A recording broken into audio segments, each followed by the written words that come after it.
Right, it looks like we are flipping live.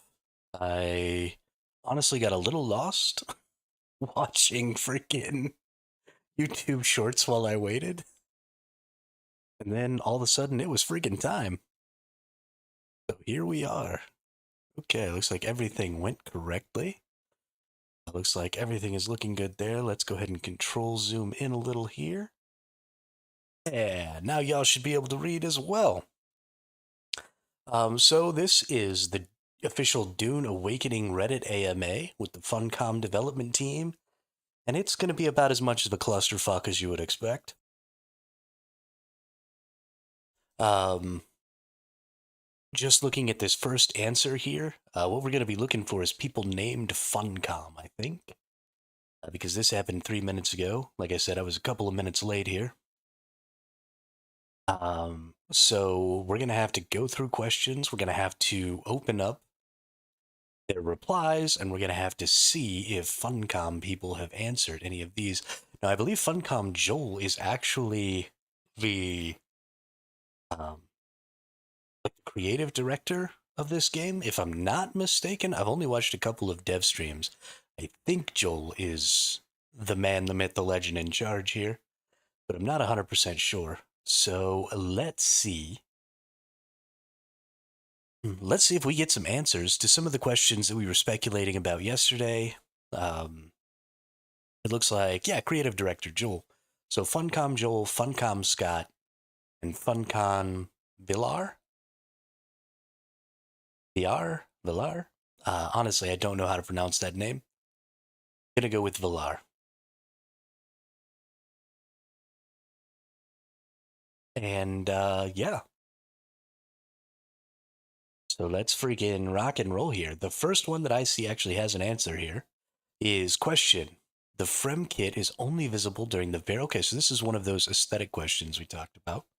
So it's only visible during the very start of the game. Can we have the option to show backpack in the or the Frem kit during slash throughout gameplay to look more realistic, like an actual survivor in the desert? I don't want to put tools and weapons out of my magic pockets. I do want to pull tools and weapons out of my magic pockets. That sounds fantastic. Sadly, no. The character team told us backpacks or cloaks. Pick one. We chose cloaks, though we have backpacks for specific outfits, as you have seen. Your last weapon, except giant heavy weapons or tools, or tool used, will always be visible on your back or hip when holstered. Okay. I like this, right? This is a good response, despite the fact that it is a little disappointing for some people. At least there's a reason here, right? Like, this is about the clipping, I'm sure, of cloaks through backpacks. This is about all kinds of stuff like that. Hey, what's up, Party Wizard? How are you today? Cloak has magic pockets. Absolutely. It's a magical cloak. But I love it. And it looks like there are going to be some outfits that do have the backpacks instead of the cloaks. So that's cool. We'll a little more into that when the game comes out and we actually get a chance. So there will probably be people who run around specifically with some of the equipment because they want to have, a certain aesthetic. I wish, I don't know how, I don't know how to trigger this to just show the answers, right? Like I really want,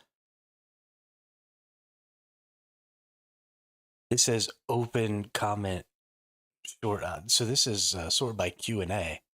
Oh, hang on. Guest hasn't answered any questions yet. When they do, you'll see their answers here, unanswered.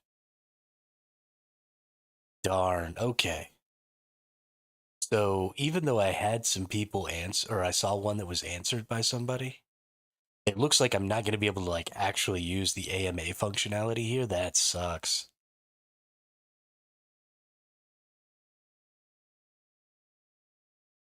So it looks like, at least for now, The best we're going to be able to do is try sorting this by new. No. So I'm going to sort it by best. So this is how we sorted it yesterday because we wanted to be able to update things. So hopefully this will keep us mostly in the same order and we can keep refreshing and maybe be able to see some of the answers, right? Because it's going to take them time. We're only going to get a couple answers at a time here. So I see quite a few that look like they might have some answers here. So let's just go through. We'll try and scroll through and find some stuff here real quick. So this one was really interesting to me, right? After the rush of new players and servers stabilize, will it be possible to transfer a character permanently to another Haga basin within the same world? I would assume it would need to be accepted that everything that character has is forfeited, but the skills and experience of the character would transfer over. This would help players move to lower population servers and join friends. Not on launch day, but we will add this functionality after launch. How long after launch? This cannot be functionality that you don't have the ability to give us on launch day. Whether it's there at launch day or not, you can't still be working on this and launch this game. That's totally not okay. If you have it already done, and it's just not there on launch day because you don't want people bouncing around all crazy and you want things to settle a little bit before you give people this functionality, that's fine. I totally understand that. It's going to be a little frustrating for some people, but I can see. No, you can't stream. I can't stream Dune. There have been some people streaming Dune, I believe, that were in part of the creator weekend. I'm pretty sure that there was some stream stuff going on. I am not actually streaming the game Dune. There is just a Dune AMA going on right now. So this is the Reddit AMA, right? And it just started being answered 15 minutes ago. So we're going through, we're looking for some new information about the game from, it looks like we're going to be getting responses from the creative director, who is going to be listed as Funcom Joel, the executive producer, who is Funcom Scott, and the senior game director who is Funcom Bilar. Also, welcome to the chat. Welcome to the channel, Wormy. Yeah, so I am basically just desperate for any information I can possibly find about the game. So here we are, uh, snapping up little morsels. But yeah, so it looks like we are not going to have the functionality to transfer between Haga basins at first, but at least it's on the radar, right? At least that's functionality we're looking for. During the beta this weekend, you will be able to use the visit feature to go to another Haga basin. The only restriction you have when you are on a different Haga basin is that you cannot place claim land. You can do everything else. They keep saying this like this matters. The next version of this feature will happen either at launch or soon after, is being able to visit from the server browser instead of in-game. The final version, which will happen post-launch, is that we will allow you to move to a new Haga basin within your own world. We will not have this working at launch. Yeah, this is the worst version of this. This should have never been a version. This is terrible. This is absolutely terrible. This is the only version of this that ever needed to exist, right? You should have always just been able to move to a new Haga basin. The fact that this wasn't the thought, right? Because you get, when you have really small servers like this, right? You only have, 40 people who are able to call one of the sieges home. Because you have such a small number of people, it takes a very small shift in the number of people trying to access this Haga basin at any given time for it to go from totally viable to either overpopulated or underpopulated.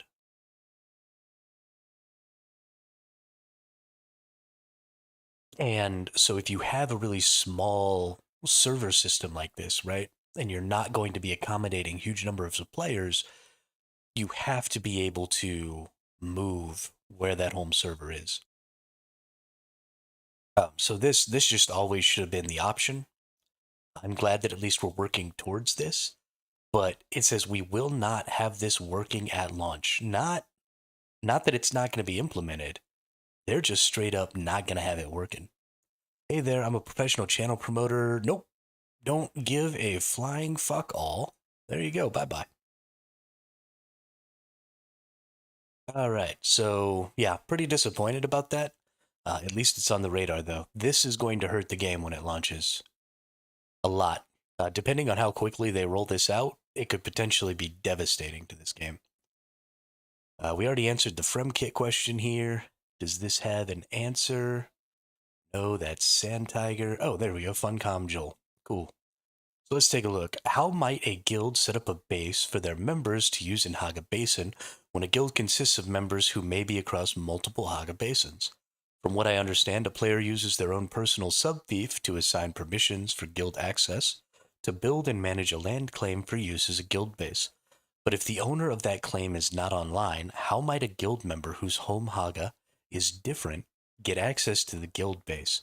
Do they have to wait for another guild member to be online to send them an invite in order to change to the correct Haga Basin? Does this mean it's in your best interest to make sure that all members exist in the same Haga Basin? How do you handle this if a server is too full for members to join as their home server? I know it's possible to build bases temporarily in the deep desert, but that might not be of interest to every guild to have to do that every single week. Okay, so many questions wrapped in one. We'll try to answer them clearly. This is Funcom Joel here. This is the creative director. The owner sets up permissions, so if they won't be online, I would suggest assigning co-ownership permissions and allow someone else to set permissions as well. It doesn't work differently to most MMO guild systems in that sense. It is up to you if you want to try to have your entire... This doesn't answer the question that the person was asking. It's not about... The thing here is that people are under the impression, and I am also under this impression, that the person whose Haga Basin you're trying to visit has to be online when you try to visit that Haga Basin. So this isn't about permissions for the actual base. This person is concerned about being able to physically go to the siege that the guild base is on. So this is not an answer to that question. It is up to you if you want to try and have your entire guild on a single Haga Basin map. The advantage is obviously that there's no requirement for other guild members to be online to use the visiting system to get there. If you expect the entire guild to be online at the same time every time, you do run the risk of hitting the cap. This is also why the guild size is restricted to 32 people. Okay, so this is looking at that. So this confirms, in my opinion, that you have to have somebody online in the Haga Basin in your friends list or your guild members list who you can then use to visit in that Haga Basin. Now, I don't know. This doesn't say very clearly whether or not that person has to live in that Haga Basin or if it just has to be any random member of the guild who happens to be there, right? Like maybe I can go visit somebody could come visit me, right? Because I'm going to be the guild leader, and my fief is going to be our guild hall. So, maybe somebody can come visit me, and then I log off, but they're still in the guild base, and then other people can use them to visit the guild base. So, with the smaller guilds, if you don't get in the same siege, you will run into the problem where there might not be anybody at the guild base because you don't have necessarily enough people online at any given time to make sure that one of them is just at the base doing something. So, if your guild is like less than 20 people, um, get in the same siege is what this is telling me.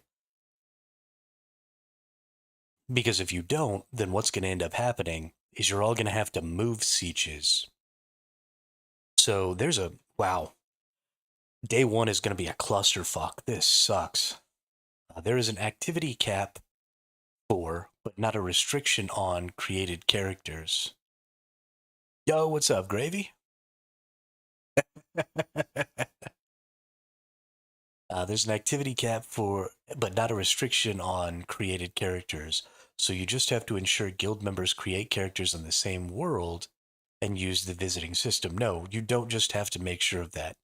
If somebody else has to physically be there for me to visit, then this is ass. This is straight up ass. This whole system is broken.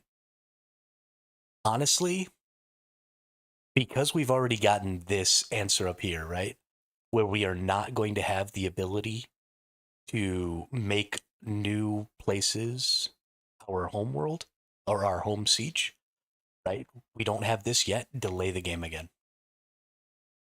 Delay the game until you have the ability to change home sieges.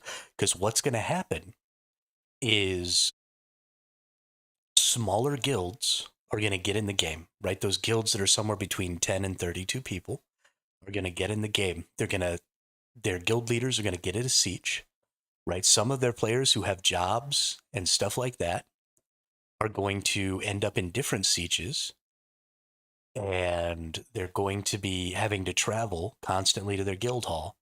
And it's going to be discovered that the siege that the guild leader is in, where the guild hall is at, is actually too full of people. And so people are going to be in queues constantly trying to get into the guild hall's siege. And then this functionality is going to come out where we can change sieges, and you're not going to be able to change to the siege where your guild hall is because there's already too many people who live there. You're going to have to get your guild leader to change to a siege that has an extremely low population. So your whole building structure is going to have to get torn down. All of your resources are going to have to get moved, right? It's going to be a huge ordeal to get moved into that other siege so that everybody can kind of work together. So basically, what you're saying is that, in a month, maybe 2 months, maybe 3 months, depending on how long it takes to finally get this functionality up, basically everybody in your guild is going to have to tear their bases down and start all over again. A siege is the server that houses the Haga Basin. So we have worlds, which are the entirety of the community that you're going to be a part of, right? And so a world encapsulates the deep desert, which is the endgame PvP zone. There's only one instance of the deep desert per world. It also encapsulates the one. It also encapsulates the one instance of each of the social hubs. There are two social hubs, and then it includes a number of sieges, which are copies of the PvE zones, and those house about 40 players. And so the siege is you designate yourself a home siege, and that's the only siege where you can build your PvE permanent base. So this is a very, very important part of the game, is where is your home base and how easy is it for other people in your guild or your friends list to visit it.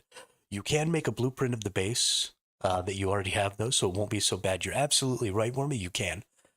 But if you've looked at any of the building examples that have come out during the game, a lot of stuff that's getting built is these really, really intricate buildings that are like built attached to giant rock outcroppings, and they're really, really intricate, and they require very specific placement on those rock outcroppings. So especially your guild hall is going to be this like really big, elaborate, interesting sort of structure. It's going to have, hangars. It's going to have, personal rooms for certain people so that they can maybe store some personal gear in there. It's going to have, all of this really, really big community type stuff. And it's going to be really intricate, and it's going to be built around the, it's going to be built around the existing landscape that it's on. And you're not going to be able to blueprint that and move that. I also don't have the creativity for that stuff, Wormy. Thankfully, I've got some people in my guild who are super good at that stuff, so I'm just going to give them building permissions on my fiefs and just let them go ham. And I'm just going to go out there and toil away in the sand, gathering them up resources, and just let them get it done. So, if you're looking for a guild, you can come join our guild, and and you can go toil with me out in the desert, choking on sand, while the builders are back at home. With the coolness, with the AC and the water, building up. Of course, you can join the Hermit Guild, Gravy. Always been the PvP side of things. Let some friends do the builds. Yeah, I mean, it's important to know what you're good at. Yeah, this is going to be a huge problem then. Like, ooh, I'm terrified. I'm honestly kind of terrified. Funcom Vilar. Any chance of limiting the number of weapons on the hotbar? So this has been a pretty big thing in the PvP community. Wormy, this might be interesting to you. It's going to throw off PvP balance if people have 8 shotguns or sniper rifles, so they can just fire endlessly without reloading. I think 1 to 2 big guns, 1 sidearm, 1 melee weapon would be great. Then slots 5 through 8 could only be for tools, food, medkits, etc. A lot of other games have used that kind of model, and it works well. At launch, you will be able to place 8 weapons on the hotbar. We are considering improvements or changes after launch.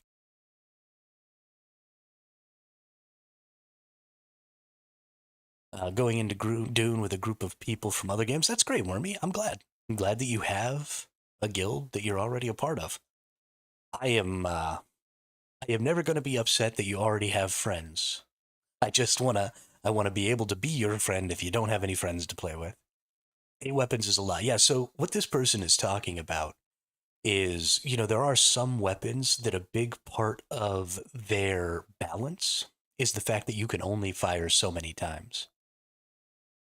And in video games, specifically shooters, switching weapons has always been faster than reloading. Followed you for a while. I think I started watching you with RimWorld. I have never in my entire life played RimWorld. On stream, I have played Once Human. That's actually where I got my start. I've played Throne and Liberty. I've played Albion Online. I've played New World. I've played Ark. And I think that's it. Yeah. Yeah, I thought maybe I recognized your name, but it has been a while. And so I didn't want to I didn't want to say in case I was wrong. I don't like being wrong. Um yeah, but this right here, so it's always faster to switch weapons than reload, especially some of these bigger weapons can take really long times to reload. So, I mean, imagine being able to get like 8 light machine guns with 100 round magazines and just being able to switch through that. You could put like 800 rounds downrange, no problem. It happens. I am happy that you're here when you're here, and I'm never disappointed when you're not. It's fine. I just want to be able to hang out with people whenever they got a chance. Yeah. Um, so the reason that I think this could already be overcome, the reason I don't necessarily think you have to limit things to 1 to 2 big guns is if you just provide enough utility items, things like the grappling hook for movement, healing items, stuff like that, people will naturally use those things instead of a lot of weapons. Right? That grappling hook has a lot more value to me in a combat situation than another shotgun does. So just provide lots of tools that are really, really important to PvP, and then you get rid of this problem of 8 shotguns. People will just naturally take this route. So yeah, it's good that they're looking into that, but I don't think it's as much of a problem as Nascent here thinks it is, as long as there's plenty of other reasons or other things to be doing. This person had a ton of questions. They may not get them answered at all. I don't see an answer here right now. Let's open this up. Let's see. Okay, I don't see an answer there. Let's open this up. I don't see an answer there. It looks like we might be done with the answers that were already provided. So let's go ahead. We're going to hit the refresh key.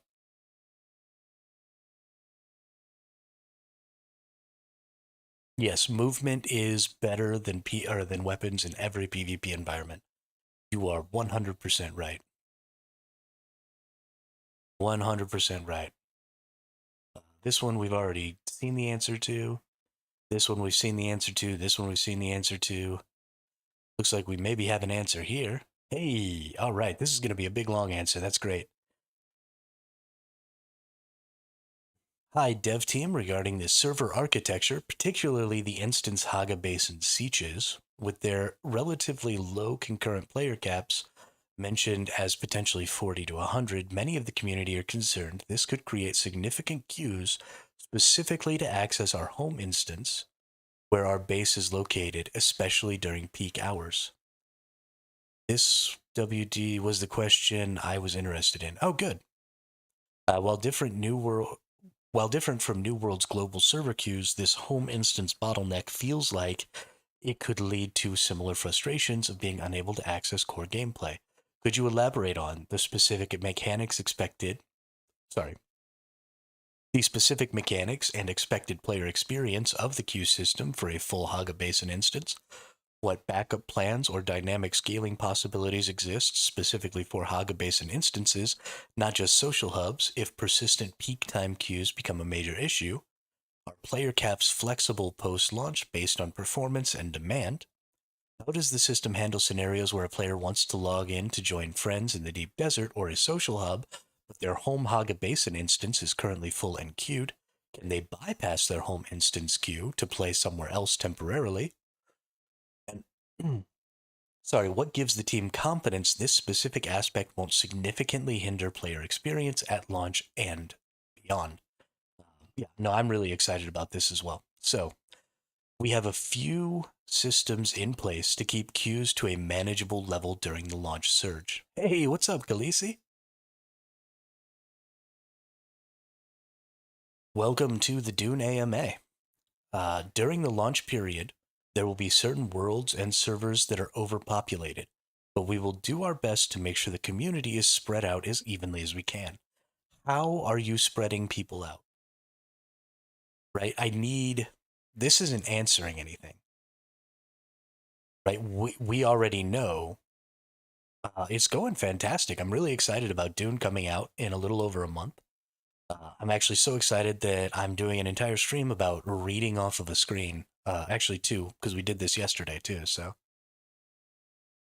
how are you doing? But we already know that during the launch, things are going to be overpopulated. That's not the question. We want to know what you're doing about it, right? We will do our best to make sure the community is spread out as evenly as we can. Doesn't say anything. As far as how queues work, if you create a character on a full server, then after character creation and the new player experience, you will be in a queue. Okay, so after the tutorial and the new player experience, you'll be in a queue. You'll need to wait until enough people leave before you can return. We do have grace periods when exiting a server and reserve a spot for you so you can bypass the queue when you return. Okay, this is going to fuck so much shit up. If I make a character in a full siege,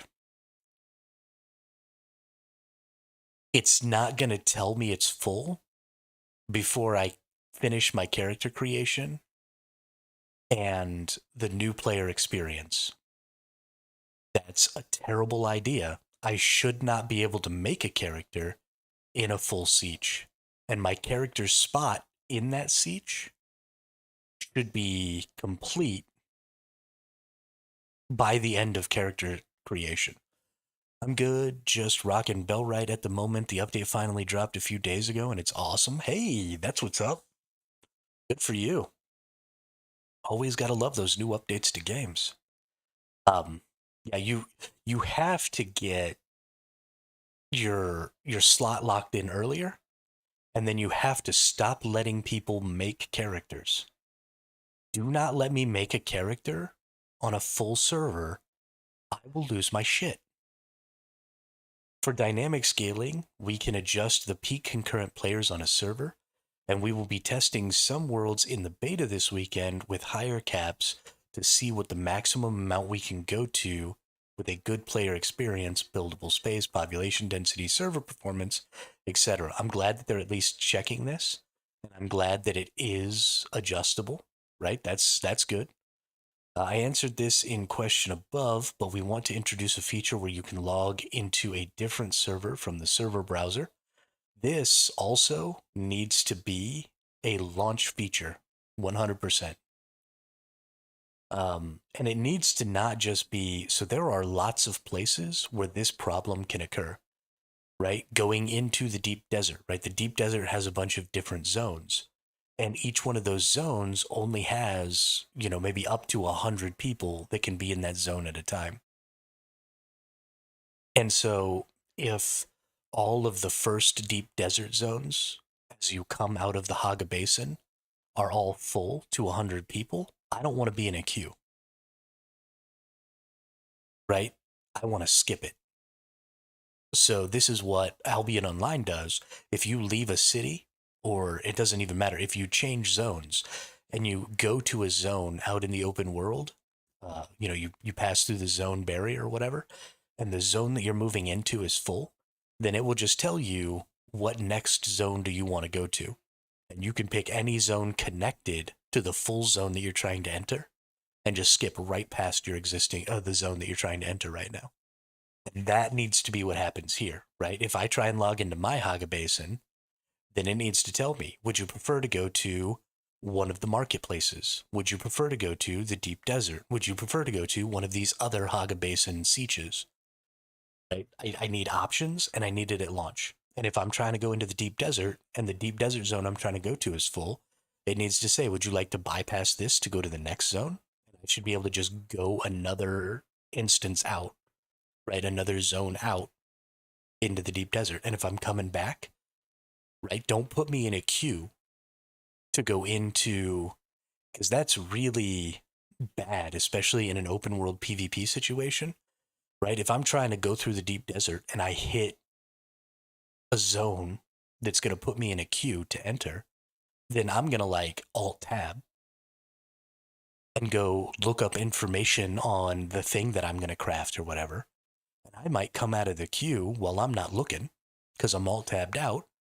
And then I'm just sitting there, right, in the open, in a PvP zone with my dick in my hand. And that's not okay. And then somebody comes and blows me up and takes all my stuff. Or I get eaten by a sandworm. Or one of the other myriad horrible things that could happen. Because I was told that I was going to have to sit there for 5 minutes, and I alt-tabbed.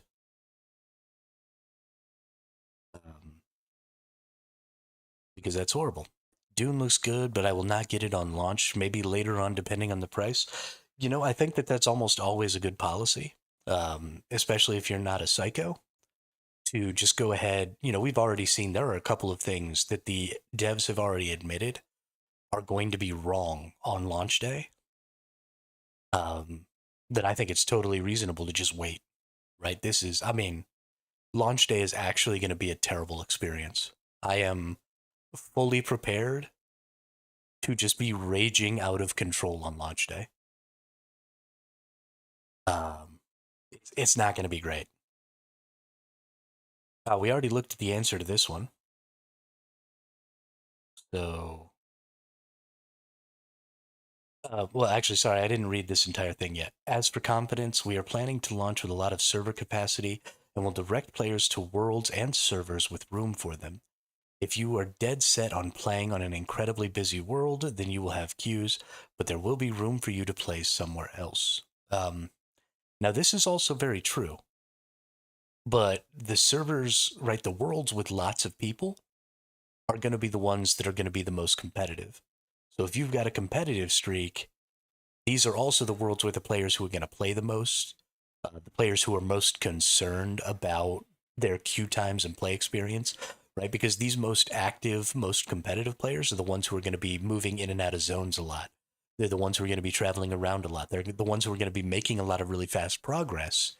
And if you start to inhibit that progress, those are the people who are going to be extremely vocal about, the disadvantage that they received in their competitive experience with other players because of these systems not being in place. Like I get it.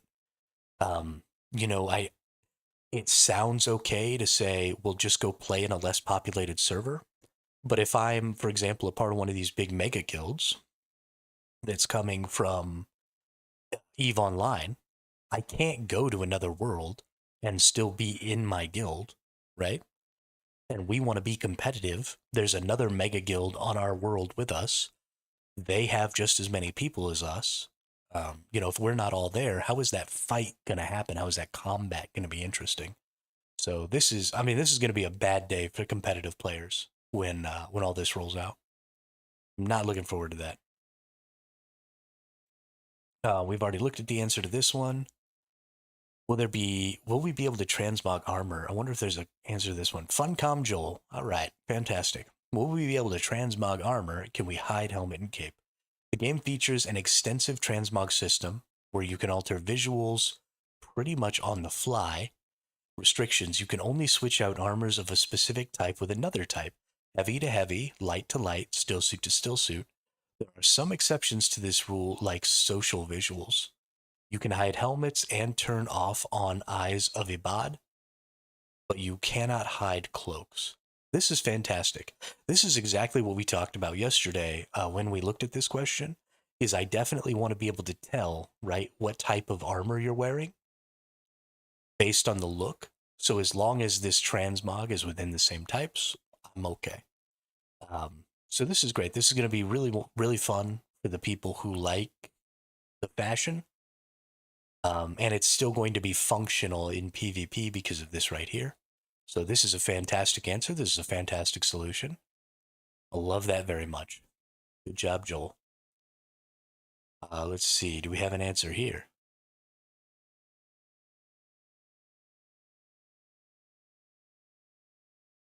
We've answered this question above. Really curious about one thing. You mentioned players will be able to join each other across different server layers. Yes, they have answered that. Okay. No answer here. Funcom Joel. All right. Regarding base blueprints, what prevents others from buying your blueprint, building the base, then selling the same blueprint repeatedly? Is there any sort of copyright protection on the original design? Without something in place, maybe an added tax/fee for leveraging someone else's blueprint, or a minimum percent of the building having to be unique in order to make a blueprint, the base building role and market would be diluted by players looking for easy money through stealing others' designs. Okay? Currently, there is no protection that prevents the scenario you describe. It is a difficult design problem to solve in a free-form building system. You can freely add or remove elements of any design. Should we restrict your ability to modify designs that you purchase? Thorny problem, one we will look at closely depending on how people play the game. Okay, well that's unfortunate because that takes away an entire avenue of play that they've been talking about. It's still great to be able to make blueprints to share, with the members of your guild or with members of your community, but it's definitely not going to be a path to riches, except for, the first person who makes the design the first time and then posts up 5 or 6 blueprints of that design. Will probably be able to make a little currency, but after that, the market will end up, like this person says, extraordinarily diluted. So unfortunate that that sort of avenue um, has disappeared, but maybe they'll find a way to bring it back. That's really too bad. Okay. When you use the visit a friend function, will you A, be able to take a vehicle with you, B, bring loot inside of this vehicle back to your own server? If you can only carry your backpack loot, that will heavily restrict the point of visiting a friend for some good times together if you have to port back and forth to bring back your loot. And this is coming from Funcom Camille, who is the person who originally posted the AMA. When visiting a friend, you can bring your sand bike with you that is stored in the vehicle backup tool. However, since you cannot store vehicles that have loot stored in their inventory, you can effectively only bring whatever is in your character inventory. Wow.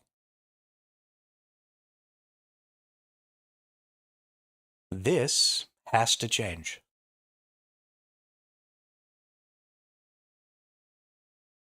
This has to change because you are effectively making guilds useless by doing this. Right? Your expectation is that guilds will live on different sieges, that they won't all live on the same siege. You're expecting that guilds will have guild halls, and then you're giving them no way to transfer resources from their personal bases to the guild base. You're also not giving them any way for lots of. So here's the scenario that's going to happen. I'm going to build my base on a siege, and it's going to be my guild's base. And there might be 3 or 4 other people on my siege with me from my guild. And then all 32 of us are going to go out into the deep desert, and we're going to have a massive mining operation out there. We're going to have ourselves a little fob base, and we're going to mine all day. And we're going to get, 6 transport ornithopters worth of resources. And then we're going to try and fly that back to the guild base for processing and crafting. And only the people who live on the same siege as me are going to be able to basically pass through that barrier into my Haga Basin to be able to transport those resources. And that's asinine. Because we're just going to be sitting out there with ornithopters, right? Basically, I'm going to have to leave a couple of people in the little PvE strip of the deep desert, and they're just going to have to be chilling out there standing by some ornithopters, waiting for me to come back and make another run with resources. So we're just going to be making trips back and forth to the deep desert to pick up all the shit. So you have to build your guild base as close to the entrance to the deep desert as you can, basically, wherever that may be. This is terrible. This is an early game, right? We're all going to be in our own home sieges, right? We're going to be gathering up basic resources, copper, stuff like that. We're going to want to consolidate it in the guild base so that we can get, extra trucks crafted and all that stuff. So ultimately, you're saying there's no point in gathering materials in any siege except your guild hall siege. So even if you're in a guild and you don't end up in the same siege as your guild hall is going to be, then you just need to, as soon as you possibly can, transfer over to that other siege and then start gathering resources and playing through the campaign there so that you can, accumulate, consolidate what you find and the resources you pick up with your guild. Or go off and play solo until, 80 hours in when you finally get to the deep desert. This is horrid. Yo, what's up, Damien? This is, just bad. Just unacceptably bad. Really poor design decisions, guys. Really poor design decisions. Let's see. We've got a Funcom Joel answer here. What happens if a layer has 200 people allocated to it, but 180 of them now don't ever log in and play? Does that mean that layer becomes a quiet den of just 20 people doomed to not have people join? Or have you got plans to merge layers? If 180 people don't log in, then other people can log in. This is talking about 200 people. Oh, they actually have tags now. That's nice. This is talking about if 200 people are registered as landowners. So that's what they're talking about. We limit based on concurrency, the amount of people currently on the server, and activity, the amount of people that have recently played on the server. There isn't a character cap, so if someone stops playing, they won't count towards space on the server. Okay, so again,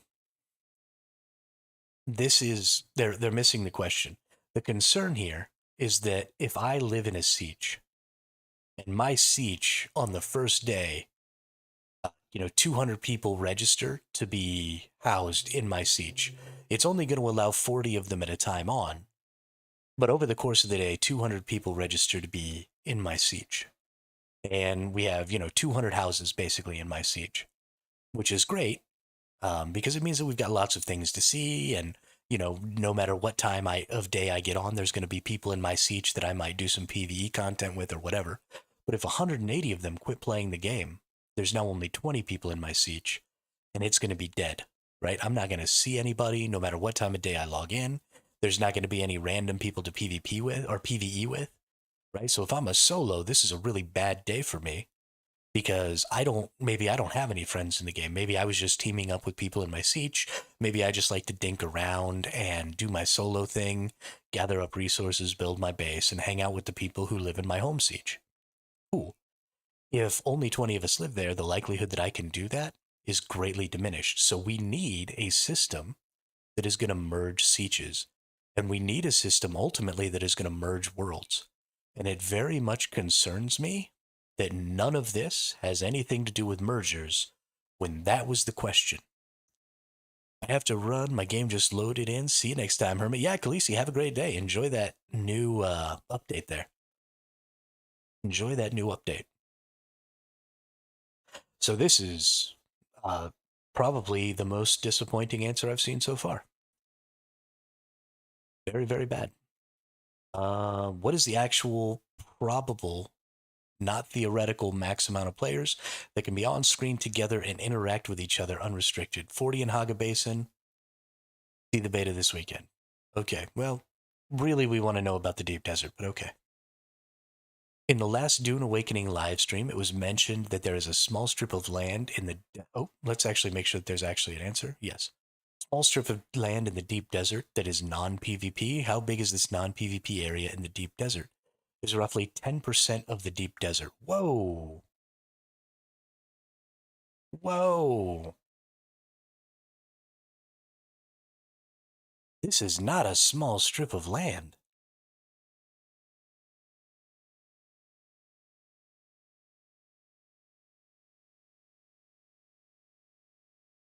I hate this. I hate this very many much. So why I hate this? This strip of deep desert that is PvE seems to me like it's going to mostly take up the entirety of the exit zones, right? They're talking about 10%. So the deep desert is a series of zones, right? There's about 40 of them. And it is my understanding that each of those 40 zones has a maximum capacity of 100. Although the overall concurrent player base in the world or in the deep desert combined is only like 1,000. So you can't have like 100 people in every single deep desert zone. But the maximum per deep desert zone is supposed to be something like 100, with overall like 900 to 1,000 is what I've seen. So my problem with this,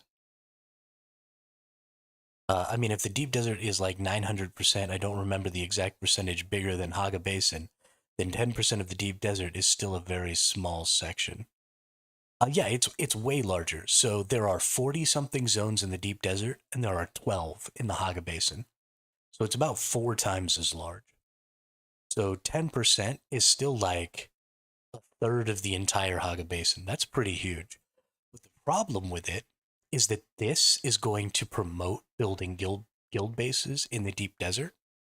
And this is going to promote guilds spending a lot of time in the first zones in the deep desert. Because it's progressive, right? You can get deeper and deeper and deeper into the desert, and you have to go through zone after zone after zone to do so. And so if you've got every single guild building a quote unquote guild base in the first couple of zones that you can reach when you leave Haga Basin, then those zones are constantly going to have 100 people in them, and you're never going to be able to get into them. This is going to be such a clusterfuck. I am really mad about this because you're going to be queuing to leave into the deep desert, and then you're going to be queuing to go back into the Haga Basin. And especially because I can't bring a vehicle into a Haga basin that is not my own, it means that as a guild, you have to build a base in the PvE zone of this deep desert so that when you do your big transports, right, after your day of guild farming, you have to bring everything back to this PvE base.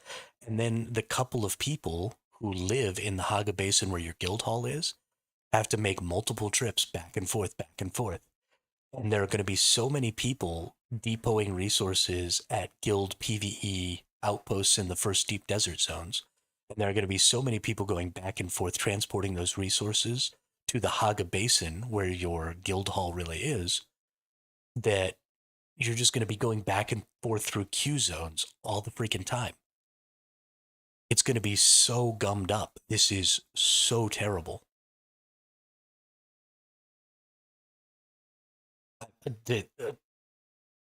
I don't even know how we're going to interact with the deep desert. This is just terrible architecture. Horrible architecture. How did you not see this as a place where people were going to, they knew that Haga Basin was going to be a place where there were going to be a lot of people, and so they split it and have multiple instances. How did you not realize that people need to congregate together?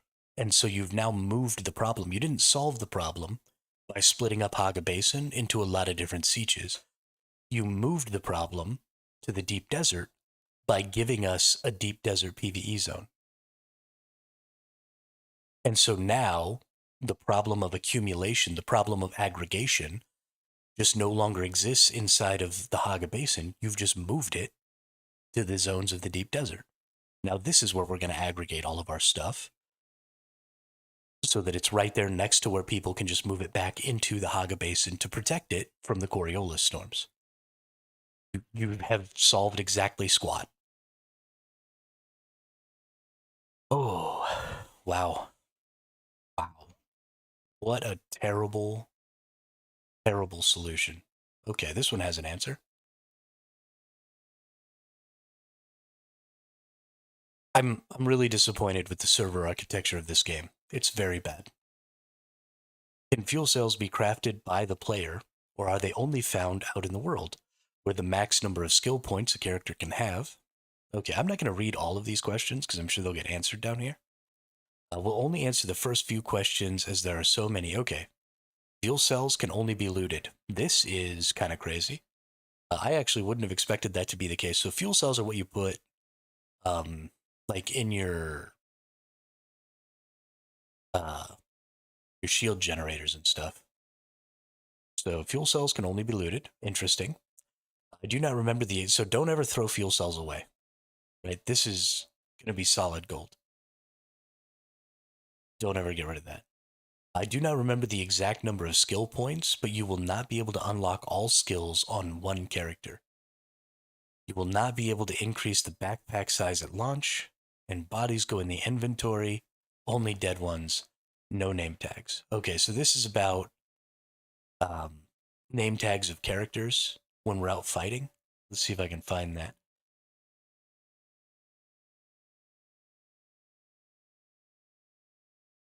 Okay, so no name tags.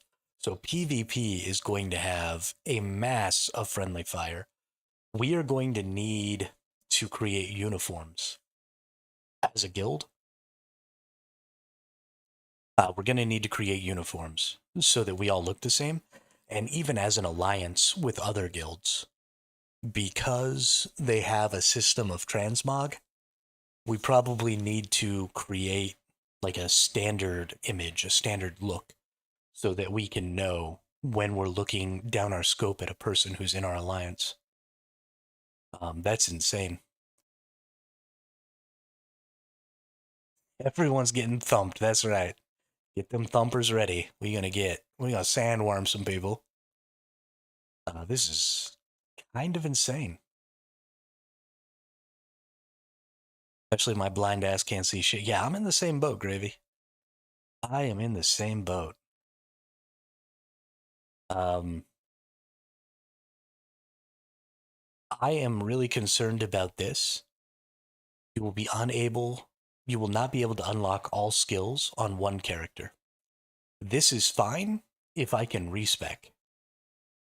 If I don't have any way to respec, this is not okay with me. Because I can only have one character per world. So if there's no respec, you're telling me that if I make a mistake, or if the meta shifts in the future, that I have to delete my character and make it again to change with the meta. So, like, I'm fine with not being able to unlock all skills at one time. That's kind of stupid, but they have passive skills and stuff like that. And you don't necessarily want everybody to be able to have every single passive, but I need a respec. If I don't get a respec, then I mean, you're really hurting casual players more than anything, because the really hardcore players will be able to identify, what the most important things are and won't make huge mistakes in their character. But casual players, players who are new to the genre, stuff like that, are going to see something, think it's important because of the stage of the game that they're at, select it. It's going to be really important for them for the next 10 hours of gameplay. And then they're going to get into endgame, they're going to get into PvP, and they're going to get shit all over because they wasted points on, a PvE skill point that doesn't really help them later on in the game. And so we need some sort of respec system. Now, this doesn't mention that there isn't a respec system, but it also doesn't mention that there is a respec system. So I would love some clarity on that.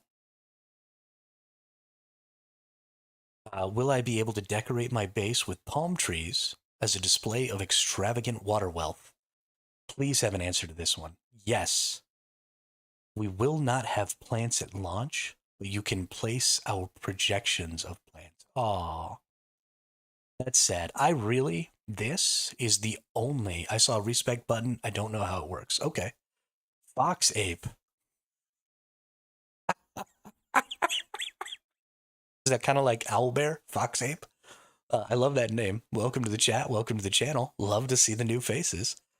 Um, Glad that you say you saw a respec, but I don't care how it works, right? It could be super expensive. It could be, fairly limited, like only passive skills, or, I mean, I don't, as long as it's there, the functionality exists. If it's a bad implementation, we can at least, rage against the machine a little bit and scream and yell, and they can change the functionality of that respec a little bit. But it's already there, so it should be at least a faster transition. So I'm totally cool with that. Right? I don't mind what their first iteration is, as long as it was something we were thinking about. Then I'm good. What is the player number? What? Actually, let's see. No, there's no answer there. Never mind. Let's go through here. Okay. Cool, cool. We got an answer here. Will everyone be able to play the beta test if they sign up on Steam? Also, I wish there was a friend code system that helped you group up with your clan at launch so you get into the same Haga Basin together. I'm still traumatized from Once Human. This person's absolutely right. Sorry, I missed a couple of responses in here. The initial class choice doesn't really matter since you can unlock all classes. All it does is give you a starting ability. But you can get that ability later if you don't choose the class. Right, but depending on... So, Damien, if I, for example, I plan on going Mentat Trooper.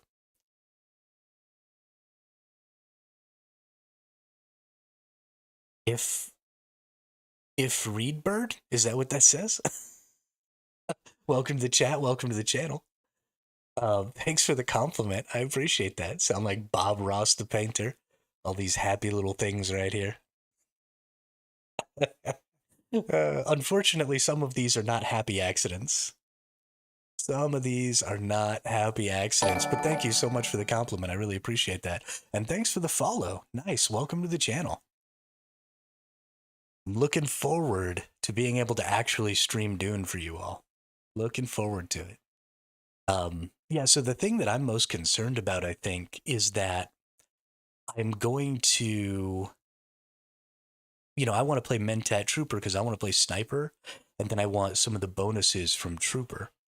So depending on how many skill points I'll ultimately be able to get, if I start Bene Gesserit, any points that I put in Bene Gesserit may be lost to me because they don't fit in with like the Mentat Trooper, sniper style thing that I want to play.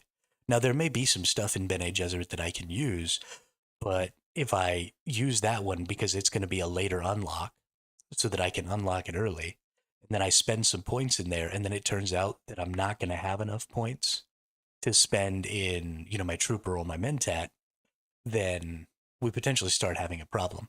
I don't think that it's actually worth it. I know everybody's saying optimize your first few hours of play. Don't start trooper or mentat because you can get them right away. Those people are insane because you're also only going to have to play a few more hours to get to Bene Gesserit or Planetologist or whatever the other ones are. So don't get so bogged down in the optimization that you play in a way that you don't want to play for your first, hour or 2 hours or whatever of play. You're going to unlock everything. It's going to happen fairly quickly. So if you intend to, play Trooper for the long haul, then don't start Bene Gesserit because you get Trooper after the first hour. That's dumb. Just play Trooper. Because in, 5 or 10 hours, you're going to get Bene Gesserit anyway. Now, if you intend to play Bene Gesserit, then yeah, start as Bene Gesserit. But if you intend to play Trooper, just start as Trooper. You're not hurting yourself. Those people are insane. Not everything has to be optimized. I will say that based off of the answer earlier, where you can't unlock all skills on one character, anyone who wants to be the best at combat is never going to choose any planetologist skills. That's true. That's absolutely true. Which is why I hope we have not just a respec system, but I hope we have a class save system. Because I want to go in right when I get to max level, which I think is like 200 or something. I have all of my maximum skill points. I want to go in and I want to this is my scouting build, right? This is where I put all my planetologist skills. This is where I go out day one, right after the Coriolis storm, into the new deep desert, and I go start mapping shit, right? And I want to have that build, and I don't want to have to every week go back and try and remember what skills I took. I want to be able to go planetologist build, bam, done, move, yeah. Gear, set, along with skill loadout, along with passives, along with my hotbar, right? I want it to even change my hotbar if I have the items in it. I need all that stuff. That's very, very important because I don't want to spend 45 minutes every time I want to switch classes because I'm going to be switching classes a lot, right? There's lots of different things to do. I'm going to have a gather class. I'm going to have a scout class. I'm going to have a combat class. I'm going to have a sniper class, right? I might have multiple sniper classes because you got a couple of different types of snipers. You've got scout sniper, right? Which is the person who goes out and is all about control. I'm sitting way out in the middle of the desert by myself, watching a potential ingress point to somewhere where the bigger part of my group is, doing some sort of deep desert objective. And my goal is to impede the progress of the enemy forces as they approach that location and give information about, incoming hostile numbers and all that stuff. So that's a different build than Overwatch Sniper, which is, somebody who's kind of in the middle of operations, but up high, watching for, again, incoming enemies, but you don't need nearly as much defense. You don't need nearly as much escape potential when you're doing an Overwatch because the rest of your team is right there with you. They sort of create that defense and that escape potential for you, right? So those are two totally different builds. You've got Heavy Gunner, right? Laying down fire, trying to keep people hidden behind objects and stuff so they can't really see what your forces are doing. You've got Precision Gunner, which is going to primarily be the person who's going to be taking people out, right? Somebody pops their head out and you just fucking swoop on them, drill them in the head a couple of times with your AR and take them out. You're going to have, support classes. You're going to have all kinds of shit going on. And if every time I'm going to switch one of those classes, I got to spend 20 minutes or a half hour reading through all of the skills to remember what my build was, because I'm not going to remember all those builds, right? You're looking at maybe having as much as 200 skill points available to you if there's 200 levels. How am I supposed to remember where 200 points go for 7 different builds? My head will explode. I don't have that capability. I guess I could make a bunch of sticky notes and write them all down. Um, but goodness, that sounds awful. That sounds real awful. All right, let's see what else we got here. Oh, sorry. We will be granting access to a very large number of players for the upcoming large beta weekend. For the best chance of getting in, sign up on Steam and watch the Global LAN Party broadcast on Saturday, where we will be giving out tens of thousands of keys at regular intervals. Okay, so Saturday is the 10th, I believe. So that's going to be one day after the beta weekend starts. But this is a great idea if you really, really, really want to get into the beta weekend. Go watch that Global LAN Party on Saturday. Good tip. Good safety tip, Egon. All right, let's see. Funcom VR, Villar. Will there be elevators added into the building set eventually? There are currently no plans for this, but something to consider post-launch. Okay, sad day. Sad day. Wonder if we could get access if we pre-ordered the game. That is definitely not the case. If Freebird. Yeah, no, your ability to get selected for a beta key is completely divorced from whether you pre-ordered or not. So it does not improve and does not uh, reduce your chances of getting selected. That has been asked a lot of times. I see bases. Let's actually make sure that we have an answer for this one. I see bases incur a tax cost. Can a solo player earn enough to pay for those huge bases as seen in the recent live stream, or would it be unaffordable?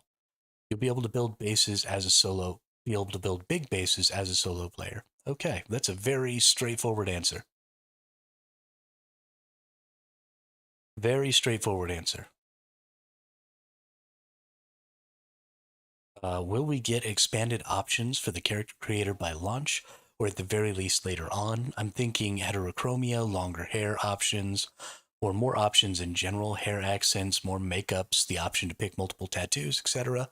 Also, are we able to change character appearance later in the game after we start? This question gets asked a lot. I'm excited to see what the answer is. Hell yeah. Time for my mega build to take over a cliffside. Oh, we're gonna have something like that, Damien, for our guild hall.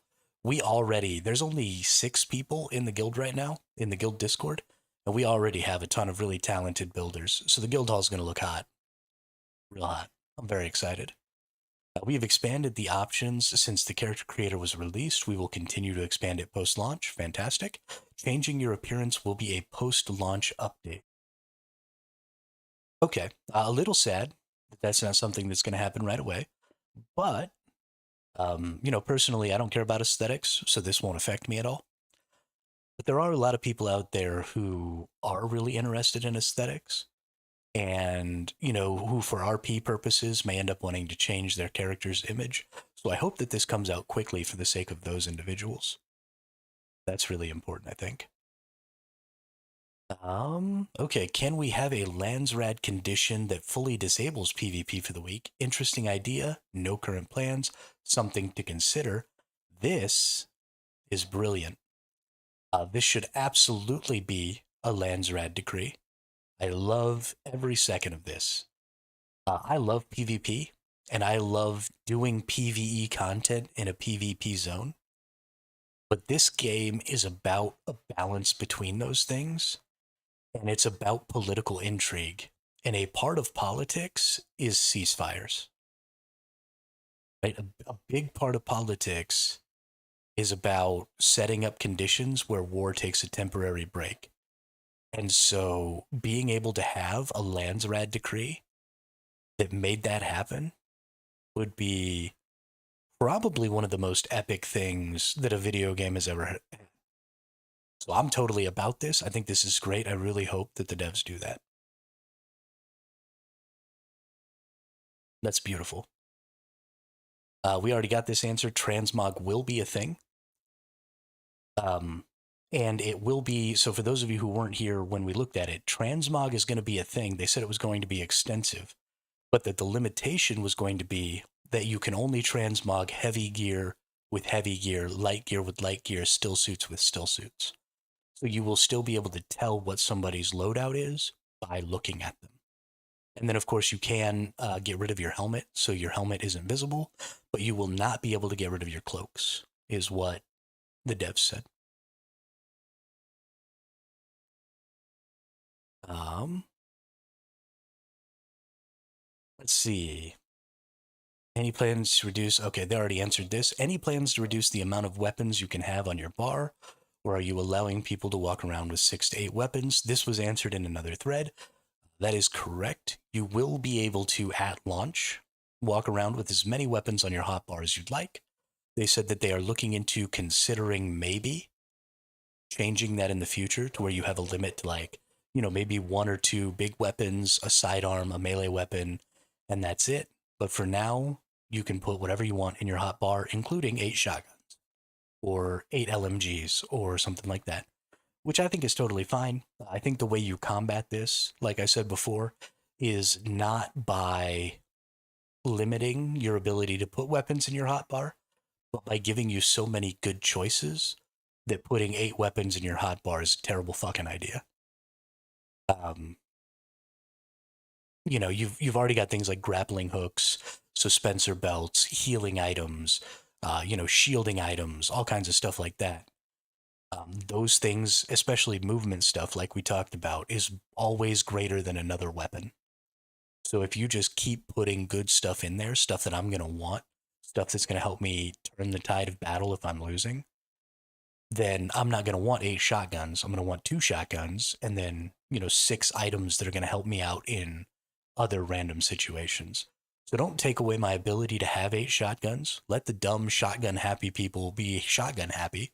Like, that could be a totally cool, fun RP playstyle. Like, I carry 8 shotguns and I just shotgun blast at everybody. Like, that's funny. Let people do that. But then give people who are really serious about their PvP some options to actually, you know, do a good job. Let's see. Do we have an answer here? Okay. What is the long-term vision for the game? Do you see this as a persistent online game, like a game that players can live in, so to speak? Or do you expect most players to play through the content then return when new updates or expansions come out? Okay, the game is designed as a persistent online experience where people can live and take part in the politics of the Imperium, but it is complicated. The game has a fair chunk of launch content, and the endgame systems, Landsrad and Deep Desert, are designed around the idea of player activity cycles. If you commit to them, there's always something to be done. The Deep Desert also changes layout each week, and is our attempt to create this pillar of infinite exploration. I honestly think that they've done a good job with this. The changing Deep Desert will be a lot of fun to explore. There is also a finite level of content outside of those systems. There are a finite number of quests, dungeons, and crafting recipes. The story missions run through the game, and at a certain point end, more of these finite elements will be added as the game matures, as well as new features that will arrive with updates. My personal plan runs for years, and as people who played Conan Exiles can attest, we committed to adding a lot to the game over time. This is a pretty vague answer, but I don't think you were ever going to get more than that. Um, but honestly, I think this is the key stuff right here, right? The Landsrad and the Deep Desert, because exploration is kind of the point of video games. And I don't just mean exploration um, in an in a, like a cartography sense, right? Which is where I'm going to get most of the exploration in this game, right? Because I have constantly changing deep deserts. So I'm going to get lots of cartography experience here. But exploration of mechanics, exploration of systems, So the Landsrad is a system, and I'm actually going to do a video on Landsrad, I think. Um, or at the very least, I'm going to sit in my room by myself staring at the wall thinking about the Landsrad system, because the grid, right, you get a 5x5 grid for the Landsrad. And because of the Sisselrad system, which is anytime you get any 5 in a row, you automatically win, right? You can win the Landsrad early by getting any 5 in a row, column, or diagonal. So because of that, there are some really interesting strategies for either blocking an enemy from being able to complete a Sisselrad, because if you block the entirety of either one of the diagonals, then you completely block off a Sisselrad. There become no verticals, there become no rows, columns, or diagonals that a person can get all 5 of on the other faction if you take up one whole diagonal. But there are some interesting ideas like taking the center, right? The center square forces the enemy to potentially take a lot of extra squares to block any potential Sisselrads, because there are 3 Sisselrads that go through the center square. There's a diagonal, well, sorry, 4. There's a diagonal each way, and then there's a row and a column. So by taking that center square, you force someone to basically block you in 4 directions.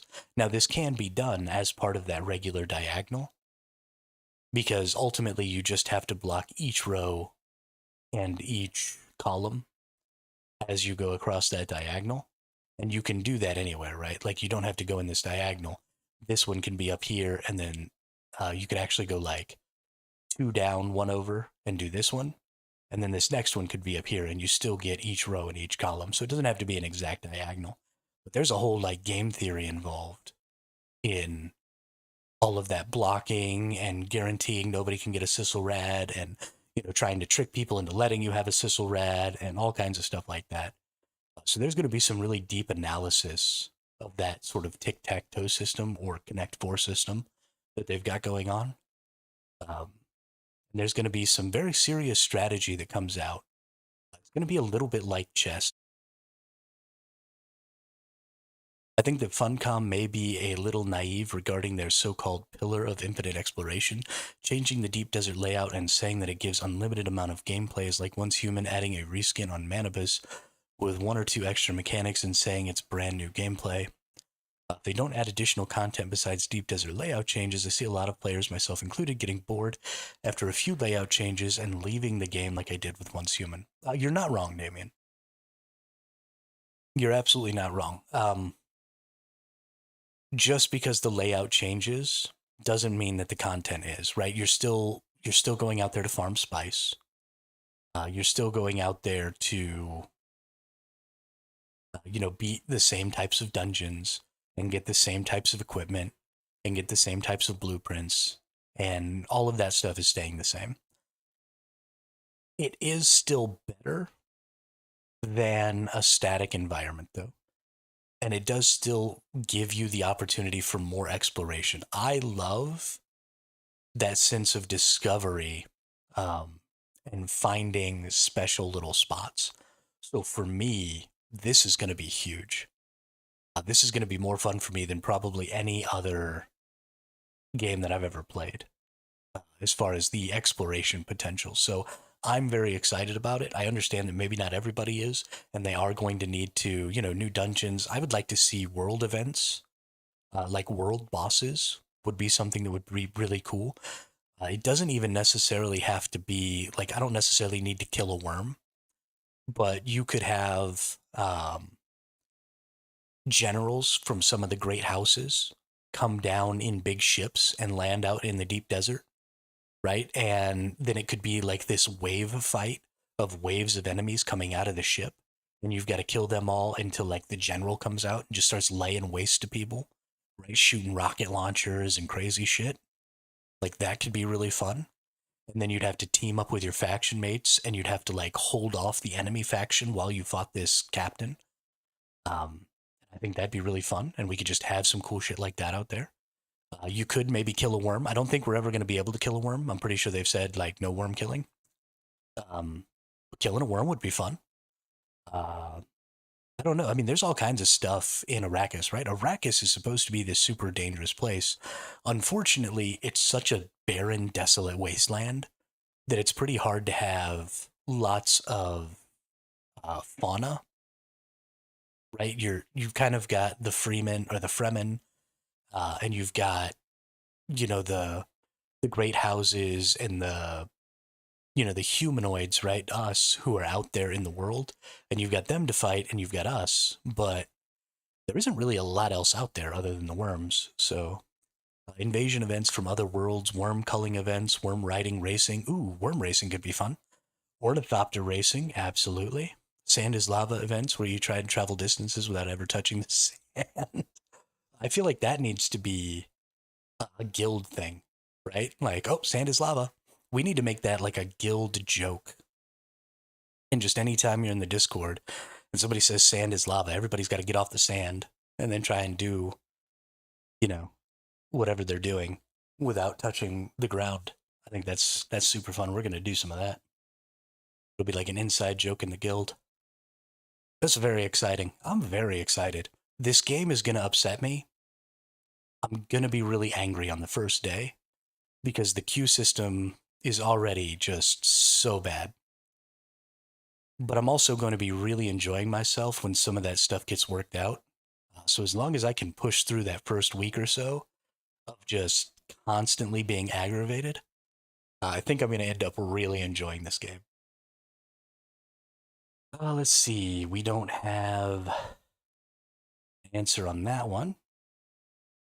We don't have an answer on that one. Let's actually go ahead and hit our refresh. And we should actually be able to, let's go back up here. And let's sort by QA, right? Because I think they actually kind of figured it out. They've got the co-host tags going on now. Here we go. Nice. Yeah, so we now have things that are, yes, this will be much, much easier to get through. So we've already answered this one. We've already read this one. When you visit a friend, yeah, so we've already answered this one, but this might be interesting to some of you. This is an important one. When you visit a friend, will you be able to take a vehicle with you, and will you be able to bring loot inside that vehicle? And the answer is going to really upset you. So, when visiting a friend, you can bring your sand bike in the stored vehicle backup tool. However, because you cannot store vehicles that have loot stored in their inventory, you cannot bring anything except what fits in your backpack with you. So, this sucks a lot. For those of you who didn't know, life is pain. There will be some outfits that have backpacks, but primarily we're getting cloaks. What is your long-term vision for the game? We read that one. How might a guild set up the base for their members to use in Haga Basin?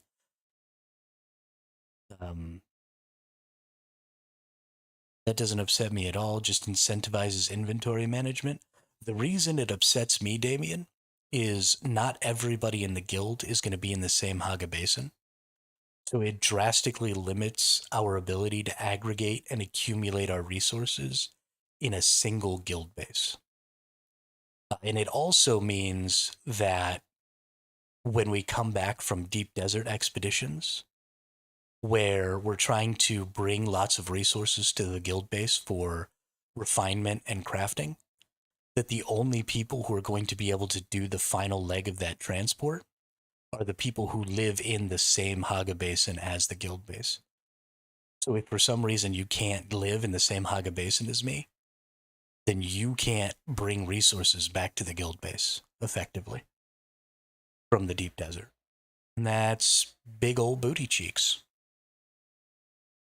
Because a big part of the deep desert is going to be about going out there as a guild, finding really, really rich resource veins, farming those resources all day, and then packing up a ton of transport ornithopters and then flying them back at the end of the day to go depot them.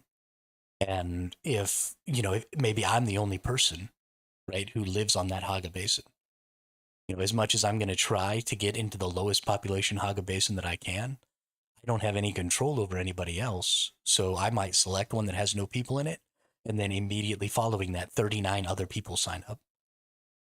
And then we're just SOL. And then I'll just be flying ornithopters back and forth for hours, trying to depot all the resources so that we have access to all that stuff. And that'll suck.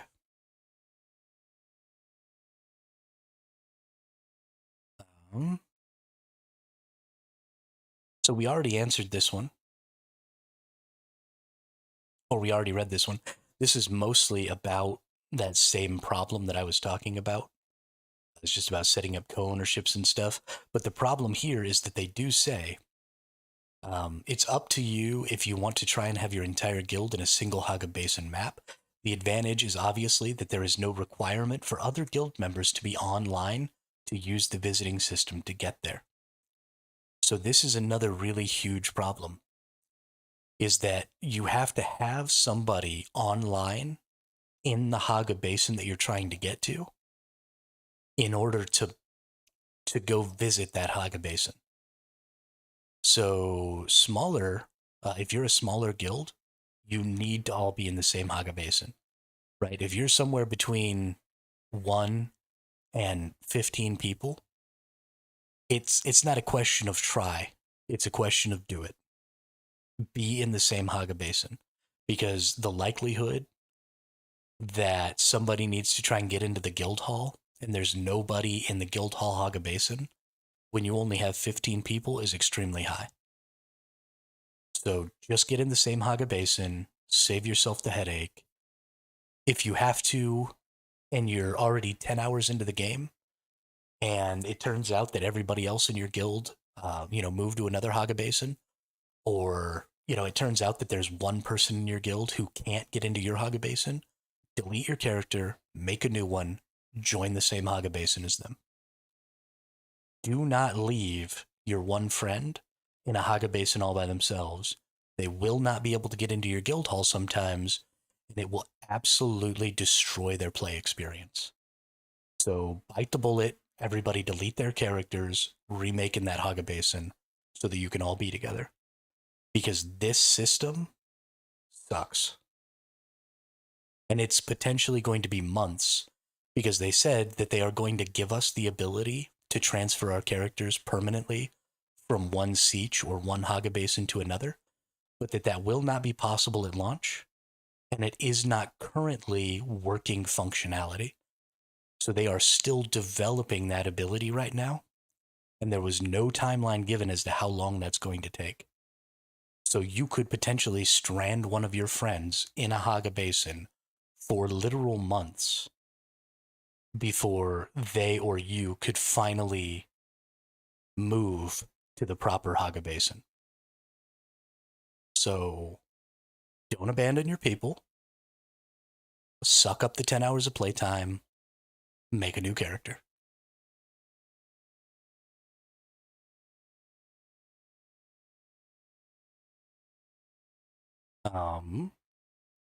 Can fuel cells be crafted? We already looked at that one. Fuel cells cannot be crafted, so don't ever throw away fuel cells. You can only loot fuel cells, and that's what you power your generators for your shields with. So buy or get all of your fuel cells. Never throw those away. Will everyone be able to play the beta test? We already looked at that one.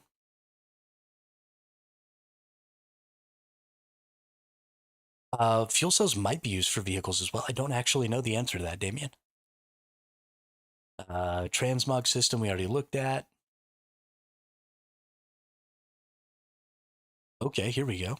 Let's look at this one.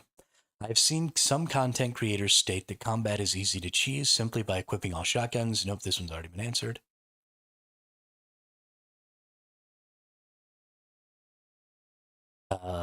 What happens if a layer has 200 people? We already looked at that one. They did not give a very good answer.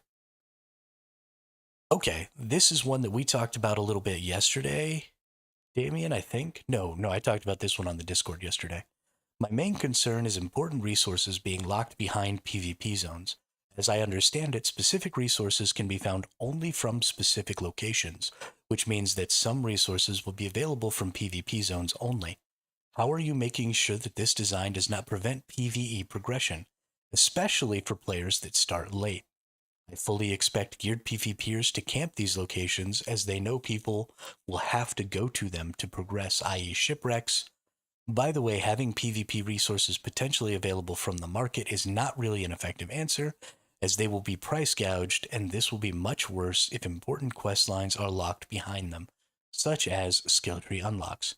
Deep Desert is largely PvP enabled. It is entirely PvP enabled, except for whatever that stupid strip of land is that I hate. And that is where you find the higher tier resources and materials. You do not necessarily have to fight other players for them, as long as you manage to avoid others. Although there is always a risk in Haga Basin, there are a few areas with PvP that hold important resources, but you can also find these resources elsewhere with a higher time investment. Okay. Um, because of this answer, I want to make it perfectly clear to people who are on the fence about this game. You cannot do everything in this game as a PvE player, right? If there are some resources, right, higher tier resources and materials are in the desert, right? This is it right here. Some resources you will only be able to find in the desert. The desert is PvP enabled. The deeper into the desert you go, the higher tier and the greater quantity of higher tier materials you get. So I imagine that the absolute highest tier of materials will be at the the deepest points of the desert. Because of that, because you have no choice but to go into a PvP zone, running away is PvP. Looking over your shoulder because you're concerned that somebody's going to come kill you while you're trying to gather resources is PvP. Whether somebody is actively attacking you or not, if you are in a PvP zone, you are engaging in PvP. And that is especially how people who only want to PvE will feel. It is possible for your faction to make certain areas mostly safe. My guild will be attempting to get with our faction, with some allies, to attempt to find places that are really rich in certain resources and build some fob structures, right? And have a pretty consistent presence of players who are around some of these resources, and then make that spot sort of more available to the more PvE focused players to go ahead and gather those resources. There are going to be more PvE focused players in my guild. There are going to be more PvE focused players in a lot of guilds. So we will try and make those places as safe as possible, but you cannot guarantee safety in a PvP enabled zone. So if you absolutely do not want to engage in PvP, you cannot get to the end game of Dune. It is not possible. You will never get the highest tier equipment. Well, that's not true. Not never, right? You could technically go buy all of those resources, but the deep desert is basically barred from you. Right. Due to there being a required distance, you cannot snap bases together in this game like you could in Once Human. So you cannot make an unbroken wall. And as far as I know, there aren't defensive structures. That may be incorrect. There may be defensive structures like turrets and stuff like that. But as far as I know, um, there isn't. Yeah, absolutely. You don't want people blocking access to things, but you do absolutely want alliances in factions to try to take control of, certain POIs, certain resources, because that drives sort of larger combat. Um, so yeah, if you're 100% a PvE player, then the deep desert is just not for you, and this game just might not be for you. I hate to say it, but that's just the way it is. And I think that a lot of content creators and the dev team has sort of been vague about a PvE player's ability because they say stuff like this, where as long as you avoid players, then you'll be just fine. Just run away. That's still PvP. So let's make it very clear. If you want the best resources and you want to gather them yourselves, you will be in a PvP enabled zone. You will be looking over your shoulder. You will potentially get killed. You will probably have to run away. Right? That is not a PvE experience. It is a PvP experience. So you have to decide for yourself if running away is acceptable to you. All right, moving on. That's enough harping on that. Is a third faction planned for balance, etc.? Is the game going to have any kind of MTX systems like an in-game store or a battle pass for selling cosmetics? Or is it going to be just the season DLC? Is an end-game PvE activity planned away from the deep desert, something akin to a raid difficulty dungeon?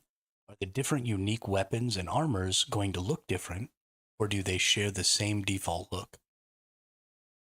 Yes, there will be a third faction that will be introduced post-launch. We knew that.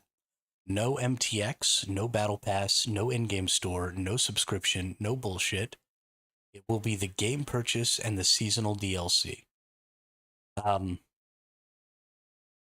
Pretty sure the seasonal DLC is actually cosmetic. I'd have to look into that more, but I love this, right? No pay to win anything. Even no MTX is kind of a big, because when I think MTX, I think like cosmetics. So like no cosmetic MTX or anything like that is pretty huge. Um, like really huge. So yeah, I mean, basically everything in the game is going to be something you earn in the game. Yo, what's up, Twisty? We're reading the answers to all of the questions that we read yesterday in the AMA because I'm a degenerate and I need video game.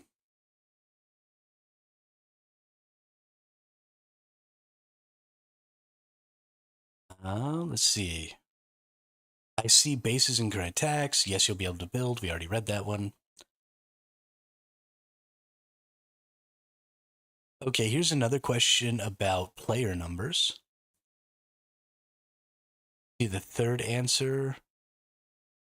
Oh, for endgame PvE activity, we won't have raids like you would see in an MMORPG. Bummer. But we will continue to add more late game content for players of all types post launch.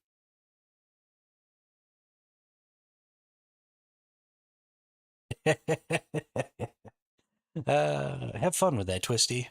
Have fun with that. Um, honestly, you deserve it. If you're gonna play League, you deserve to hate yourself. That's just the way it is. Yeah. So, what is the player number slash cap we can expect per world? And in the deep desert, how many is several hundreds? How many Haga basins per world? What are the planned numbers? For beta, most of the worlds will allow a max of 40 players on each server. Server is siege. They've got to start using the same terminology. So 40 players per siege. We will be testing higher numbers on a few worlds, but expect 40 when you are playing. On beta, there will be 20 sieges per world. So 20 times 40 is 800. But we are still working on the perfect number for launch, so this number may increase. For the deep desert, this is more complicated. The deep desert is approximately 9 times the size of Haga Basin. Okay, so I was wrong about 4. It's 9 times. So not only are there more zones in the deep desert, those zones are significantly larger. And each section of it can handle more concurrent players. So it looks like when they said several hundreds for the deep desert, it looks like their goal is to allow everybody to be in the deep desert as long as they're spread out across the different zones.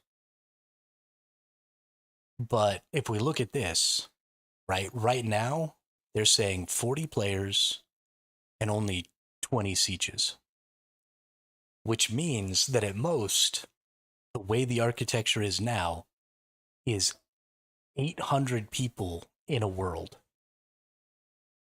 which is a lot until you realize that you might want to play this game for a couple of years and you're going to be playing with the same 800 people. Some people will leave, new people will join.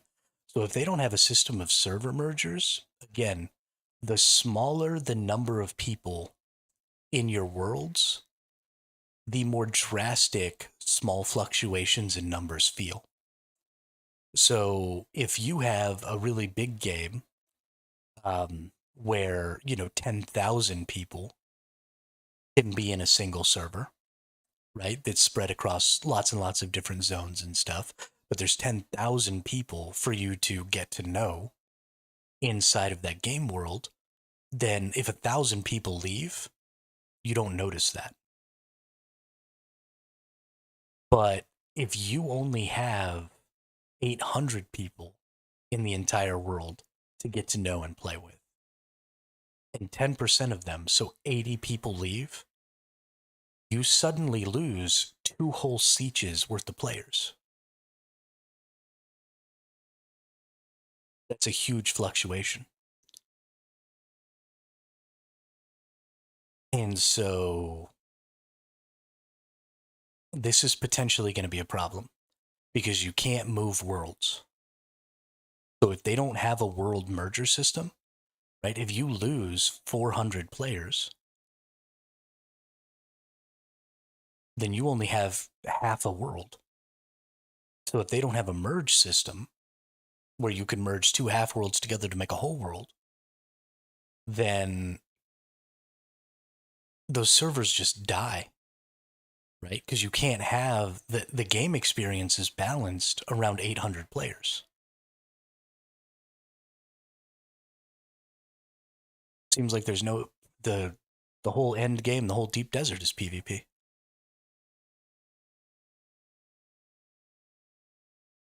This zone that's 9 times bigger than the Haga Basin is all deep desert. It's all PvP enabled. Yeah, no, this is disappointing.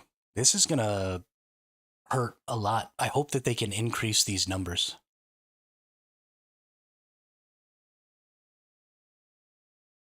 Mr. Bean says skibbity dab dab dab yes yes yes. What's up, Bean? How are you?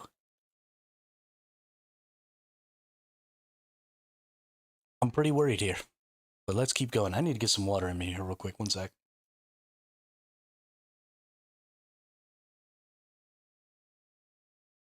Okay. Here we go again. Pretty much every online game that has servers, shards, and worlds always spin up too many to account for the large influx of players at launch, and over time have to merge servers. How do you plan to handle world or siege mergers when population for the world siege dies down, specifically in regards to player base, their collection of resources within their bases, and any vehicles they own? Will players be able to transfer? We already answered this one. They are going to allow permanent transfers post-launch. The base situation is one of the most difficult parts of this discussion because it won't be possible to ensure that the same land claim is available on the new server. We'll do our best when the time comes, but the reality is that you might get all your stuff, but not your base location. That's fine as long as I can get a blueprint, right? The problem here is that when we saw this answer before, it said that they were going to allow transfers between sieges, right? Permanent transfers between sieges. It didn't say anything about transfers between worlds. And that's just as big a part of this. Because if you have sieges that are dying, so you want to move from one siege to another, it means that you also have a world that is dying. And so you want to move from one world to another. So I really hope that we get a little more clarity on this leading up to the launch. Would it be possible for the introduction of snap to grid for placement of placeables inside our base for those who are OCD about things being placed? Here we go. This will not be done for launch. It is something we are considering post-launch. Today's dinner, one big ass burger, fries, and tacos. Hey, that sounds delicious. Especially the tacos and french fries. God, I love french fries. Oh, I'm sorry. I need a brief moment so that I can have a little bit of a daydream about potatoes and french fries. Like, like maybe some french fries dipped in mashed potatoes? Like some loaded garlic mashed potatoes with some bacon and some melty cheese. Just dip my french fry right in there. Just have potato on potato action. That sounds fucking delicious. Oh my god. I wish I knew how to make mashed potatoes. Based off previous answers, it sounds like they are releasing worlds with a minimum number of players, and then based off server load, then they will unlock additional server capacity as needed and or allowed. New World did that and changed their servers from like 2,000 players to 2,750. I hope, Damien, I hope that they go ahead and increase the capacities of the worlds themselves. But regardless of that, you also have to be able to merge worlds, right? Because even if some worlds are overfull, some worlds will be underfull, and you need to be able to combine those worlds. And this is not new, right? This is every online MMO game in the history of all time. WoW had this problem. Dark Age of Camelot had this problem. Final Fantasy 11, freaking RuneScape, like every Damien Darkrose says homemade buttermilk biscuits open-faced with slabs of butter, sausage patties, ooh, bacon strips, hash browns, oh, hash cheese, browns. smothered in sausage gravy, and topped with fried eggs. The golden riversm, yes please. No kidding. Yo, y'all making me hungry. Stop. Um, but yeah, so this is not a new problem. If you're going to make an MMO game, right? An online live service persistent world MMO game, you will have ebbs and surges in your player base. And those ebbs and surges will not necessarily be even across the entirety of your server architecture, right? You may have simultaneously, you may be in an ebb, right, where 50% of your player base leaves. But at the same time that 50% of your player base leaves, 100 extra players might all surge into this one world. And so it's overfull. But then the rest of your worlds are only half full, right? These are things that happen because players are unpredictable, and where they choose to go is really kind of insane sometimes. And it's always been this way. And we've been solving this problem for 3 decades of MMO gaming. So you can't say, well, we didn't know. You can't say we didn't see this being an issue. We didn't foresee this problem. It will be a problem. You will have to fix it, or your game will cease to exist. So the fact that there isn't already a well-defined plan, and it seems like their plan is just like hopes and fairy dust at this point about how to resolve this issue, is wildly concerning. Wildly concerning.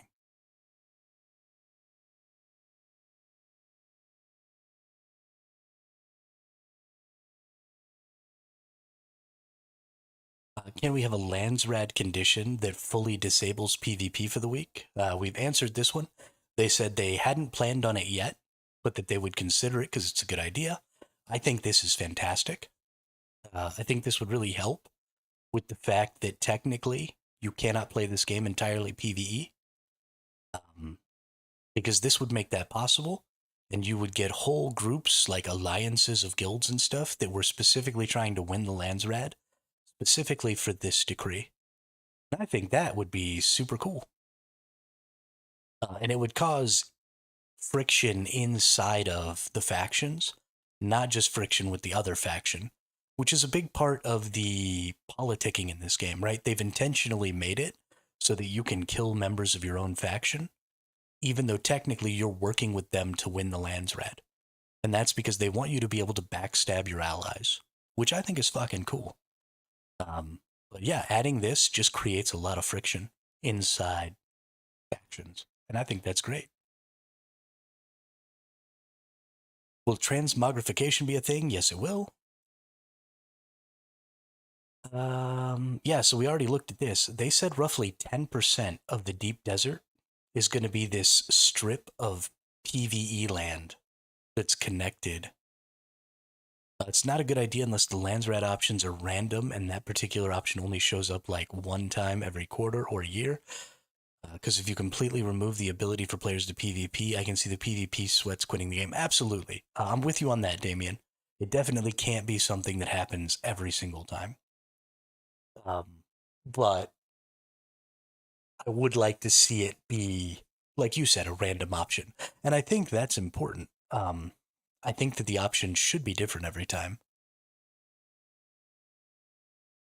And I honestly, I don't know when I want to know what the options are going to be.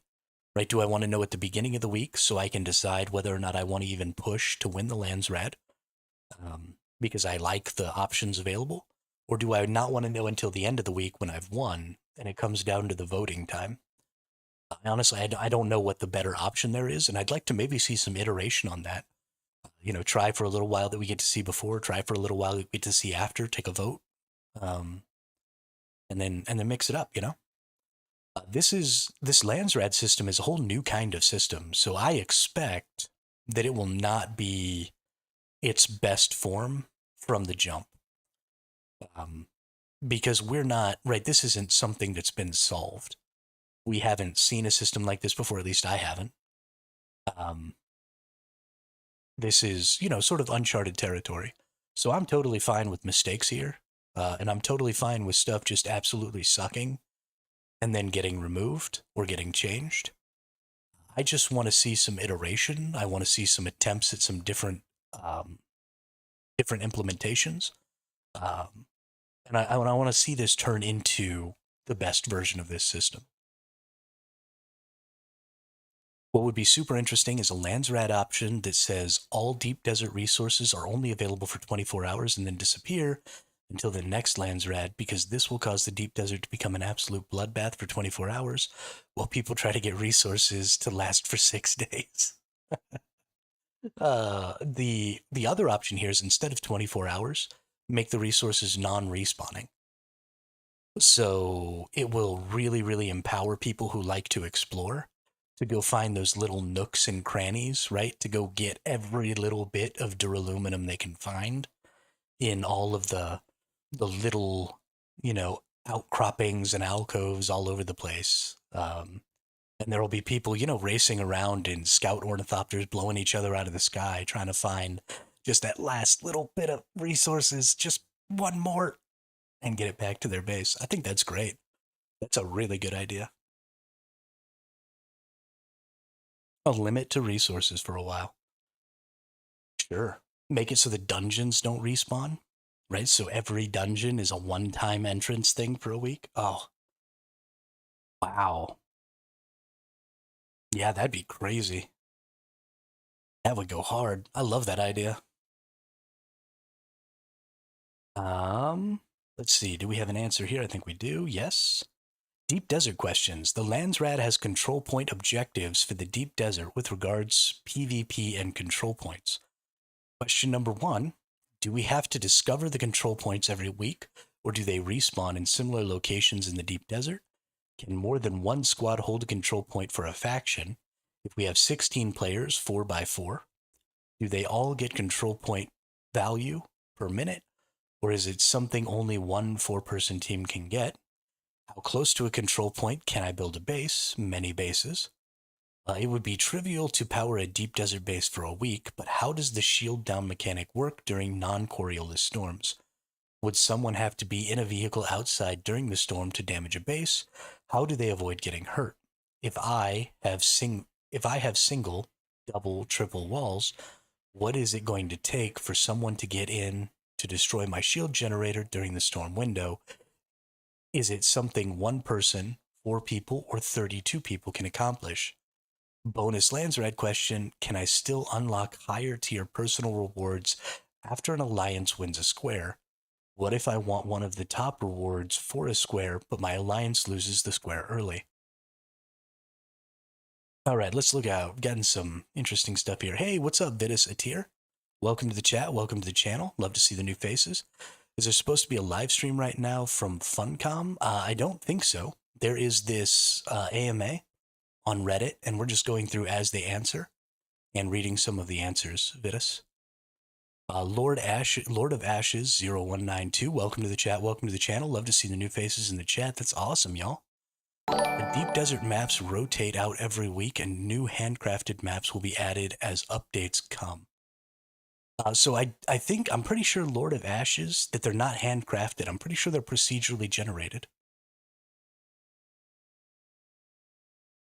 If they're handcrafted, that's really going to limit the number of possibilities. I think that would actually be a really bad thing. I would, especially as big as it's going to be. You know, they said it's 9 times bigger than the Haga Basin. That's pretty huge. To make a handcrafted map, we would end up, I mean, after even just a month or two, you're going to end up just repeating the same map. So I really hope it's procedurally generated and they're just handcrafting some of the points of interest and stuff. And those points of interest are kind of getting shuffled around. Because if it's a handcrafted deep desert, then eventually it's going to take multiple rotations before they get another map out. And that'll really make the game stale. But yeah, every week the Coriolis storm comes and destroys everything. And then we got to start all over again, which I love because I'm a big explorer. I love to explore. All right, the deep dungeon layout changes every week, so control points need to be discovered every time. You can build a relatively short run away. Okay, so it's not that far away. The shields go down in the deep desert during a normal storm. Any obstacles the builder puts in your way have to be dealt with, i.e. walls between you and the sub-thief. Okay.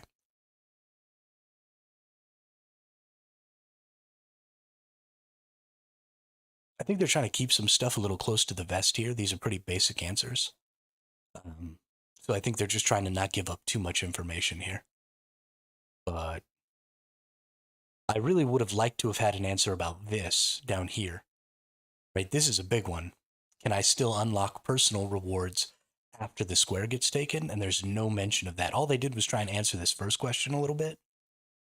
And then they didn't really answer everything else. I guess they answered this one. Yeah, I don't. Pretty bad answer there, Pilar. Pretty bad answer. Are military ranks with a faction? I would love to see things in Deep Desert or POIs change their aesthetics based off of what faction won. Ooh, that'd be cool. So I think that most of the POIs in the Deep Desert are actually Fremen, though. Like the dungeon type things and stuff that you fight out there. I think those are Fremen strongholds. So changing the aesthetic to be like Harkonnen, because they won, is a little off. But definitely there could be some stuff out there. Or maybe whoever had it the week before, there could be like destroyed buildings or something in their aesthetic that was out there from the week before when they had control. Could maybe be kind of interesting. And it would just be kind of a Pirate Software Dev Talks released that they handcrafted a large number of maps for release. The way they did that was handcrafting what they call islands to use procedural generation. Exactly. So what I said.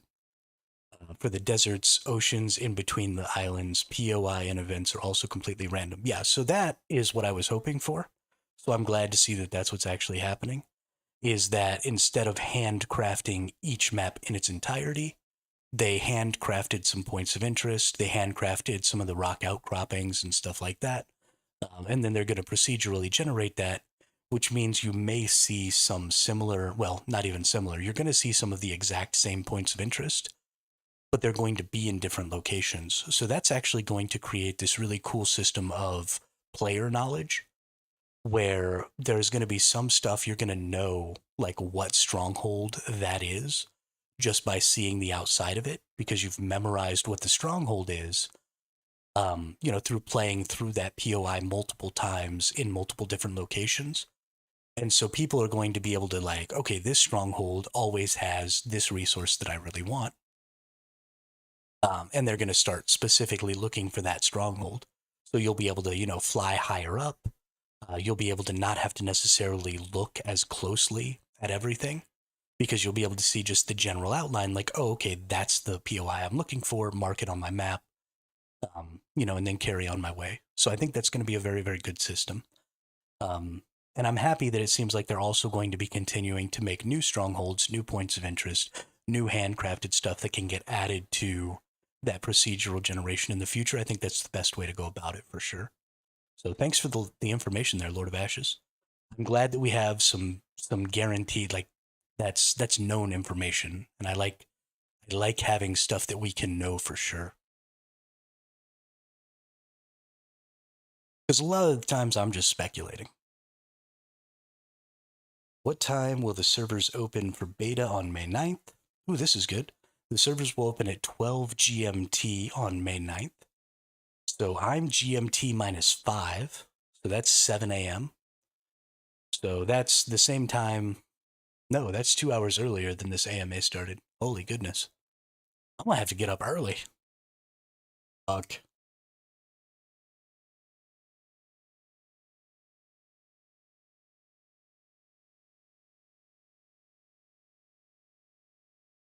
Read below that. 12 a.m. GMT or PM GMT. So most places just use a 24-hour clock. So it's going to be at 12 p.m. GMT. At least that's what I would assume if they don't put a designation. Just assume the 24-hour clock. Most of Europe uses a 24-hour clock, and GMT is Greenwich Mean Time. It's in Europe. Are military ranks with a faction going to be viable on the player's visible? Sorry, not viable. Visible on the player's suit when achieved. Is this something you might consider implementing? Blight, what's up? Just got a free upgrade to my Blood Moon. Hey, congratulations. Open beta is going to be interesting for sure through progress, though progress will not carry over, so don't stress too hard about it. Yeah, so that's really Blighted. I really can't talk to you about Albion today. Um, we're discussing this AMA for Dune Awakening, so there's lots of conversation going on in the Twitch chat about specifically the AMA and stuff that we know or might know about the game.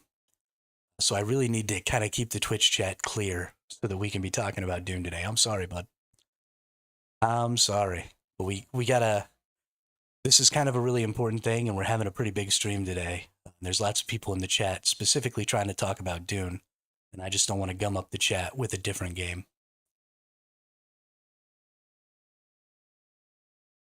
This is not the case for launch, but something we will consider post-launch.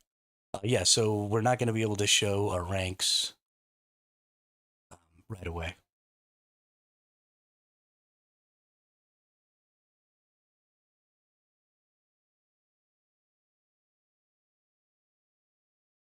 All right. Will builders be able to acquire both Harkonnen and Atreides building styles without betraying? I've already seen the answer to this, and it's no. That is the that is the current plan to allow you to get access to both. If it isn't there at launch, it will be coming. Oh, wow. That is not correct. Okay, so the plan is to allow you to get both. This is confusing. Will builders be able to acquire both Harkonnen and Atreides building styles without betrayal, or is the only way by betraying a faction and the swearing loyalty to the other? That is the current plan to allow you to get access to both. If it isn't there at launch, it will be coming shortly afterwards. I don't know if he's saying the plan is to make you betray or the plan is to allow you access to both without betraying. Um, I'm so confused. Bad answer. Don't know what you're talking about. All right. I have no clue what that is actually referring to. Um, Subak Anar in Dune Awakening. We have two types of equipment: still suit for desert exploration and the armor for battles. Is it possible to switch between them without having to change all the parts of the set individually? Are we getting presets? You have to change the pieces manually. How? How in 2025 do we not have loadouts? I don't think I've heard that question posed before. Not sure if you can switch sides once making a decision. So you can, Lord of Ashes. They have stated that you can betray one time the faction that you start as to join the other faction. That is for sure possibility. But and that so far is a way that you can get both types of building pieces. Um, but what this person wanted to know if you could get both types of building pieces without having to betray. And I don't understand Joel's answer there because he said, this is our current plan to allow you to get access to both. But this person posed two plans. So I am confused.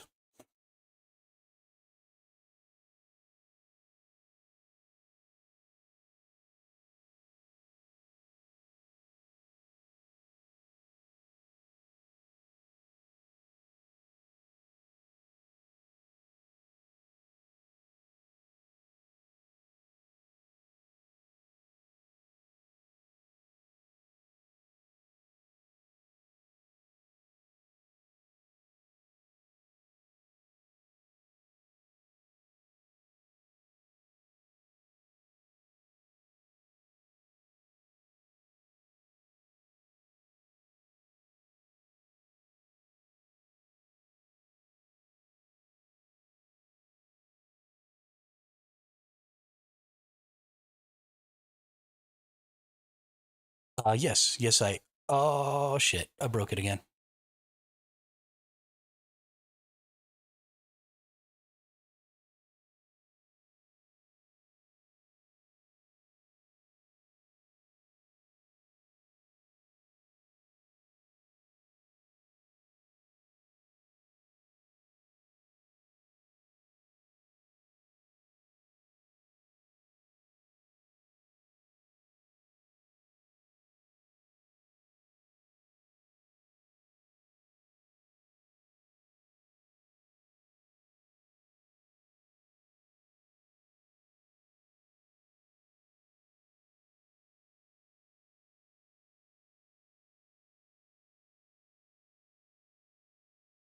Sorry, y'all.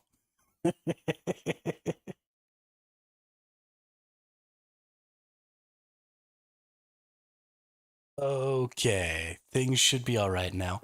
The problem is that when I hit my mute button on my mouse, it also is the move forward button on my web browser.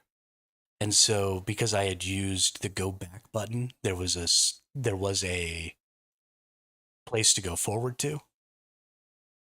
Um, and that created a problem for me. So we're just going to have to close a bunch of these because we've already looked at them. Hopefully, I can just find myself back in the spot that I was at before. The Prem kit, this big old long answer. Any chance of limiting the number of weapons? Will everyone be able to play it?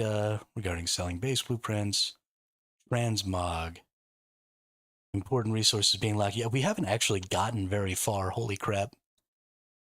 Content creators say combat is cheesy. Is the third faction planned? What happens if 200? I see bases incur tax.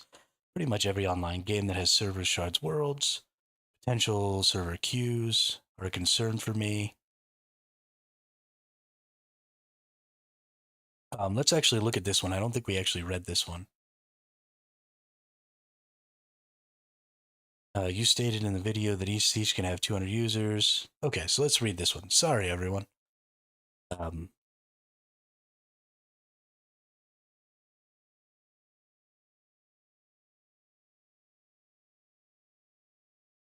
will it be revealed on release? I thought they were dropping it a little after release. They did say that the third faction will be um, hopefully soon after launch. I don't know how soon is soon. I assume 3 to 6 months is probably soon when it comes to releasing an entire faction. Um, I'm not I'm not too asked personally about when that information is coming out. Um, because I know that there's a third faction. I know that that third faction is going to have a unique uh, relationship with the Landsrad, right? They're not going to interact with the Landsrad in the same way. Okay, from what they said during the Pirate Software interview, it sounded like release. Great. That'll be something to really look forward to. I like that. I'm cool with that. I'm into it. Let's do it. Um, but I'm just excited to have a different mechanic. So I'm okay with playing the Landsrad normally a couple of times, right? We're gonna play for some months. We're gonna have this. Yeah, they're meant to be a balancing faction. Exactly, exactly. Which makes me think that it's probably the Imperial faction, right? Because they're the ones who would benefit from balance and equality between the great houses. Because then, if one side got too powerful, then the great houses could team up too much and then like destroy the imperial family. And so that's what makes me think that that's probably it. There's a rumor that it's going to be Carino. Hey, what's up, Hive Shadow? Welcome to the chat. Welcome to the channel. Man, we got so many new people in the chat today. It's freaking exciting. There's a rumor it's going to be. So I don't actually know a ton about Dune lore. I watched the old movie when I was a kid, and I haven't watched any of the new movies with Zendaya and Timothy Chalamet. Oh, okay. Carino is the Emperor faction. Got it. So the same thing that I think it probably is. Cool, cool. Ryan Stevens, welcome to the chat. Welcome to the channel. How are you? Say my name, say my name. When no one is around you, say, baby, I love you. Is that what you were looking for?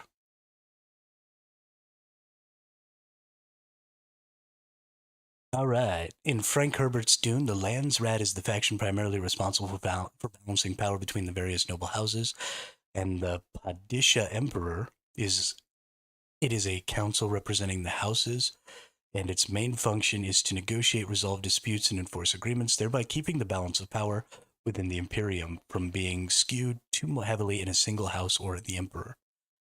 But since they are turning Landsred into something else, no idea who they will have for the third faction.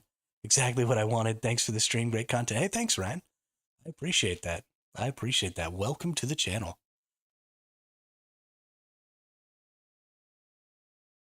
Yeah, today has been like the most successful stream I've had in my entire life. This is awesome. Y'all don't even know. I've got a huge shit eating grin on my face right now. Just massive shit eating grin. I'm having the best day of my life.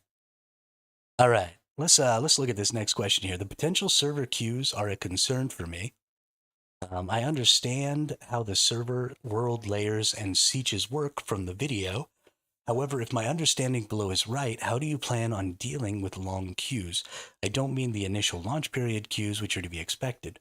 You stated in the video that each siege can have 200 users, but only 40 of those concurrently can be online at the same time. So 40 concurrent users out of 200 at busy times like evenings and weekends, where more users are likely to log in and play for longer periods, could I be stuck in a queue for, say, 3 to 4 hours? For example, Saturday morning, I log in, there are 40 users already playing, and I'm number 41, so in a queue waiting, these users decide to stay in the basin for 4 to 5 hours, building, mining, PvEing, etc. Will I be stuck in that queue for 4 to 5 hours until one of them logs off, or goes to the deep desert, or one of the player hubs? Yeah, this is a huge concern.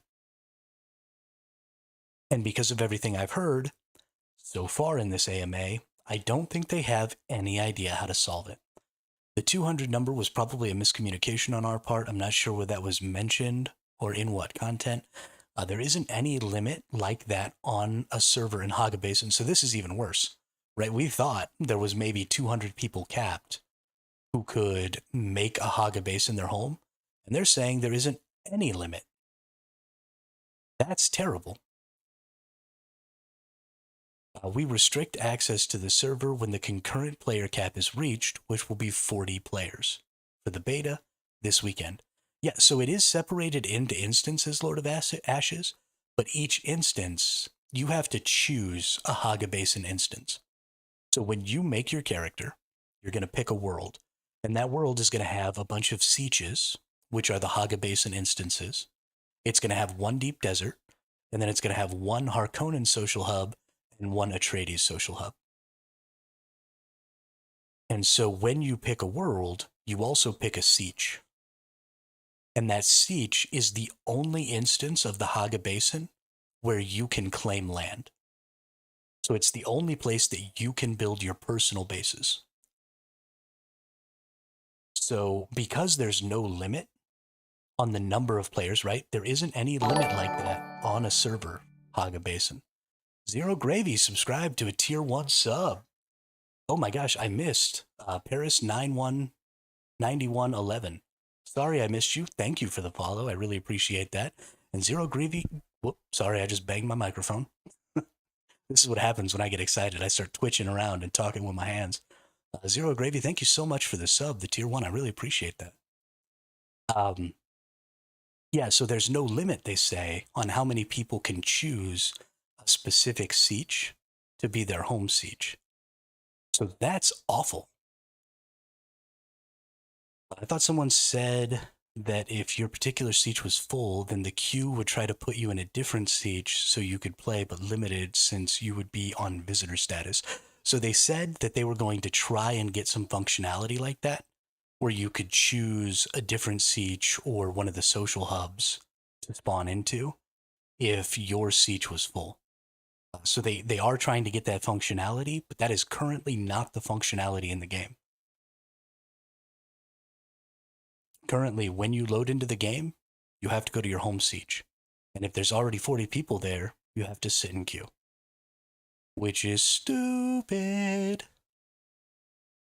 But since there's no limit on the number of people that can call a Haga Basin home, you could accidentally end up in a siege with a mega guild with 200 people, and then you would literally never get to play. You'd have to delete that character and make a new one.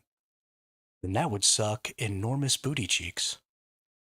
We restrict access to the server when the concurrent player cap is reached, which will be 40 for the beta this weekend. Once there are 40 players active in that specific Haga Basin, any new player trying to connect will be in a queue. There are some population limits, but that is based on activity, which is only for how many players have connected to the server recently. We have these in place to make sure there is enough buildable space in the map. Okay, so there is a limit. There's not a limit, there is a limit. I'm so confused. We do that to make sure that there is enough buildable space on the map so that you can claim a base location without running around for hours. That's great. We will have plenty of hardware at launch so that people can play on low, medium, or high population worlds if they want to. We will have hundreds of worlds and thousands of servers at launch. For queue length on the closed beta, when we have not been intentionally limiting the amount of hardware, the queue lengths are very short. Very short is not an answer, right? 5 minutes is a very short queue length. But if every time I go to the deep desert and come back, I have to wait 5 minutes, that sucks. Especially if people who don't live in my Haga Basin, who are in my guild, can't also do transports into my guild base because they can't bring vehicles full of stuff into my Haga Basin as a visitor. That means that I have to transport all the goods from the deep desert back into my Haga Basin.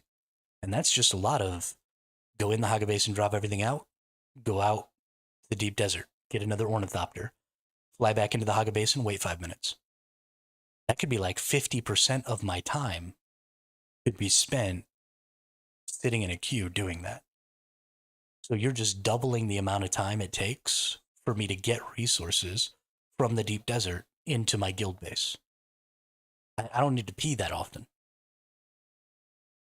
So this is the server structure here is bad, objectively. It needs to be different.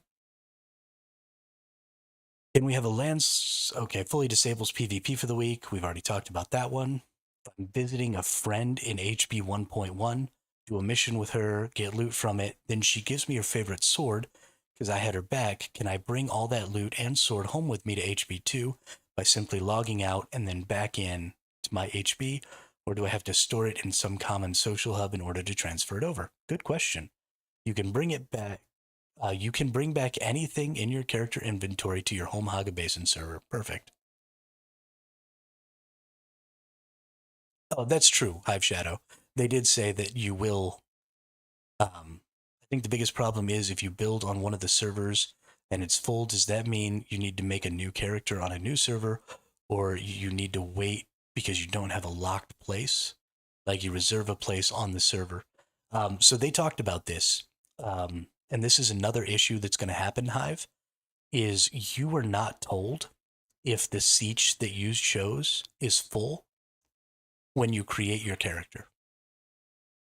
They said that when you do your character creation, if you choose a full siege, then you will end up in the queue after character creation and the tutorial. So you're gonna make your character, you're gonna do the tutorial, and then you're gonna be in a queue, and that's a huge L.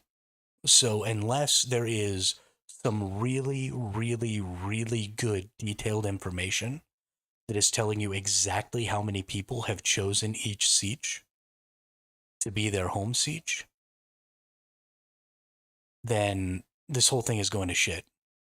And also, you won't know what's happening to your siege while you're doing your character creator and your tutorial, right? Because some people are going to log in, they're going to be like, do, I just logged in.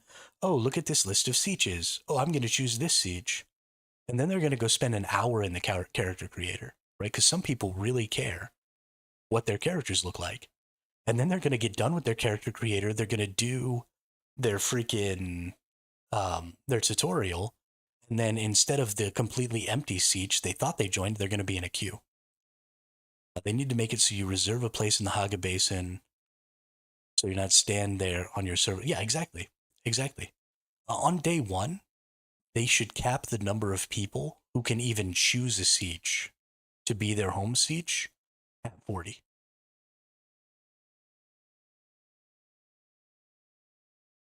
Because especially for the first 4 or 5 days, people are just going to play all day. Later down the line, sure, absolutely, things are going to split up, and you could have maybe 200 people in a siege, and then only 40 of them at any given time will probably play because people don't play every day. They don't play at the same times. They have different work schedules. But prime time is prime time for a reason. Right? People who live in northeastern United States or who live in the eastern United States are going to play on the eastern United States servers.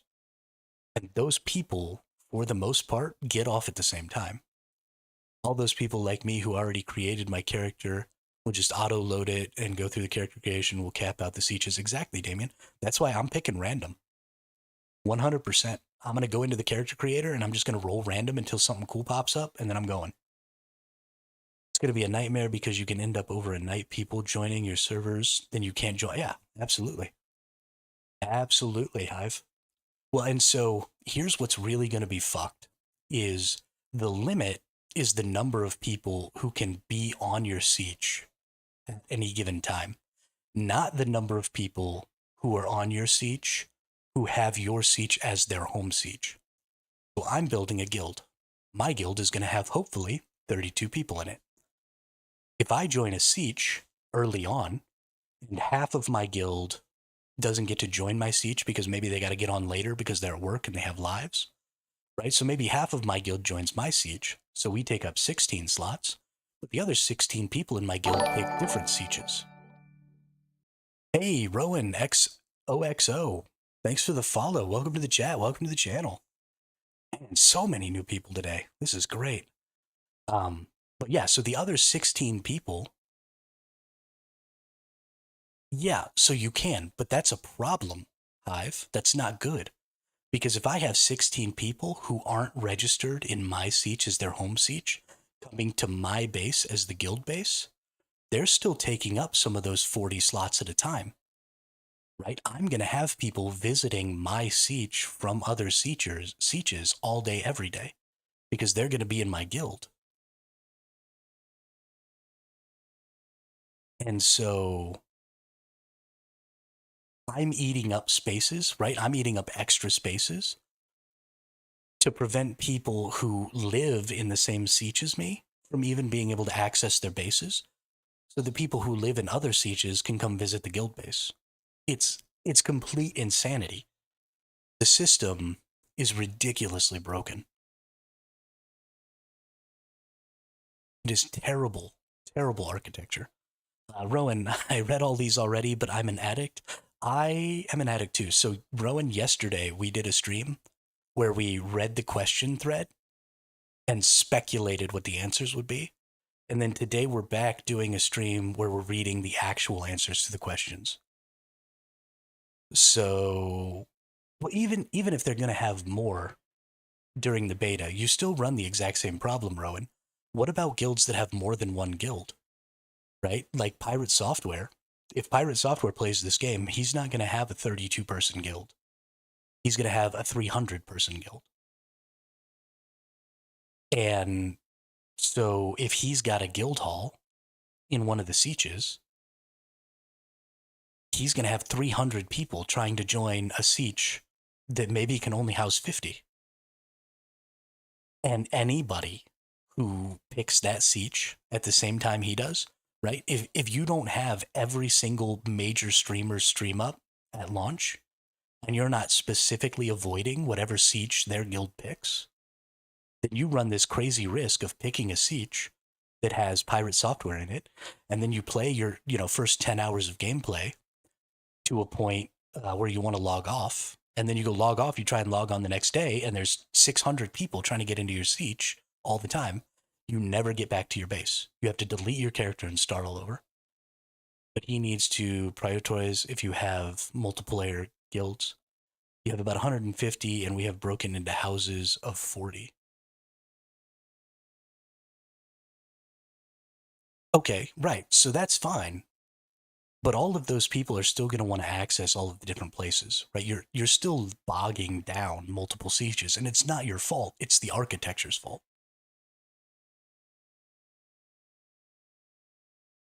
The server architecture is broken because it doesn't benefit big guilds and it doesn't prevent big guilds. What it needs to do is it needs to just make it impossible for people to have communities larger than 32. Because if it doesn't, then there are going to be some sieges that are virtually inaccessible. And if you accidentally end up on one of those, you're just fucked.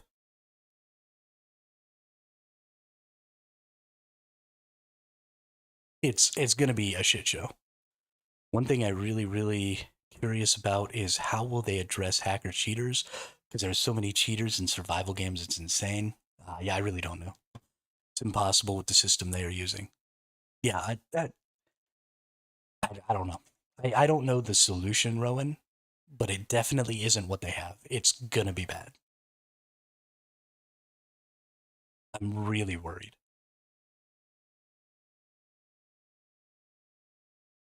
Battle Eye is terrible. I've played Ark. Anti-cheat is just one of those things that will never work until you have game masters. It's time for a little Mountain Dew Baja Blast here. What you have to have if you really want, because we all know when people are cheating, right? It's fairly obvious. If you're running around playing the game and your helmet gets spun off and none of your other gear is broken, then you know that somebody cheated, right? They used a headshot hack, an aimbot. And so what they need is they just need game masters, right? You need people flying around invisible who are just watching stuff happen and picking out cheaters and banning them right there. Don't do this whole ban wave garbage, right? I know they do ban waves to try and prevent hackers from being able to figure out exactly what people are getting banned for. But F that. Right there on the spot. because you don't necessarily need to stop the hacker from learning how to make the hack. You need to stop the person who's using the hack from wanting to use the hack, because then nobody will buy the hacks, right? Because they'll know as soon as I start using my hack, some game master is going to see me and just bam, control alt delete my account, and I'm out. Um, Joel said in the the pirate interview, they have said people during some weird stuff. There is not normal gameplay in the beta. Would have been best just to have persistent world broken into regional servers with just a planet-wide map. Yeah, I don't have a problem with the idea for the architecture, Lord of Ashes, but I do have a problem with the implementation, because smaller smaller numbers mean bigger swings, right? If your siege can only hold 40 people, then 10 people is a big deal. If your siege can hold 200 people, then 10 people is pretty inconsequential. And so they've taken everything, and I know it's a hardware issue. I know it's difficult to accommodate large buildings and lots of buildings and stuff like that. But if that's the case, then you have to make it easier to travel around. Once Human has a very similar system, and you can just move your base anytime you want to any of the different worlds, right? Any of the different subservers on the server that you've chosen. So why can't we have a similar architecture here, where if I'm trying to load into the server that I normally load into, or the world that I normally load into, the siege that I normally load into, and it's full, why can't I just move to a different one and then transport my base? Right? That's obviously something we can do. Joel talked about, he said he noticed some people cheating. That's great. Ban them.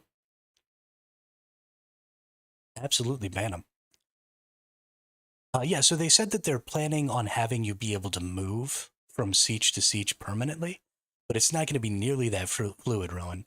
What they were talking about was just being able to choose another permanent siege, and then probably have to completely rebuild your base. So I don't.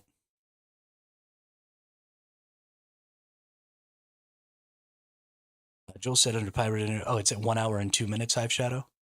I don't typically watch other people's content on stream. I might go check the Pirate Software interviews out in a little while.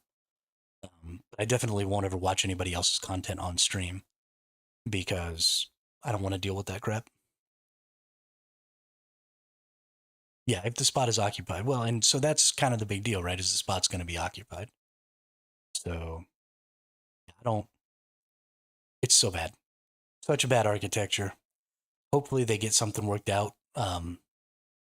It is a pretty unique architecture, so again, at least I'll give some leeway, where at least we're trying to do something new, we're trying to do something different.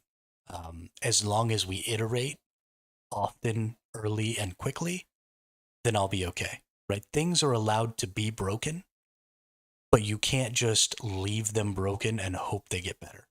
If they're broken, I need to see something changing somewhere quickly and often.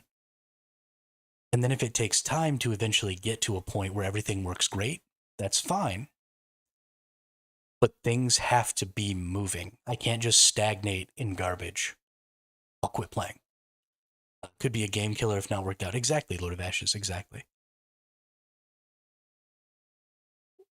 Military ranks we talked about. Transmogrification we talked about. Player number caps, we've already read that one. In the last Dune Awakening live stream, it was mentioned there was a small strip of land. We already talked about that one. Will there be elevators? No. Would it be possible for the introduction of Snap? That's not expected, but may happen in the future. Curious about one thing. You mentioned the players will be able to join each other across different. Okay, we already talked about that one. What time will the servers open? It's going to be 12 GMT. Will there be possibility of a hot swap? No, unfortunately. Um, so I get this, right? Let's talk about this one a little bit. I'm going to read all of these questions, and then we're going to read these answers, because this is a more complete answer. I want to talk about it. Will there be a possibility to hot swap abilities and techniques set up binding key shortcuts, example, control 1, control 2, understand while not in cooldown. Will there be any endgame character ranking across factions? I'm interested in that.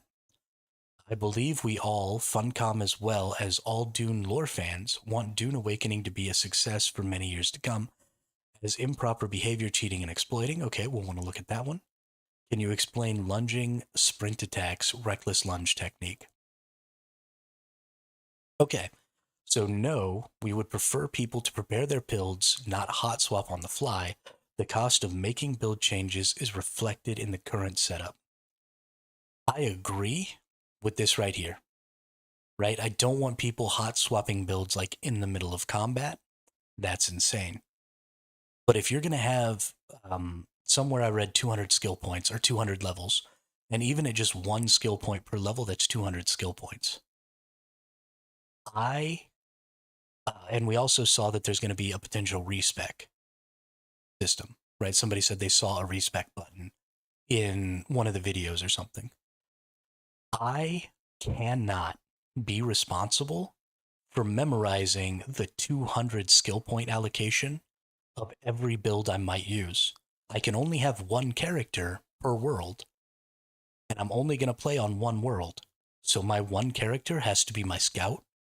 My one character has to be my gatherer, has to be my heavy gunner, has to be my precision gunner, has to be my melee fighter, has to be everything, right? So I'm looking at probably 6 or 7 full builds. And you're telling me that I have to memorize the point allocations for each of those builds, and that you don't want to give me a system in game to save those point allocations and skill loadouts because you don't want me to hot swap. That's insane. It's 2025. If I can only have one character and I have to completely remake that character every time I want to change to do a different activity, then I need to be able to save that change, right? I don't care about the cost, right? Make it cost Solari, make it cost resources, make it a huge resource sink. That's fine. I understand you got to have resource sinks. There needs to be some sort of a cost associated. Make it so that I can't swap builds in the deep desert.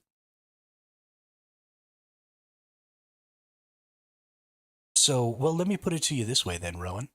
They already said that you're not going to be able to get every skill in the game unlocked, which means that for everything that you're doing, the the point allocations are going to be important. So, not having a respec and not having an easy respec doesn't necessarily affect me as much as it affects a casual player. Because eventually I'll memorize all of my loadouts, right? That's fine. But especially if you didn't have a respec, then casual players are the ones who are going to see, um, some sort of a benefit in like increasing your ability to mine copper. Because they're going to be mining copper for a much longer time than I am. But if you don't have the ability to respec out of that copper mining, then when you get to end game, that's a dead point. And if you're already a more casual player, then you're already going to be at a disadvantage because you're just not as good at playing. And so if you can't respec out of that copper gathering to get something more PvP oriented in the future, then you're not only going to be just generally worse at the game because you don't play as often, and that's, how skill works, but you're also going to have a worse character because you didn't optimize your points as you leveled up because maybe you spent a little extra time mining copper than some of the more hardcore players. Respec systems are about making things as easy as possible for casuals more than anything else because they just don't, why would you want to spend 15 minutes of your maybe 2 hours in a day respecing your character for whatever activity you wanted to do when you could spend that 15 minutes one time, save it as a preset, and then hot swap it?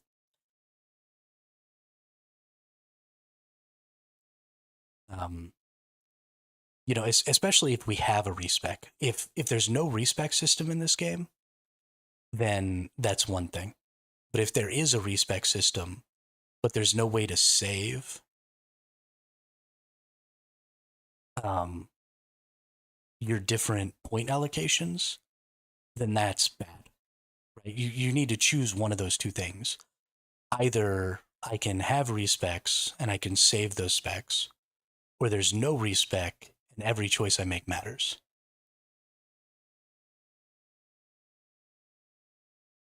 Right, so those websites are third party though.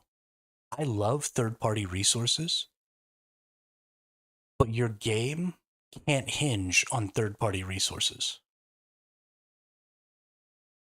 Your game has to stand alone. And if your game is less good unless you use a third party resource, then there's something wrong with your game that you need to fix. Making build presets is not difficult. It's a solved equation. There are tons of games out there with build presets already. So there's no reason that it can't be possible. And I understand, right? We don't want it to be on the fly. Okay. It can only be done when you're standing next to one of your sub pipes or a sub pipe where you have permissions, or there's a special structure that you have to go to access your presets, or anything like that. That's fine. I don't need to be like flying around in my ornithopter as my scout build and then look down and see some people that I might want to PvP and then hot swap to my PvP build. I'm okay with needing to prepare before I go out on an adventure. That's that's fine with me. I will be respecking often enough for a hot. I bet you I change specs at least 3 times a day once I get to deep desert, because I'll have a build that I use for scouting, right? That's going to have lots of mobility. It's going to be ranged attacks so that I can take down NPCs, but it's not really going to be designed at all for PvP. So that's what I'm going to use to scout when new weeks appear, so that we can, track down maps and stuff like that, so we can map the deep desert. So that'll be one build that I'll use. I'll have a scout sniper build that I'm going to use for like control and reporting. So a sniper build that I'll use when I'm away from my allies while they're doing other activities to make sure and like watch for ingress points and stuff like that. I'll have an Overwatch sniper build. I'll have a gather build. There's all kinds of stuff.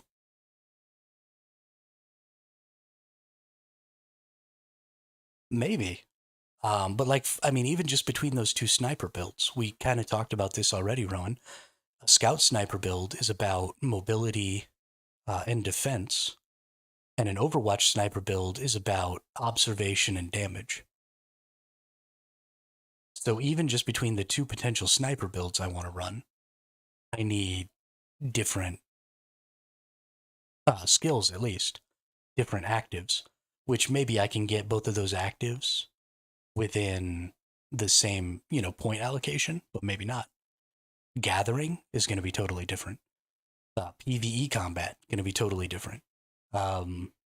Scouting for the sake, right? You've got your planetarian, planetarian. I think that's what it's called, planetarian, that does all of your mapping and all that stuff. Um, that's like a whole sub thing on its own, and none of those skills really help with any sort of combat at all. So if I want to do any of that, that's something I have to spec into and out of on a weekly basis, because the deep desert changes every week.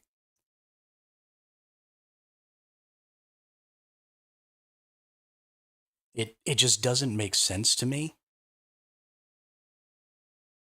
to not at the very least give me the ability to save and change at home. I'm curious when they say you can't get all the skills in one character, like how close can you get? For sure. Is there enough points to max out all classes without putting any points into planetologist? Planetologist, thank you. I'm looking forward to figuring this out, and since I will be playing 5 days earlier than you, I will try to answer as many questions as possible in the Discord before we all play together on the 10th. I appreciate that, thank you. I think they should rework it to where gathering, crafting, survival skills don't count towards, say, your PvP build specs. With the Mentat Trooper build I made, I still have 54 points. Okay, awesome. Um,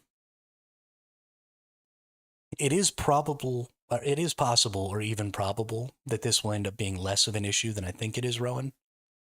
Um, like I said, I've never played the game. I haven't been a part of any of the betas or anything, so I have nothing but my past experience with other games to point to this being a bad idea, in my opinion. So maybe I'm freaking out over nothing, but I don't think it's going to go well.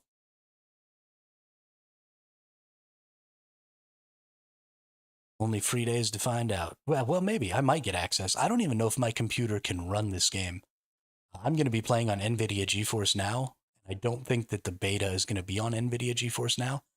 So I signed up and I will try to run the game if I get access, but I may very well not be able to play this game until it comes out on NVIDIA GeForce Now.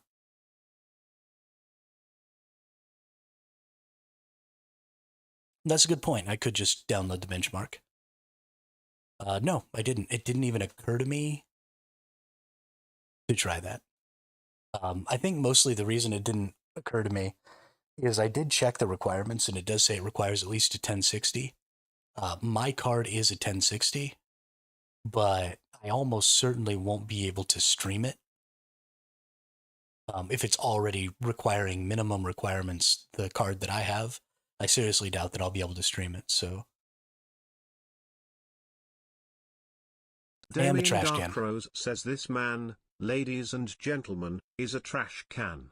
I am a trash can. That's not a lie.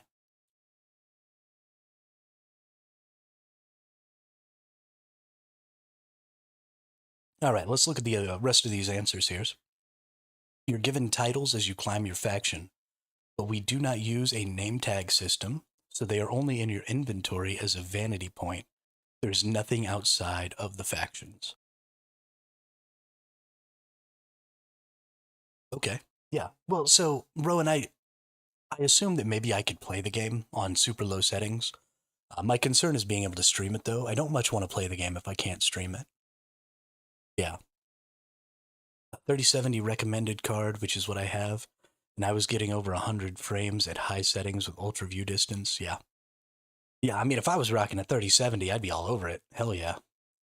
And we'll see. Maybe I'll play. I'm excited enough about the game that if I get access to the beta, I might just not stream anything on those days and just play the beta if I can get it to run. That might be an okay thing for me. It'd be cool to take a couple of days off anyway. Just get in the Discord with the guild group and hang out and chit chat. Okay, so there is going to be no observable faction ranking system, which is too bad. We have reporting systems, chat moderation, and anti-cheat. The game is also server authoritative, and we do not plan to release the server code. Every game is server authoritative, or at least most of them are, so that's not really... they're trying to make this seem like an extra layer of defense, like that's not just the industry standard. Chat moderation, anti-cheat. If you have chat moderators, why don't you have in-game GMs? If you're gonna have people sitting there watching chat to make sure that people aren't, using slurs in chat, which I think you absolutely need to have, give those people invisible avatars and let them fly around the map looking for cheaters while they watch the chat. You're already going to pay people to moderate the chat. My goodness gracious, people. And reporting systems. Reporting systems are wonderful. And the reason reporting systems are wonderful is because people are really good at picking out aberrant behaviors. Right? It is so easy. We've seen this as AI has released, especially like generative image AIs. People are really, really good at just uncannily knowing when something is an AI image.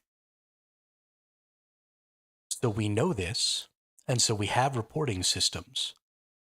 But this knowledge that we have about reporting systems being so effective just means that we already know that game masters would be extremely effective because they are just people observing aberrant behavior. Get game masters.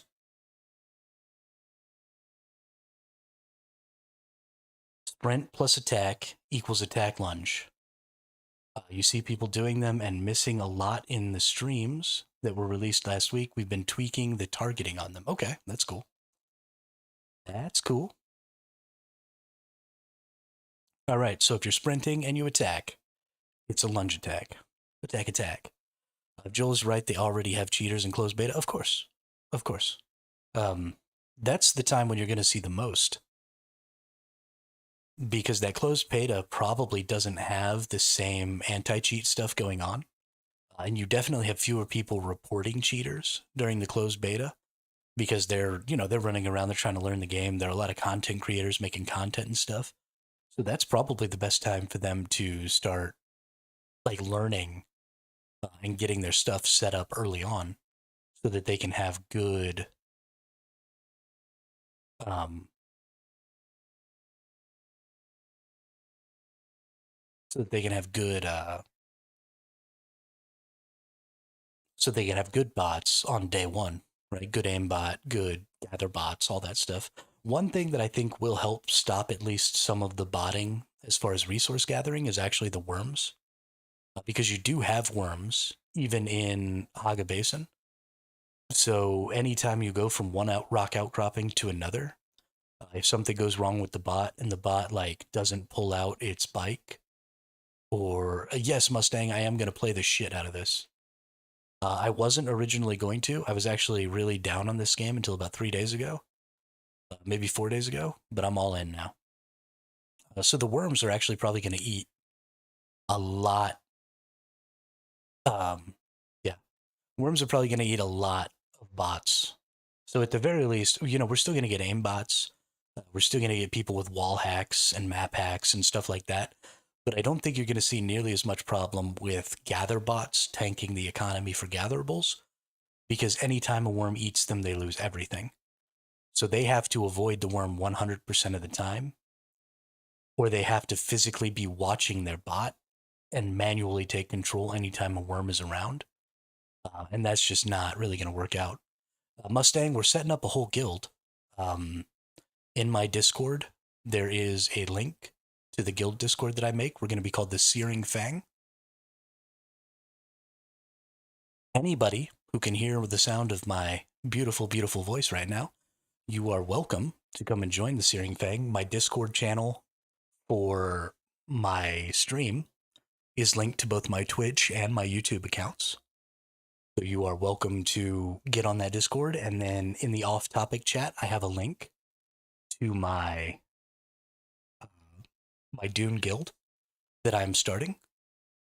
We've got about 6 people so far. I've probably got another 4 or 5 that are planning to join that have yet to join. So if you don't have a guild, come on in. We're going to be pretty chill. Sectarion, thanks for the follow over on the Twitch. Really appreciate it. That's so many new follows today. That's exciting. I'm excited. It's going to be a pretty chill guild. The primary goal is I want to have just PC right now, Mustang. Just PC right now. I want to have like 3 or 4 really hardcore leadership people who are going to spend most of their time, working on helping people achieve their personal goals and helping achieve guild goals and setting up content and, doing information gathering and stuff like that so that we know kind of the state of the world at all times. And then everybody else is pretty much going to be free to do whatever they want.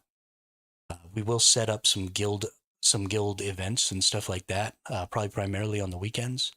And then we'll have, overarching guild goals and stuff like that I will hope that everybody will help with. But there aren't going to be any sort of limits on like how often you need to play or how often you need to show up to guild events or anything like that. We'll save the requirements for the really hardcore people. And then everybody else will just, when you're there, that's great. When you're not, whatever. Grind for the Ornithopter first? Yeah. Absolutely. Absolutely. Well, and so we're also Lord of Ash. We're not going to get on a hardcore server. Um, Sectarian, hey, thanks for the sub over on the YouTube too. I appreciate that. That YouTube channel has been dying. I appreciate it. Thank you. Um, yeah, but we're not going to get on a super hardcore server. I'm not going to join a server until the 10th. So we're not even going to play the head start as a guild. Um, and then I'm going to try and get on a server that's maybe like a second wave server on the 10th because I want to avoid the mega guilds. I don't, the server architecture is really bad for mega guilds specifically. And so if you're on a server that has a mega guild, I think your deep desert's going to get bottlenecked. Your Haga basins are going to get bottlenecked. Just a lot of that stuff's going to get bottlenecked really bad. And I'm willing to potentially have to merge into another world in the future and maybe have to completely rebuild the guild base and stuff um,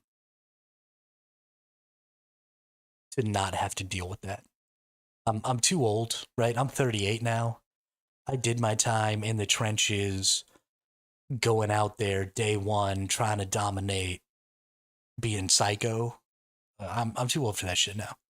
I just want to sit here with my feet kicked up in my nice comfy chair and just fucking click around and play video games. I don't have it in me to try and be the best at anything anymore. The last game I really tried that on was New World, and it was woefully apparent that I was past my prime. So yeah, well, I mean, there's plenty of room for those of us who play that way, right? The really hardcores usually end up taking up, a couple of servers because they all want to fight each other. So there's going to be maybe 5 servers, maybe 6 servers of just really hardcore go get 'em motherfuckers out there. And that's great. And the rest of the servers be us calm, relaxed old people who just want to play in the dirt. Like, whatever. It's fine.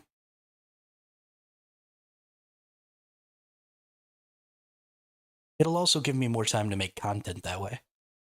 Because, I mean, I'll still play a lot, right? I'll probably do a 24-hour stream on the first day. And I'll probably play, 12 to 16 hours a day for the first at least few weeks, if not month. So it's not like I won't know what's going on, and it's not like I won't get to end game quickly. I can't. Ugh. I just want to be the largest arms trader on Arrakis. There you go.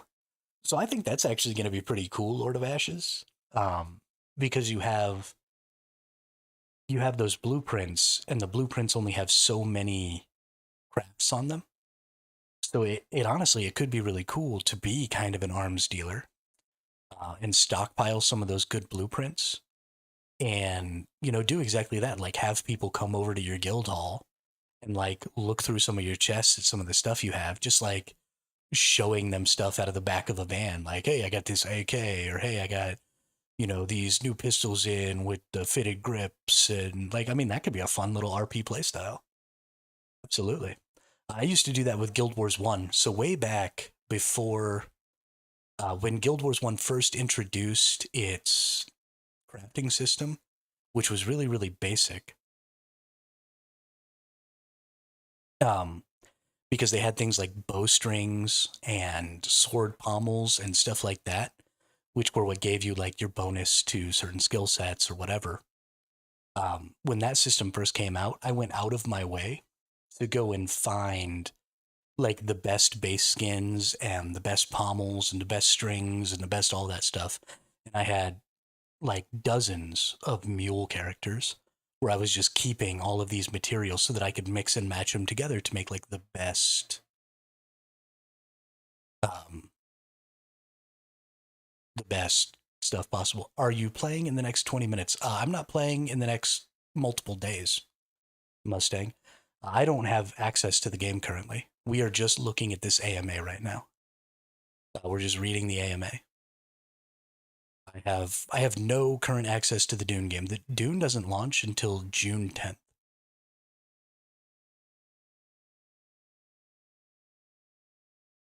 So yeah, we're living on a dream right now, Mustang.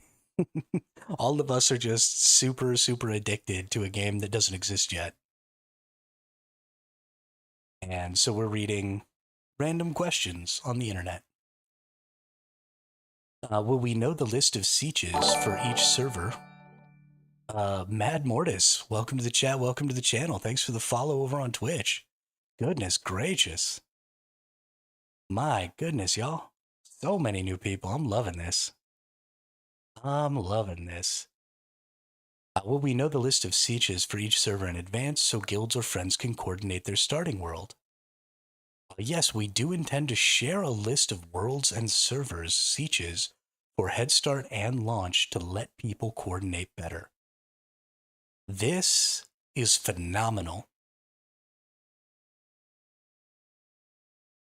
It does look great, Mustang. I'm really excited about it. I think it's going to be a lot of fun. There are some glaring problems, and we've discussed quite a few of those already today. But yeah, this right here is a huge freaking W. Absolutely huge W. Jinxie Barksdale, welcome for the thanks for the follow, Barksdale. That's a good name. I like it. Thanks for the follow over on the Twitch. Welcome to the chat. Welcome to the channel. Oh my gosh, another new friend. I'm so excited. Um, yeah, so we're going to have to look into this. So this means that I won't necessarily have to wait because people are going to post, and I'll make sure I stay in the Discord and maybe try and like get myself invited to some guild leader Discords or something. Or maybe if there's like a creator Discord out there for Dune, maybe I can get in on that. And then I'll see if I can't figure out where everybody's going so that my guild can go somewhere else. So we don't have to deal with all that stuff. So I will put in the time and put in the energy, and hopefully we can have an idea of where we're going before. And I'll try and keep everybody updated through the Discord as things change in the moment. If maybe we have to switch worlds or switch sieges or something like that. But this is a huge, huge W for coordination. Absolutely. Even if you're going to play solo, pay attention to this and try and get into the official Discord server for Dune. Not try, go get into the official Discord. It's not like you have to apply. Just go join it. But get into the Discord server for Dune and see if you can't learn where some of the bigger streamers and stuff are going, specifically the siege they're choosing. It'll be fine if you want to join a world with one of those bigger streamers because you like want to go kill all of their little sycophants or something. Then that's totally cool. Then join that world. But make sure you figure out what siege that person is going to specifically, because that siege is going to get bombarded with all kinds of people. So just at least go to a different siege on that world. So try and protect yourselves from ending up in a position where you can't get access to your own base, because there are lots of people trying to join your siege through the visit system. You don't want to deal with that.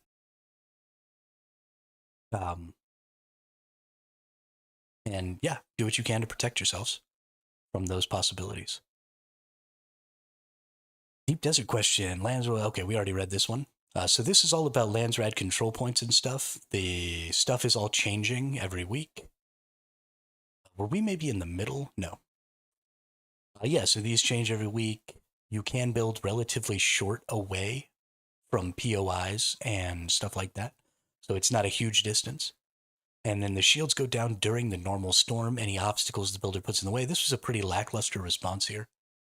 The question was about base rating in the deep desert.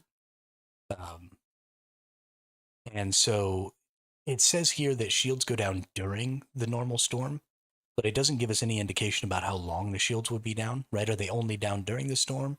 Are they down for 15 minutes after the storm? Like, what's going on? Do I have to be standing out in a sandstorm in order to be attacking somebody's base? That seems really not fun. Yeah, this is just a really lackluster response, but it's all we've got. So we'll just have to go and learn for ourselves by attacking people's bases. We've already looked at this answer. Recustomize your character. They said not yet, but something they're planning. So once your character is made, your character is set, at least for now. So for those of you who really care, go download the character creator and benchmark tool because that will save your character so that it auto loads when the game actually comes out. Raid bases are going to have to be a thing? Absolutely. Yeah, if I can't raid bases, I'm going to be pretty sad, Lord of Ashes. Because I came from a big Arc background, right? I've played like 6,000 hours of Arc. And so I always kind of hated base raiding in Arc because I played a lot of solo. And so I was constantly trying to raid big bases, right? People who were playing way more than me with way more people. So I'm really excited for this sort of fob v fob system that's going to end up happening. I think it's going to be great. I feel like some of these lackluster responses are because they don't want the game to be solved before it even comes out. Absolutely, Damien.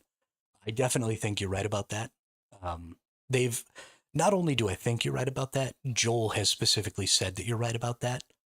That there is information that they don't want out there because they don't want people learning how to exploit things before the game even starts. So 100%, you're right. I'm just going to enjoy all the PvP in the deep desert. 100%. 100%. Seems like there will be raiding, but I just don't know to what extent. Yeah, so that's what this question Rowan was talking about was we do know for a fact that in the deep desert, there will be the Coriolis storm, which is going to delete everything once a week. But then there will be regular storms that will knock down the shields to your deep desert bases. And when the shields go down, they're susceptible to being destroyed by other players. So we're just trying to get a little bit of clarity about how those storms are going to work. And I think, like Damien said, this is intentionally obscured because they want us to have to learn that as we go. So there's just not really any information about that. But this is where you're going to be doing your base raiding because you can't raid the bases in Haga Basin. You can only raid the bases in the deep desert. So yeah, but some of these answers are for sure driving off people who are on the fence. That's true, Lord of Ashes. That's definitely for sure. Um, it honestly, some of these answers drove me off. There was a long time. Decent90, hey, welcome to the chat, welcome to the channel, welcome. How are you? There was actually a time not so long ago, Lord of Ashes, that because there was so little knowledge about the end game of this game, I thought it was going to be very Black Zone Albion Online. And so I wasn't going to play it until about three days ago when I heard about the Landsrad system and learned that faction cooperation was actually going to be important in the deep desert. I was 100% against this game. And it wasn't until just a few days ago that I changed my mind when I started learning about Landsrad and the factions and how the factions were actually going to have to work together and stuff like that. Because I think faction warfare is the only real way to do MMO PvP games. I think if you don't have faction warfare and you leave it up to just guilds, then that's a recipe for mega guilds to just take everything over and pretty much ruin the play experience for everybody else. So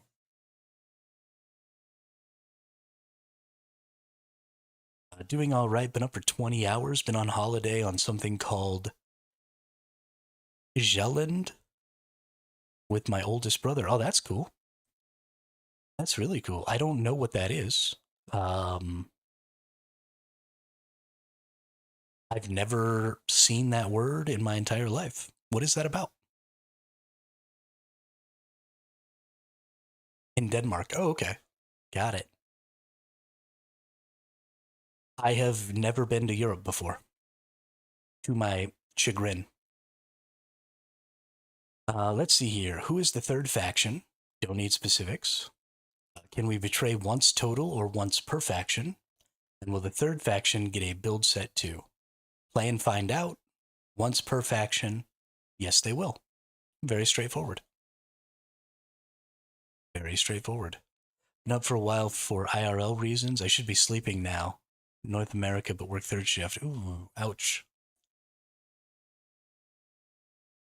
That island's got a bridge to Sweden? Oh, okay, cool.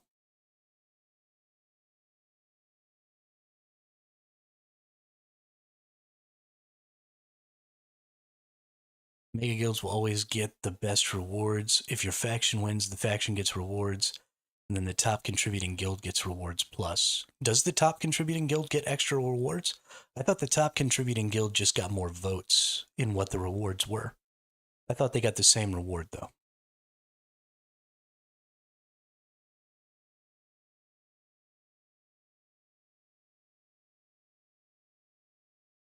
Oh, you all know each other? That's hilarious.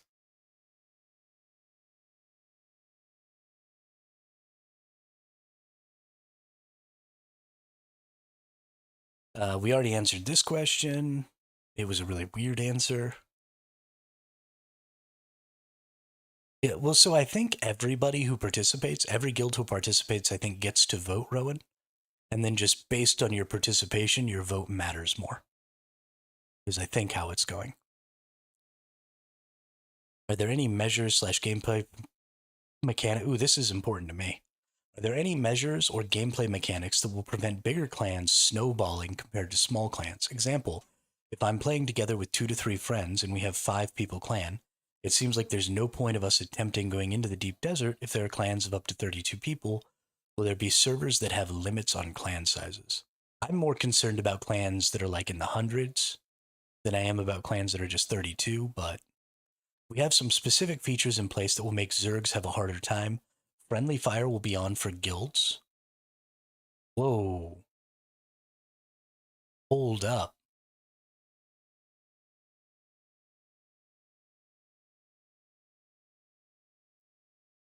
I knew that friendly fire was a possibility within factions. I did not know that I could shoot my own guildmates. That's crazy. There are no name tags. Friendly fire will be on for guilds. Wow. That is some really cool information. The issue of large groups dominating in multiplayer games is a difficult problem to solve entirely.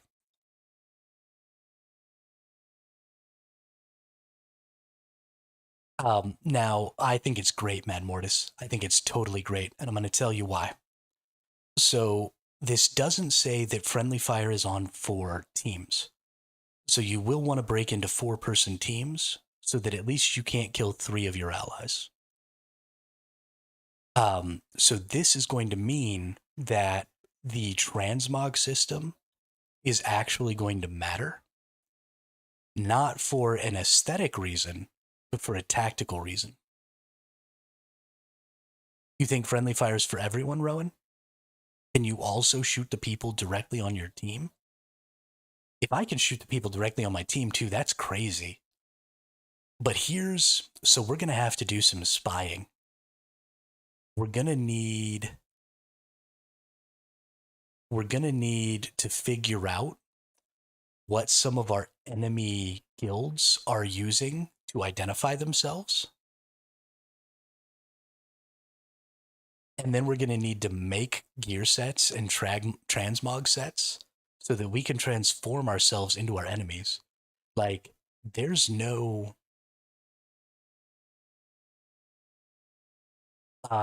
Thiessen, if I get access to the beta, I absolutely will.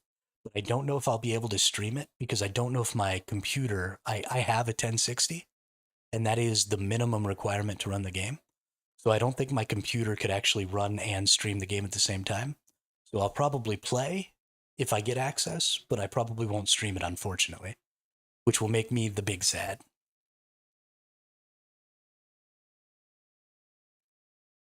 The problem is going to be when you have multiple guilds of the same faction fighting in an area. I was lucky enough from Funcom to be able to stream it. Oh, are you one of the... You were in on the creator weekend or whatever recently? That's cool. The Funcom member writes, then it looks for FF. I just want to say everyone is getting thumped. I don't give a fuck. No, but I got in this next. Oh, okay. You're already in the next beta. Okay. Did they send out keys or did they just send out some keys to creators to let them know, like, hey, you're going to be in the next beta? know that there were some creators on the Discord who already knew that they had keys to give away in streams and stuff like that. Sorry, I got a message over on Discord here real quick. It might be about this game, so I'm just going to check it out real quick.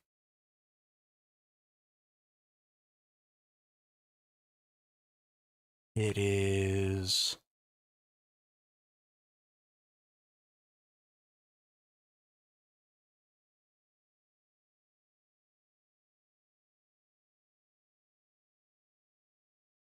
Damien Yappin. That's what it is. I might get more keys. I don't 100% know yet. Okay, cool. Yeah, I was pretty on the fence. Well, I wasn't on the fence. I was totally against playing this game for a long time. So I didn't look into trying to like do any of their creator stuff or anything. So I'm just kind of making it up as I go, doing it on my own over here. Would be great if people used VoIP in large battles over Discord chat to somehow combat the FF. Yeah, I mean, that's going to totally have to be a thing. If the Ultimate Edition still don't have a key. Lord of Ashes, the keys for normal folks, us normies, aren't going out until like Friday, I don't think. So, Jagblade, welcome to the chat. Welcome to the channel.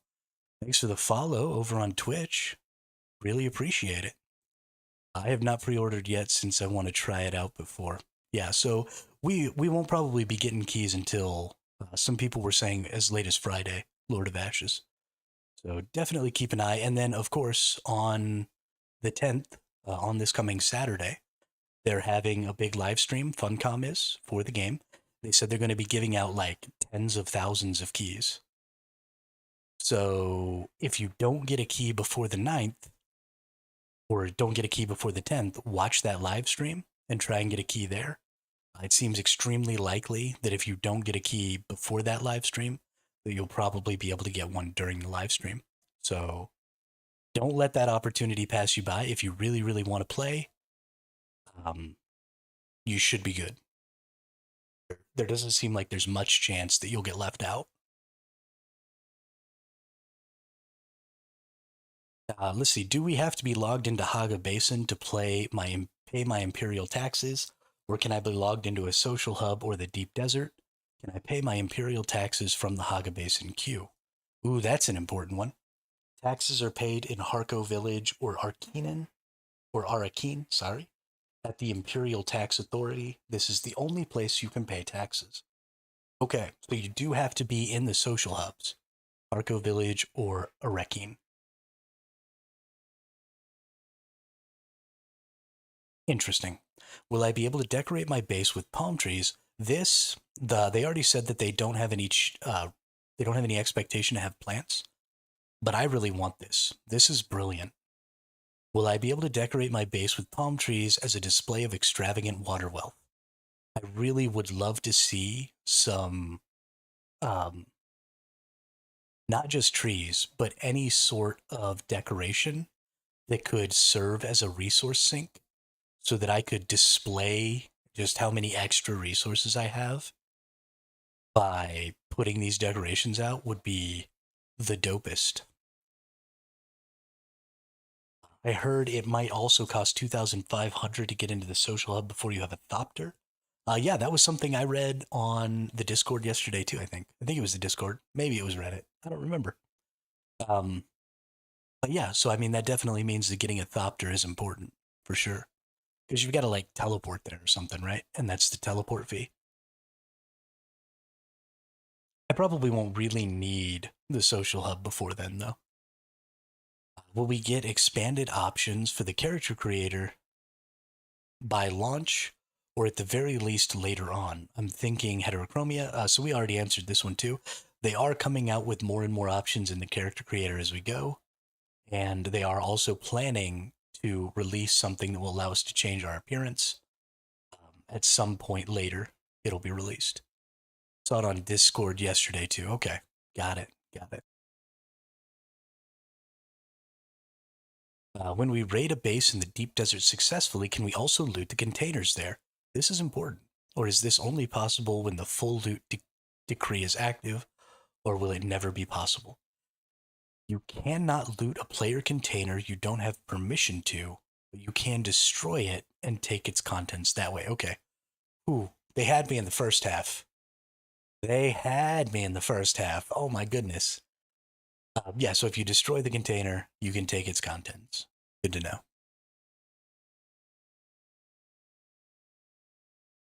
Good to know. I was freaking out. Just like Once Human. Yeah, for sure. Except it's intended to be that way in this game, and in Once Human, it was a total accident. My friend and I are not in the same server, but in the same guild. Am I able to join their server while they are offline and have access to their base in the same capacity as if they were online and play in their world primarily instead of playing in mine? Your friends must. So this is a big deal. Jagblade, M key looking into container breaking build. I like that. There'll probably be explosives, right? So it'll just be explosives. What if you destroy the sub thief? Can you then overtake the whole base you're raiding uh, by putting your own sub thief? So you probably wouldn't be able to take over their structures, Hive Shadow.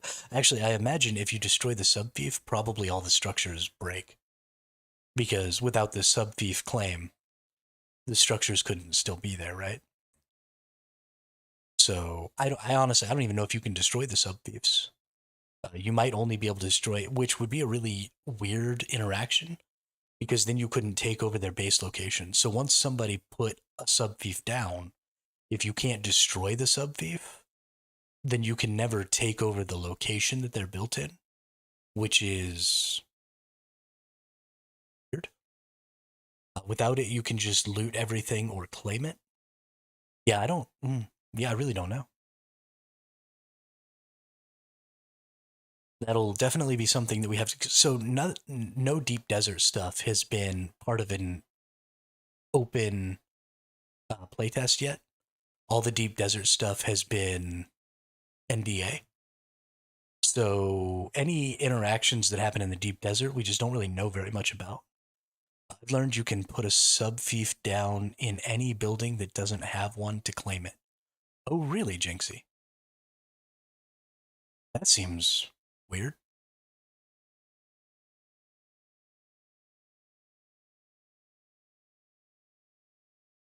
Your friends must be online for you to visit their Haga Basin server. However, if you are in a multi-person guild and everyone is on your friends list, only one person needs to be online for this option to be available. I was just told that we do plan to give players the option to visit another Haga Basin server in their world for launch, even if you don't have any friends online there, though. Good news. Okay. This is going to make the queue a nightmare, but it is necessary um, for guilds to be able to function at all.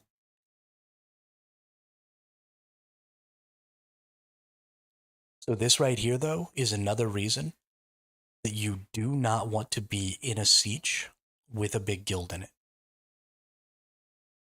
So pay attention to where the big streamers are going. Pay attention to where the big organized, like professional guilds are going, and then go to a different siege. So they're doing it like Once Human, which we have no issue with, but with a 40-player cap. Yeah, with a 40-player cap and no ability to move your base to another siege. And that's really the kicker, Damien, is if I could just move my base to another siege and plunk it down somewhere, then I don't care. But you're making me choose a home siege, and that's the only place I can make a claim, and that's the only place I can build. So if all these people from all these other guilds are coming into my siege and taking up my 40 slots so that I can't go home, that would be like if people were having a car show on your block while you were trying to get back to your house after a hard day of work and you couldn't get into your house because you couldn't drive your car down your street because they were having a freaking car show in the middle of your freaking street.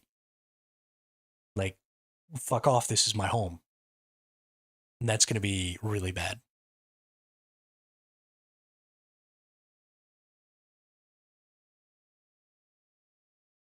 Are you anticipating any further delays? Game development is never late. It arrives precisely when it means to.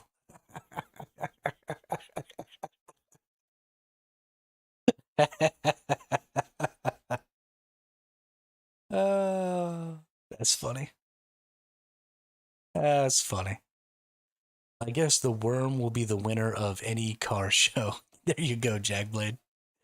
There you go. I like it. I like it a lot. Okay, that particular dev is awesome and deserves a raise for sure. Let's see, who is it? Oh, that's Joel. That's the creative director.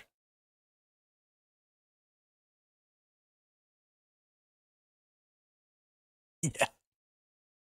Cyberpunk 2077 accidentally used its time machine and went back and released before it was ready.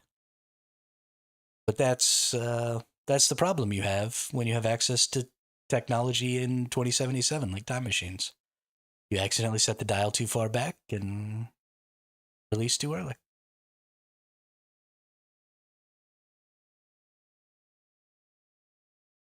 The world of Dune is all about power, not just military might, but economic influence as well. How does spice factor into the game's economy? Spice is obviously extremely valuable on a personal, group, and guild level. On a personal level, it fuels your special abilities. It is required for higher tier crafting, and it is required for the Landsrad. Spice delivery is the only consistent delivery that will appear on the Landsrad every week. Ooh, okay. That is interesting to know. That is really interesting to know.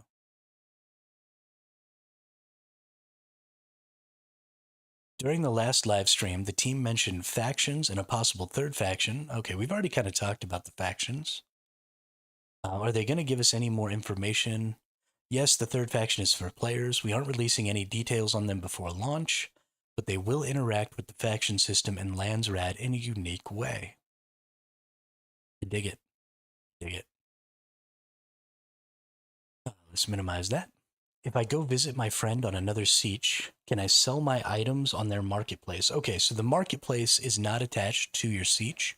Your marketplace is attached to your social hub.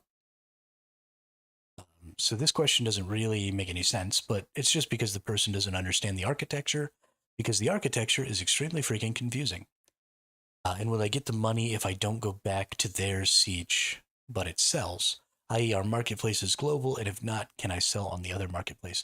The exchange is shared across all Haga Basin servers in the same world, so it won't be an issue in this scenario. Yeah, that's a very good answer because there's some additional stuff in there, like you don't have to go to a siege to sell in the marketplace. You go to the social hub to sell in the marketplace. This person went ahead and didn't complicate it anymore and just told the person it doesn't matter. Whatever seat you're on, wherever you go, the marketplace is universal. Very good way to answer that question to maybe prevent some additional confusion for this individual. Because player bases have vertical limits, if I build a base on a cliffside down low, can another player come along and build a base directly above me on the same cliffside? My assumption here is yes. But the answer is actually no. It is not possible for another player to build a base in the same vertical above or below yours. Interesting. Interesting. Okay. Hmm.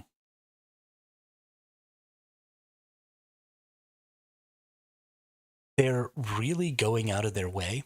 And this is one of the reasons that I think the 40 players per siege is kind of a big deal. And why they went with such a low number is because they seem to have gone way out of their way to give you some space, right? To let you build your base and not be crowded. Yes, Rowan, that is correct. But there is a limit to how much up and how much out you can make it go. So my assumption was like if you built at the bottom of a cliff and you went up, you might reach your vertical limit before you reach the top of the cliff. And then you would maybe leave enough room for somebody to build up there. But it looks like that's just straight up not a thing. And I'm totally fine with that, right? And it seems like the rest of y'all are too. I want my base, especially my guild base, to kind of stand on its own and not just be crowded with other people's bases, especially people who aren't part of my base. So I'm okay with this. I like this. I don't want it to be too crowded. Yeah, right. I want my views, right? They've done a surprisingly good job, based on what I've seen, of making the desert kind of this beautiful view to take in. Um, Even though it's basically nothing but sand and rock. And I want to be able to see that. I want to stand out on my ornithopter landing pad that's way up on the top of my cliffside, and I want to look out over an endless desert, and I don't want to see, a bunch of little boxes and stuff like that cluttering up my view. I don't normally care about aesthetics. This game's making me care a little bit more about aesthetics. So, good stuff.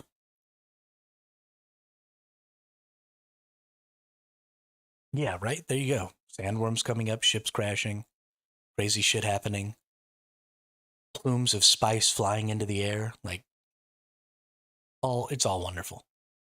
Are there maker's marks on items? Ooh, this is important. Are there maker's marks on items and gear you have crafted? Like on a sword info screen, it says something like crafted by Swoder Crafter. This person asks some good questions. The makers will not have their name on the items they craft at launch. Well, that's sad.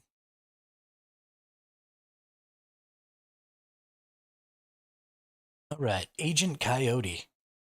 If I'm planning a longer vacation or work related trip that requires me to disconnect from the game and last longer than a generator can power and protect my base, how can I ensure that my base remains intact and all my stored items are safe? Is there a backup or vacation mode planned?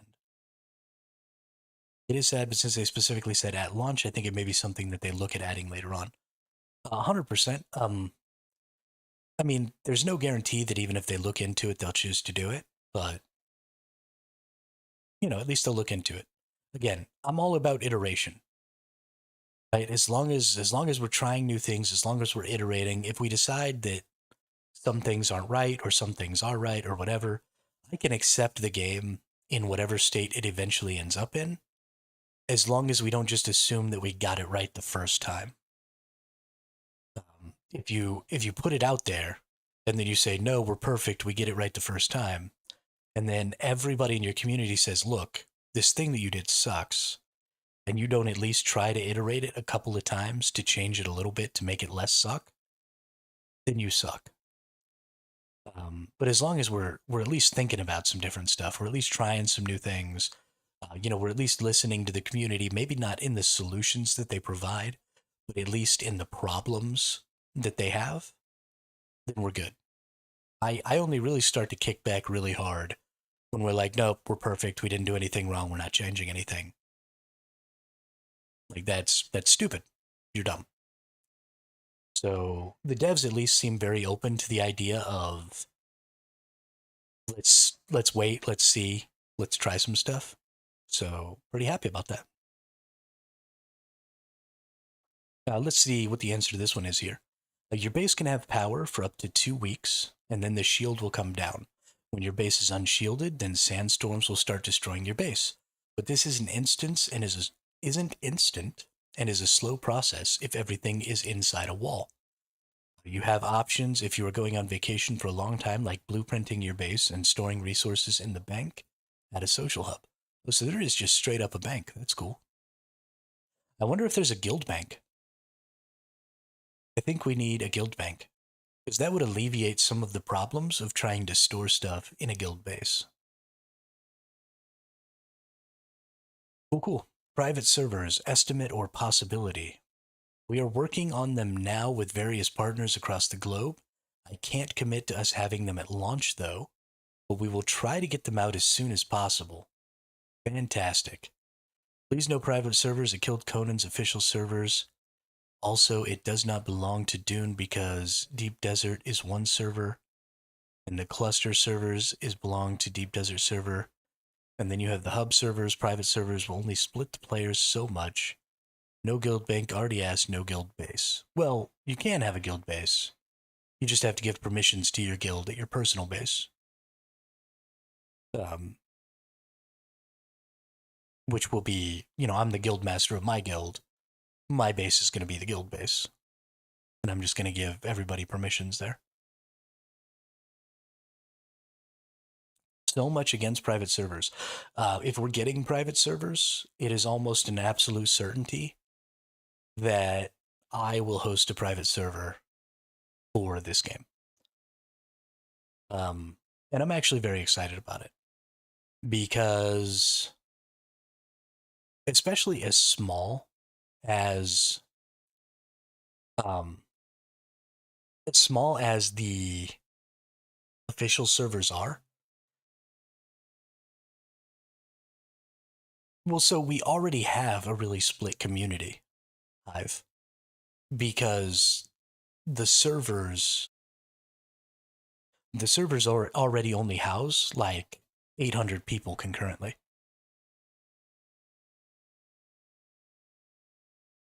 Right? Because you've got 40 people per Haga Basin.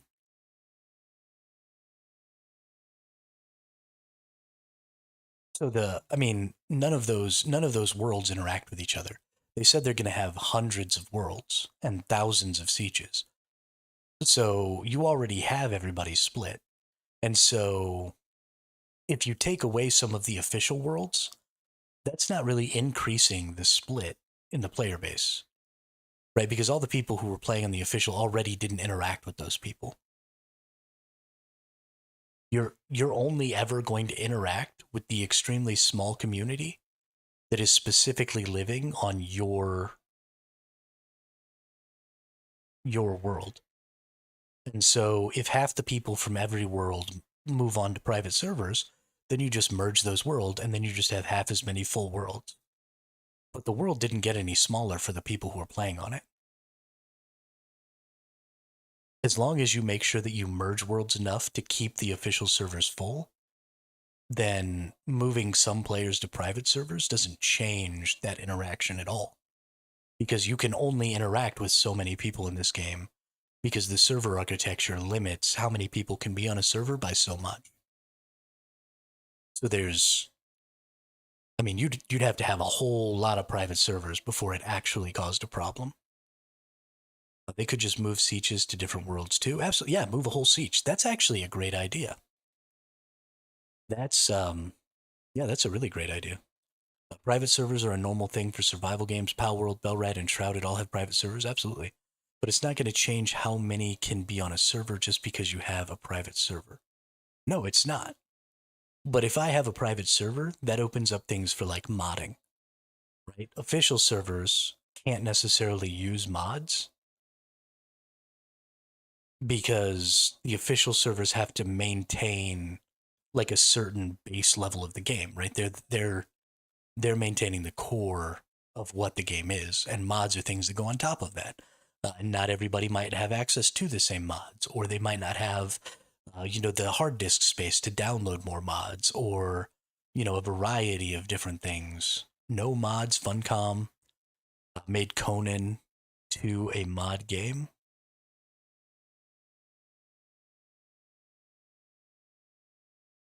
I don't know what that meant, but I love mods. I think mods are, especially in survival games, for example, Ark Survival Evolved, while it had extreme issues, especially when it really early came out, but pretty much the entire time Ark Survival Evolved was the only version of Ark that there was. It was one of the most customer focused, player centric games that has ever existed because they had an extremely good mod community. And because they frequently interacted with that mod community to make their game better. I think mods should only be available on private servers. Non-private servers should never allow them. Exactly. I absolutely agree, Damien. I think that the official servers should 100% be official. If you're going to add mods to the official servers, then they need to be fully integrated into the base game, and the person who made the mod needs to be compensated monetarily. But like Ark, for example, a bunch of their maps, Valgero, Ragnarok, all of these maps were made by modders, and then they were given a once-over, right, some polish by the actual dev team, And then they were introduced for free as official game maps. And I thought that was wonderful. So I'm totally behind private servers. I think that's fantastic. Private servers would be likely considered a different world and would kill the economy part. Um, so Lord of Ashes, when we say private server, we don't mean private sieges. We mean private everything. Private deep desert, private sieges, private economy.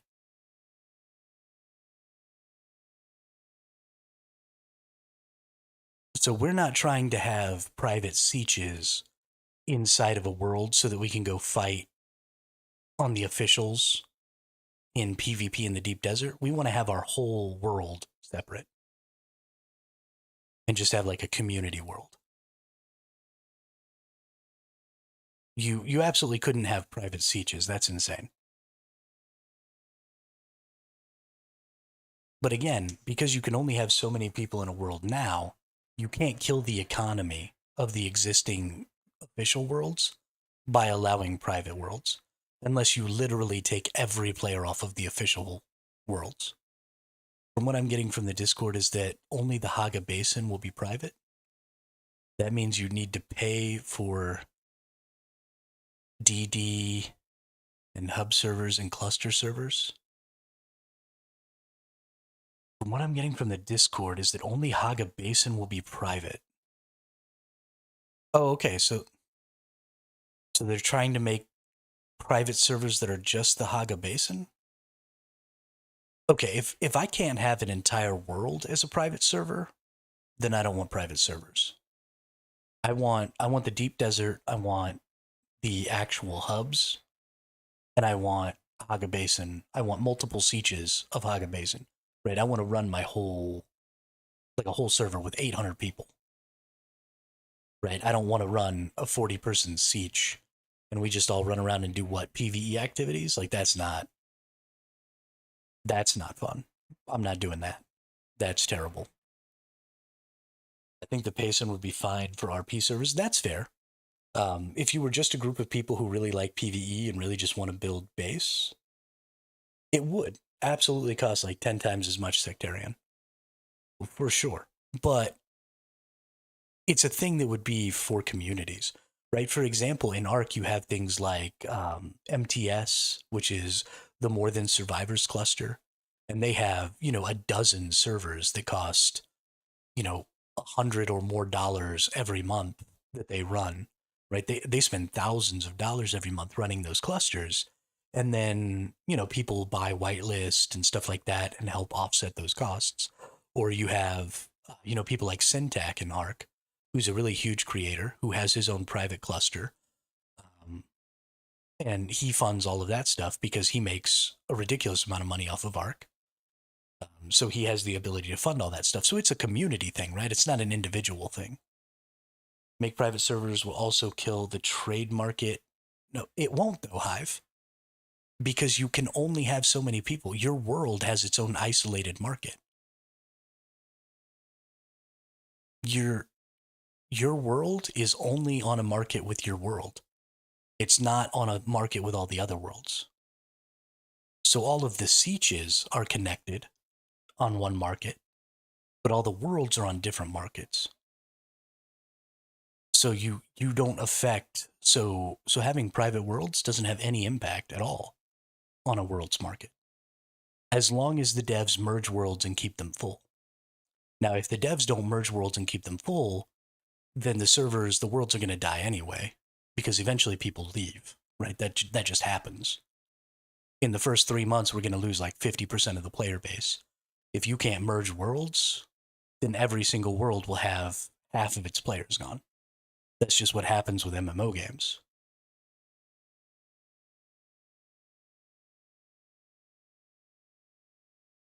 So you just have to have a system of merging, or you're fucked. That'll be interesting to keep my eyes on. That will have a huge impact because people are going to go over to the private servers and split the players so much. I don't know. There's a disconnect between what you think and what I think, Hive. because you can't, the player base is already split. At most, you're interacting with maybe a couple thousand players.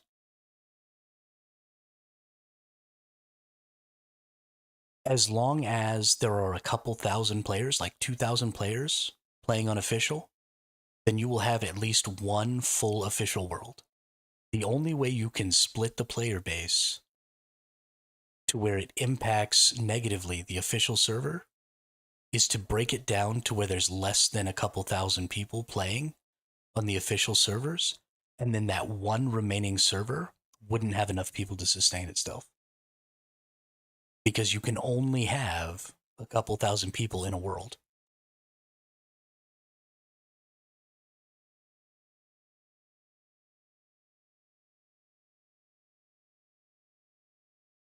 Okay, well, we agree to disagree.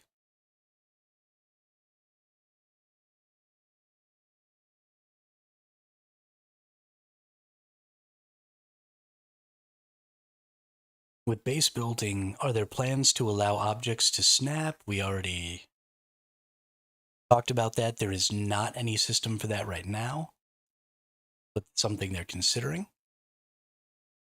Is there an estimated window for console release? This will be interesting. A lot of people have asked about consoles. We aim to release Dune Awakening on consoles by the end of next year. Okay, so the end of 2026 is the latest that they plan on releasing it at this point.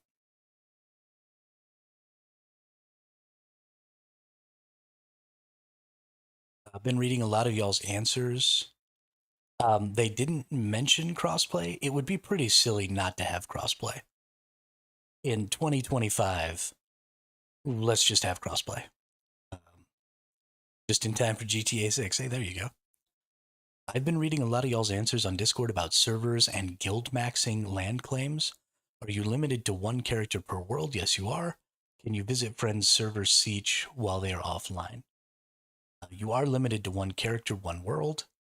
We aim to be... Ooh. So the way this is worded is interesting. I heard... My assumption was it was one character per world. This says one character, one world. So I don't know if that's just a different way of them saying one character per world, or if you're only allowed to have one character in this game. Because that's a little crazy. That's what I think too, but that's a weird way to say it. We aim to be able to visit a different server even without having a friend there for launch. Okay. Any plans to reduce the amount of weapons you can have on your bar? They said that they might consider that, but right now, there's nothing stopping you from having 8 shotguns. Have you addressed the concerns about the combat, and what are your thoughts about the current state of combat? That's a really vague question. Switching between melee, ranged, and abilities is fun and intense. Playing optimally like this is highly encouraged. However, we are still working on combat and have some exciting melee updates on the way. That's exciting. That's very exciting. I'm on the fence for purchasing as I'm nervous about the PvP focused aspect of the game and how it might be the be-all requirement for endgame. It is. I quite traditionally prefer PvE-focused titles with narrative hooks, such as Final Fantasy XIV. Is there any details you can share about PvE, narrative focuses, etc. for players like me? This person does not want to play Dune. I hope the future they're going to make the other planets from the Dune universe to the game. Having 8 shotguns in your hotbar just seems like exploiting to me. So Lord of Ash, we've talked about this. Hive, I absolutely agree with you. I think it'd be great to have some additional worlds. I don't know how they would do that. With their current server architecture, it'd be a little weird.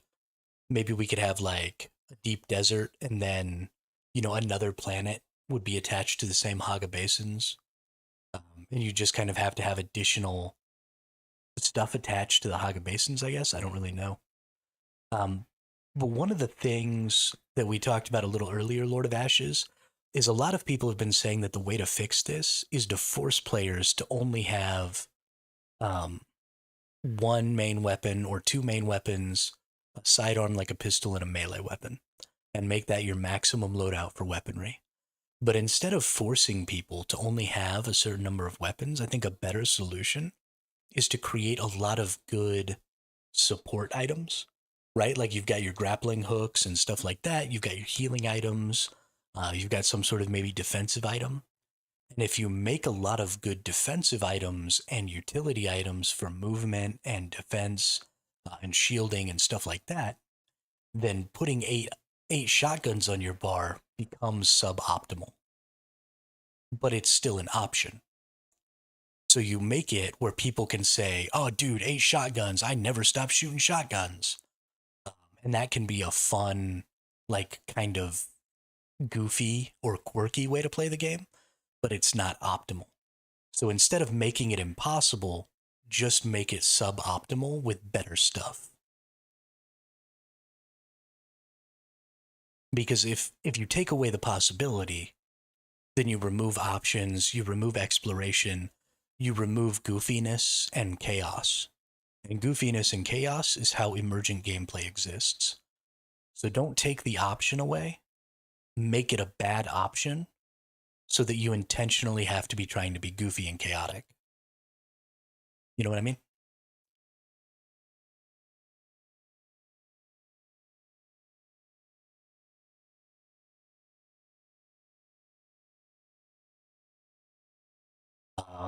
Let's see. Well, let's see what these people talk about with this PvE here. The game has a strong focus on narrative in the main story, the factions, the advanced trainers, and the contracts that can be done in the world. There is plenty there, with more to come post-launch. PvE content tends to be finite in that players consume it much faster than it can be produced. Absolutely true. Unless you put really strong gating in place, we will continue to update the game with PvE content over time. So, this is the kind of answer that they keep giving to PvE players, though, and it really kind of irks me because PvE players are going to be locked out of things. You are not going to want to go in the deep desert if you're a PvE player. So anything that might exist out there, you're basically locked out of because there are people who don't want to play if they're going to die ever, right? They don't want to get killed by another player, period. They don't mind dying to NPCs. They don't mind dying because the game is hard, but they don't want to get killed by another player, period. And it needs to be made very clear up front, right? The deep desert is 9 times the size of the Haga Basin. So 9/10 of the content is PvP. There is some content in the deep desert that isn't PvP. Okay, so they did say that about 10% of the deep desert is a PvE zone. And there are PvE activities in the deep desert, but while you're doing those PvE activities, if you're in a PvP enabled region, you are still technically engaging in PvP. Because if somebody sees you, then they want to and have the ability to come kill you.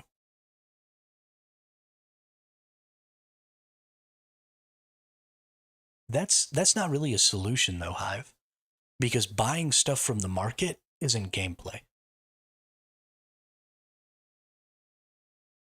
What's up, Dullex? Buying stuff from the market is an accent to gameplay, but it's not gameplay. So, and we've already discussed as part of this AMA that there are some advanced resources that you're only going to be able to get in the deep desert. So, you're not going to be able to get those things by gathering them through gameplay yourself. You're going to have to do a greater amount of gameplay, like gathering copper, to sell those resources to then buy them.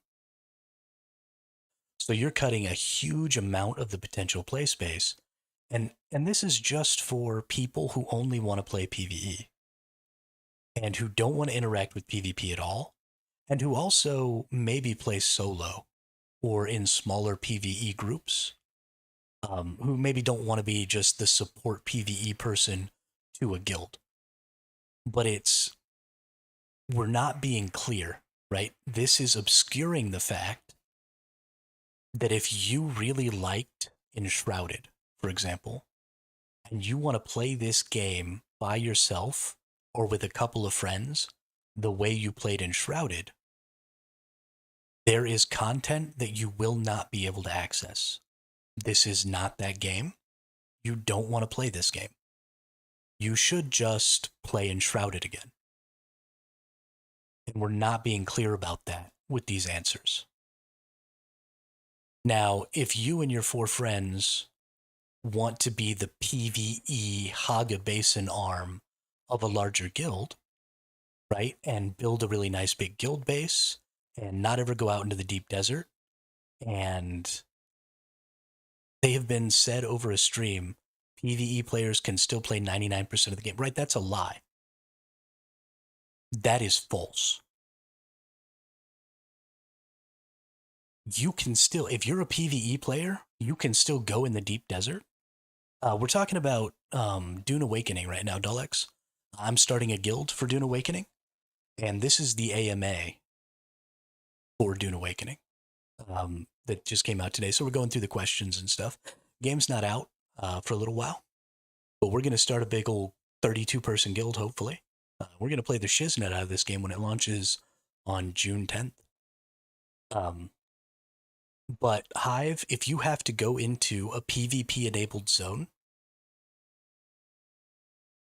to do PvE content, then you are in PvP because you might have to run away. You have to be looking over your shoulder to make sure that people aren't finding you, right? There's an extra amount of stress and focus and awareness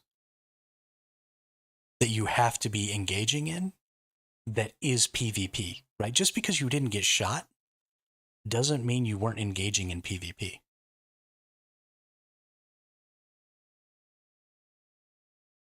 You still had to be aware. You still had to avoid people. You still had to whatever. And so that's fine. I think all of those mechanics are good. And I personally enjoy playing PvE content in PvP scenarios because I like that potential to get set upon by other players at any time and be attacked. But it needs to be made clear that you will be in a PvP environment. And if you don't want to be in a PvP environment, then there is stuff that you cannot do without being in a PvP environment. Because there are people who just don't want to be in a PvP environment at all. And we are obscuring that by saying, well, you can do 99% of the stuff PvE without ever engaging in PvP. All you have to do is be really aware of your surroundings and know when people are attacking you and make sure that you run away and that you're good at running away. And running away is PvP. Straight up. So stop obscuring stuff. It is not PvE if you're in a PvP environment. It is PvP. I agree, Hive. 100%. If you don't like it, don't play it.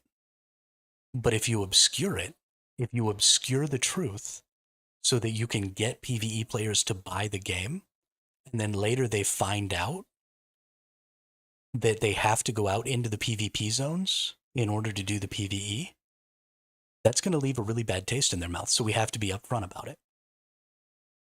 I'm not trying to change the game. I'm trying to inform people that if this is what you don't want, do not play this game. I'm fine with the game being whatever it is. I'm not fine with obscuring that reality to try and draw in PvE players.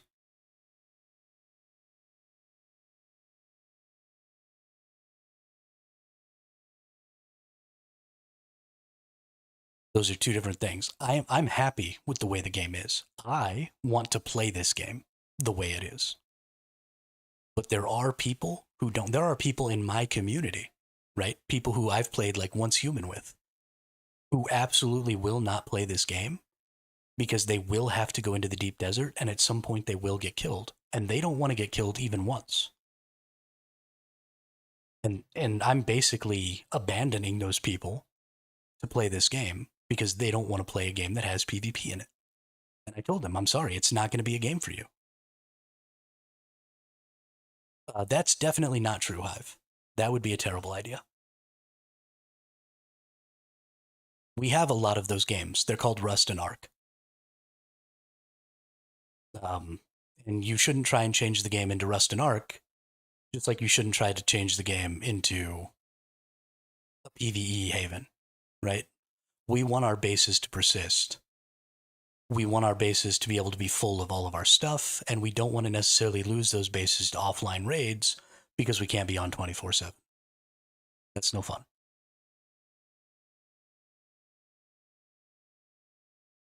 Brother, I'm level 50 and once human. Nice. Congratulations, Dolex. I probably won't really be talking about other games while I'm doing this thing, though. This is where the focus is at for right now, is on Dune for this stream. Because we're reading this AMA and doing all that stuff, so.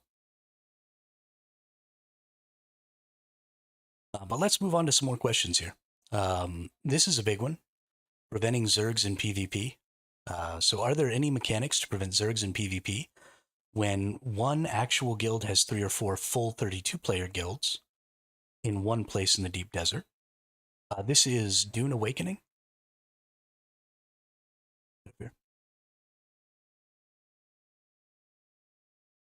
Can you tell me more about the deep desert entrances? Any measures to prevent entrance camping? We have the large PvE areas. That's actually a good thing about the PvE areas. I didn't think about that. Much more difficult to entrance camp when you have a nice long strip of PvE area to go through. Is it possible to raid a base inside the deep desert? And is it possible to move your character between worlds? If no, maybe in the future. That's one that I would like to see. The only question here I think hasn't been answered elsewhere is number 2. That's not true. The entrances are PvE areas, and you can't build in the... Oh, you can't build in the entrance areas. Okay. See, this was not answered the same way before. They didn't let us know that the PvE areas are not able to be built in. That's very good. That alleviates some of the issue that I had earlier, where I assumed that guilds were just going to be building in these PvE areas to have easier access to like a guild house or a guild base. But no building in those areas. That's crazy. That's great. I like that. I like that a lot. That'll really keep the bottlenecks down in the first zones. That's really good. Yeah. Yeah, because if you were going to be able to build in these PvE areas, then the first zones were always going to be capped at 100 people because people were going to be chilling in guild bases and stuff. It was going to be an absolute nightmare. So this is a great solution. Kudos to foreseeing that issue and taking care of it. That's fantastic. Yeah, right. Too easy to process spice, too easy to do all that stuff for sure. The answers this person seeks. This one and this one I don't really care about. I care about this one. Hang on. Put you all on the wizard screen for a second.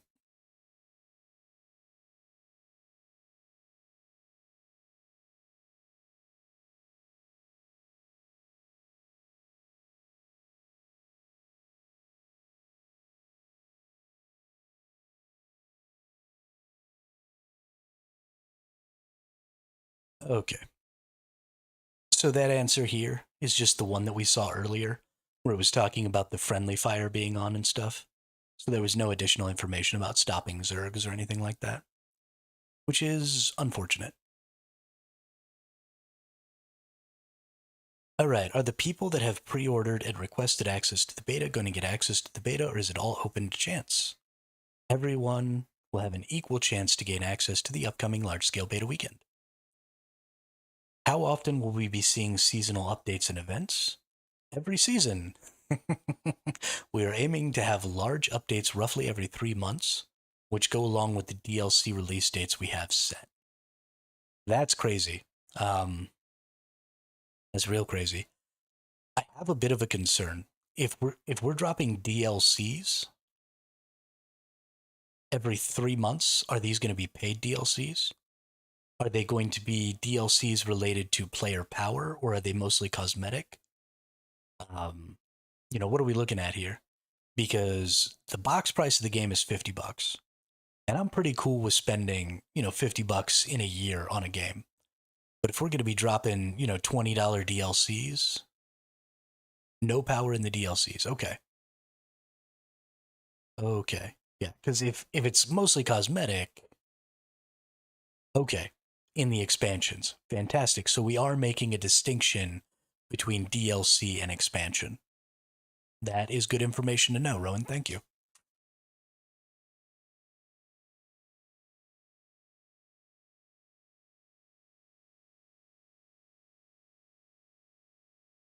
Is the game better than Once Human?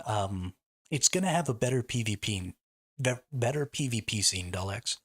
It's a little bit more of a PvP focused game than in Once Human was, which is gonna keep me a little more engaged, I think, over a longer period of time. It was in an interview. Okay, good. Thanks, Rowan. I appreciate that. I actually haven't watched either of the Pirate Software interviews because I'm a bad streamer. Yeah, so these will be more cosmetic, probably, I guess, and then expansions will be more about expanding the world and stuff like that. That's cool. That's cool. I appreciate that they're making a distinction. Hopefully, the DLCs aren't going to be something I require to buy.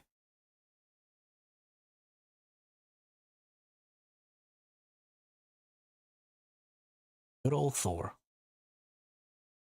What does the endgame loop look like for those of us less interested in PvP aspect?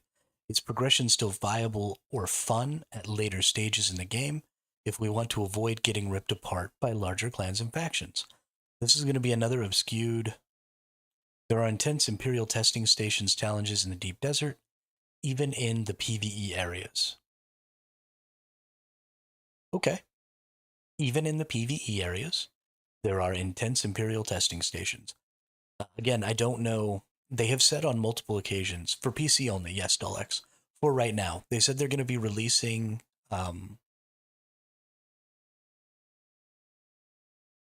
console, hopefully by the end of next year. But for now, it's PC only.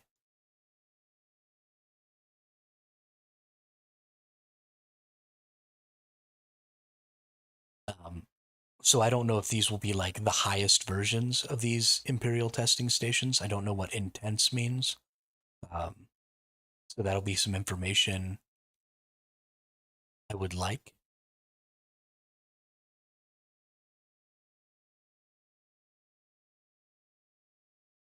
Yeah. Again, I think this is kind of obfuscation of how difficult playing full PvE will be for the sake of bringing in PvE players. The one under that has a better response? Okay. The endgame longevity is explicitly the deep desert and lands red. For the deep desert, if you really don't want to PvP at all, you can still at least run the few PvE labs in the deep desert, in the landing areas that you load into after crossing into the deep desert from the world map. But that's pretty much it. Everything else in the deep desert will be open to PvP, gathering the last tier of materials, farming spice out in the open sand, and the land's rad zone control points are all PvP. After this information, what game are you going to play? I'm going to be playing Dune Awakening, Dulx. I'm making a guild. The link to the guild Discord is actually in the stream Discord channel. I'm going to be going really hard on this on June 10th. I don't know what I'm going to play between now and June 10th. Um, there is a beta coming up on the 9th. So if I get accepted into the beta, I might try and play some of the beta between the 9th and the 12th. But then we've got about a month in there somewhere that I got to find something to play and stream. So we'll be seeing. We might stick with the Last Epoch. I've been having fun with that. Or we might find a way to sit around and aimlessly talk about Dune for a month. These streams have actually been going really well. So Last Epoch is a lot of fun. Yeah, I've enjoyed the new season. But we'll see. Dullex, we'll see. But I'm definitely playing this game on the 10th of next month when it comes out. You participate in the Landsrad through either those PvP control points in the deep desert or by contributing crafted items to the minor houses, so no PvP pretty much leaves you with one remaining endgame activity for replayability, span crafting a ton of stuff by hard farming resources and POIs for components. Yeah, this person nails it. If you don't want a PvP, your pretty much only endgame activity is repeatedly destroying POIs in the PvE zone and hard farming to craft components and stuff for the Landsrad. That pretty much nails it on the head. And I mean, if that sounds fun to you, then definitely do it. But if it doesn't, don't play this game because you won't have any fun and you'll just be mad. And you'll feel lied to. And I don't want that. Is there anything implemented behind the scenes to stop gaming community from going AFK for the night, stopping anyone else from entering the deep desert section, while their late night players farm spice with zero chance of opposition, since each section of the deep desert is said to hold 100 people? I see trailer, interesting game. It is a really interesting game, Dullex. Very, very complex end game stuff. This has been deleted. Cool. Cool, cool. Cool, cool, cool. Does anybody have, because this question wouldn't be here. Oh.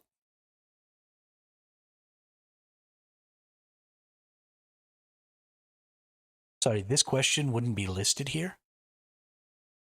if it hadn't been answered.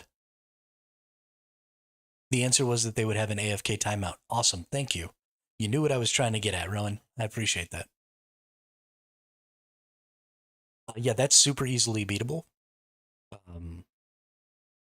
Super easily beatable. So they need something better than that for sure, because this is going to happen. If the zone caps at 100 people, there are tons of gaming communities that can just cap a zone and make it so that you can't go in and fight them. And they'll just stand next to a rock out capping. Yeah, exactly. I mean, it's a simple macro, right? You download AutoHotkey and you tell it once every 2 minutes to click a random direction button.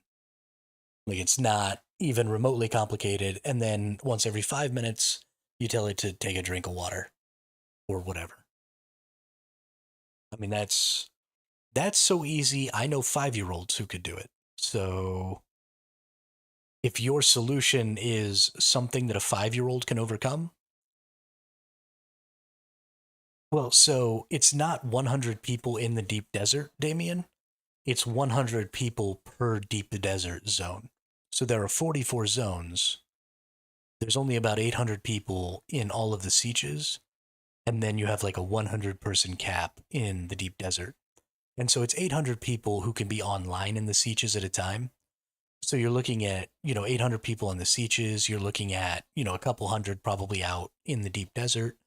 You're looking at numbers of people who maybe aren't on at the same time. So you probably got somewhere between 2,000 and 3,000 people per world who are actually going to have accounts on each world. But then at any given time, you're probably looking at somewhere between 800 and 1,600 people physically online. But yeah, and then the deep desert does also have a cap of, we've heard, several hundred. So several of the deep desert zones could be capped out at 100 players. But the point is that each of the individual zones can only have 100 people in the deep desert, is what they've said. And so it should be easy enough to cap out a single deep desert zone of the 44 or 40 something deep desert zones that there are, so that nobody else can enter that particular section of the deep desert. And then any resources available there, you can just gather for free and nobody can compete with you because they can't even get in. Math just didn't make sense there? What do you mean?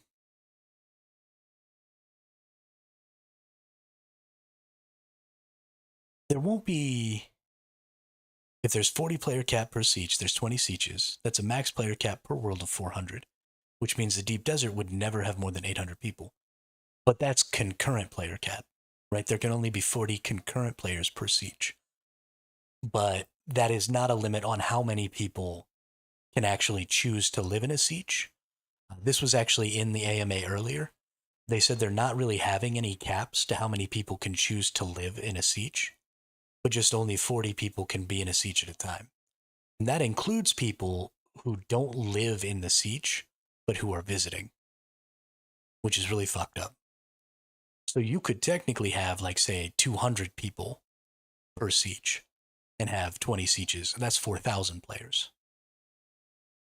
And then you have the deep desert zones, and instead of a 40 player concurrent cap in the sieges, in the deep desert zones, you have like a 100 player cap. But then there's like 40 something deep desert zones, and then the deep desert itself has like a larger cap of only like 900 people. So across all 40 something zones, you can only have like 900 people in the deep desert. And then each zone can only have like 100 people.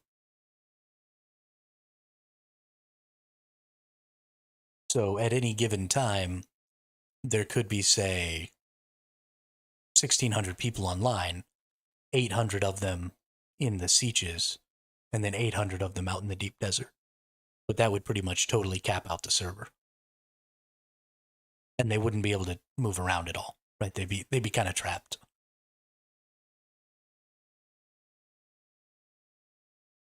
It would suck. It's not a good architecture. It's a pretty bad system. It's gonna be a problem.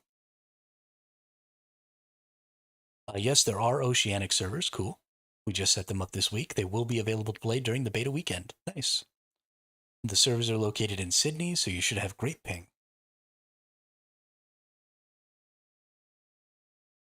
Let's say you have 40 players online in all 20 sieges, all 800 people go into the deep desert.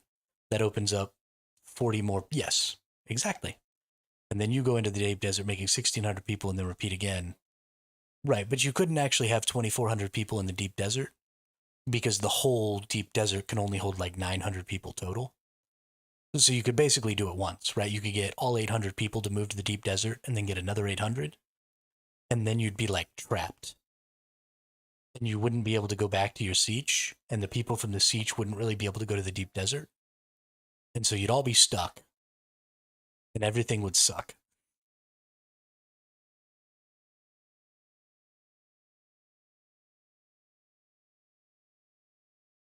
I guess you kind of have the social hubs to help out with that, right? Some people could rotate into the social hubs. And it would be just a really, really terrible dance. If there's 40 zones in the deep desert and each zone has a 100 player limit, that would mean there's, right, but there's two limits, right? There's the individual zone limit, and then there's the overall deep desert limit. So each zone has a limit of 100, but combined, they have a limit of about 900, is what we've been told.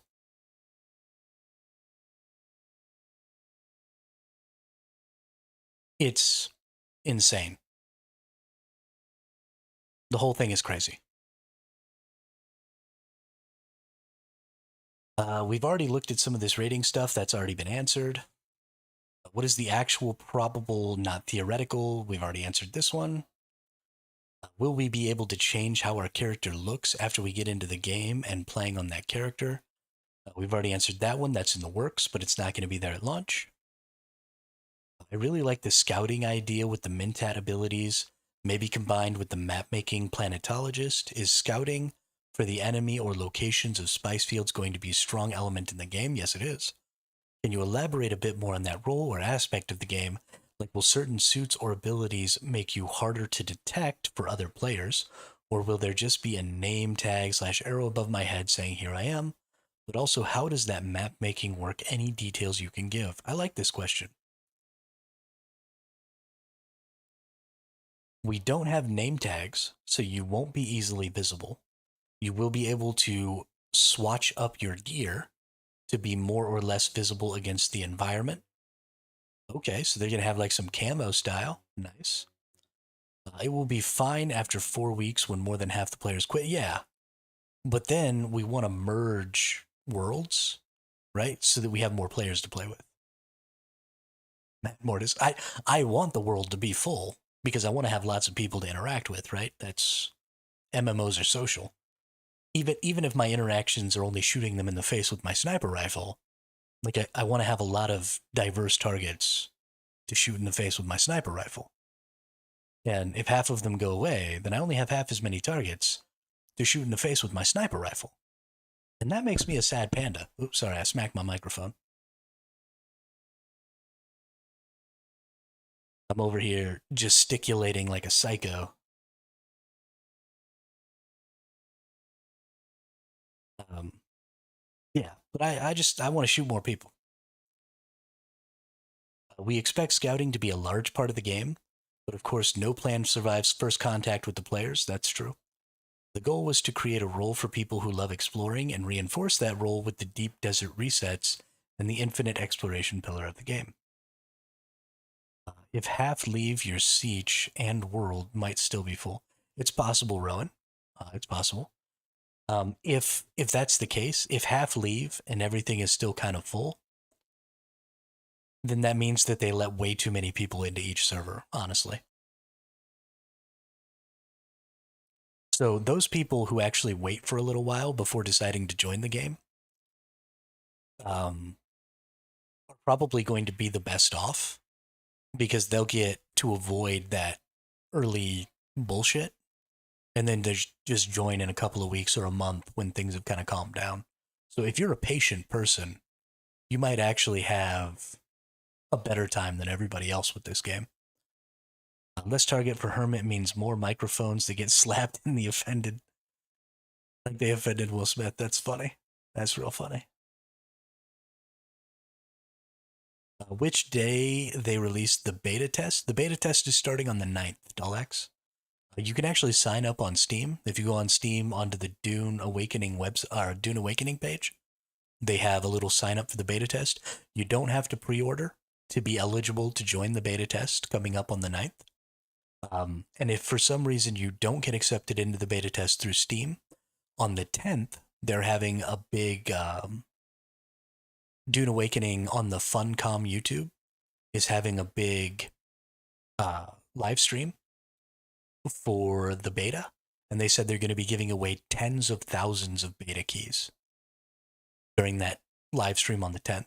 So if you don't get your key by the 9th or by the 10th, and you really want to play to try the game out, then watch that live stream, get yourself a beta key that way, and you'll still have about 2.5, 3 days to go ahead and enjoy the beta at that point.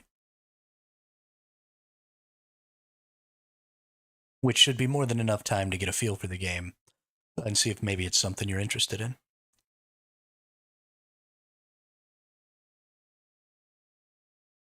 You craft sync charts from the map screen. Once you've learned the ability, you need blank sync charts in order to craft new ones. Yeah. So I'm going to be really interested in this. This is going to be a huge part of my extra gameplay and probably a huge part of a lot of my streams will be going out, exploring, making sync charts, and then sharing them with my guild. Because my whole goal here is to get as much information to my guild as possible so that some of the more casual players in my guild have an easier time just logging on and then knowing kind of the state of the world and then being able to say, oh, okay, quickly, I want to go over here and do this activity. And being able to just move straight into some activities without too much rigmarole. So I'm going to be doing this a lot. I think people could be really good at scouting in this game. Oh, I'm gonna kick ass at scouting. This is gonna be my bread and butter, dude. I'm so excited. Get my ornithopter, just fly around, bring some missiles with me so I can shoot down other scout ornithopters. It's gonna be so much fun. Yeah, well, and it's every week too, right? And it's gonna be huge for the Landsrad because not only does the desert change, the representatives for each of the great houses will also move. So you have to go find every week, you have to find the representative of the great house. And then you have to convince them to tell you what their objective is that week. And then you can start making progress. So, I mean, that's 25 random people you have to find out there so that you can get a full understanding of the lands rat that week. So you can make decisions about blocking people from certain things and stuff like that. The Landsrad system, because of the way it's set up, is going to be so deep, right? There's going to be strategy on top of strategy on top of strategy to winning that thing. It's going to have to do with, how close or how easy to find are certain objectives. It's going to have to do with where those objectives are in the grid. It's going to have to do with all kinds of stuff. Oh, it's going to be so huge. Sectarian, the way it works is they have they handcrafted some like islands. Um, right. So basically, if it's not just dunes, right? If it's not just sand, then it's a handcrafted section. And then they've taken these handcrafted sections and run them through a procedural generator to jumble them all up and move them around the deep desert. And so there's basically infinite possibilities, right? As long as they keep utilizing this procedural generation tool to mix things up, then they already have an almost infinite number of options. But as long as they keep adding new handcrafted like sections of the zone and keep adding it into the procedural generator, then the likelihood of you seeing the same thing twice just starts to nosedive incredibly high. So, or incredibly low. So you're not probably going to see the same thing twice.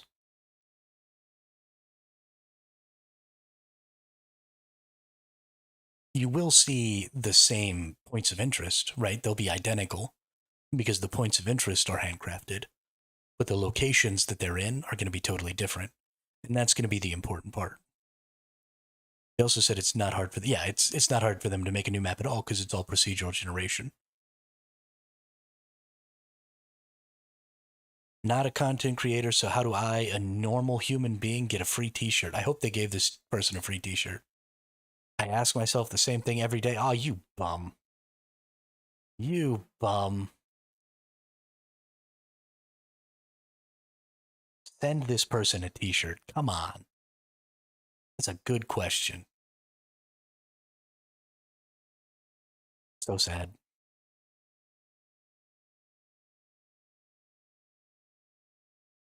Will the servers be region locked? Is it possible to play with my friends in different regions, or do we have to pick a region for everyone to start in and accept that not everyone will have good pings? Yeah, you're going to have to pick a region. There is no region lock, so you can play in different regions, but since you can have one character per world, okay, here we go. One character per world. They set it in a way that is not androgynous in any way. You can also create multiple characters in each region.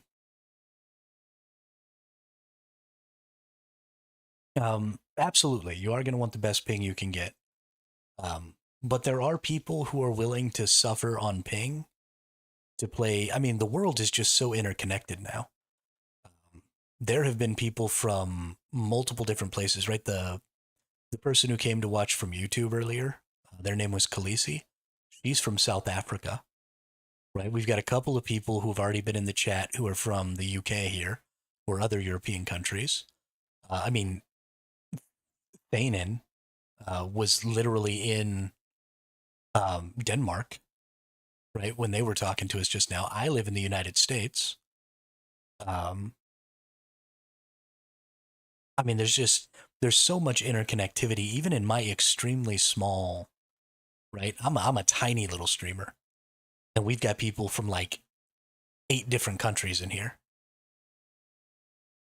Yeah. She has a pretty hard time, which is why she was playing on NA with us, even though she had horrible ping. Yeah, Damien Darkrose is from a totally different planet. So, I mean, there's just so much interconnectivity now that sometimes it's worth it to take the ping hit to play with people that you like from communities you're a part of. And it's becoming less and less of an issue, right? As internet and stuff gets better, as bandwidths get better, as technologies get better, we at least have gotten that down to where, I mean, people in the UK can play over here on the US East servers at somewhere between 150 and 250 ping, which isn't great, right? It's not professional COD level or professional, forgot the name of the game level, but it's at least, like I already suck at video games, so I can't really tell that this is making me suck more level. And I can live with that. Will Dune Awakening feature regional servers, especially South Africa or South America? Sorry, not South. We were talking about. So they showed us a picture, and pretty much the only region that isn't getting servers is Africa. We have South America servers. We have 3 different regions of North America servers. We've got Europe, we've got Asia, and we've got Oceanic.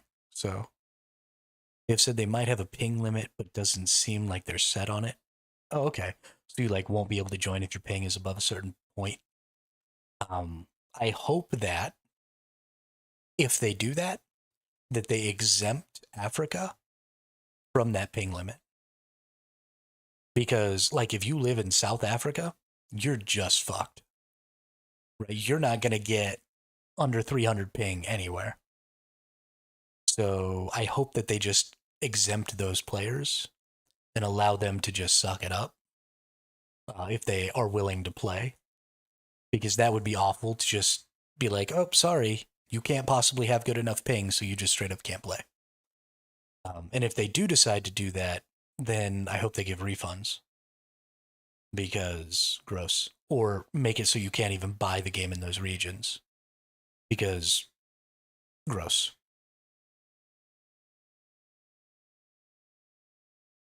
Will Dune Awakening, we already talked about that. Can we at least get a console release window? We did.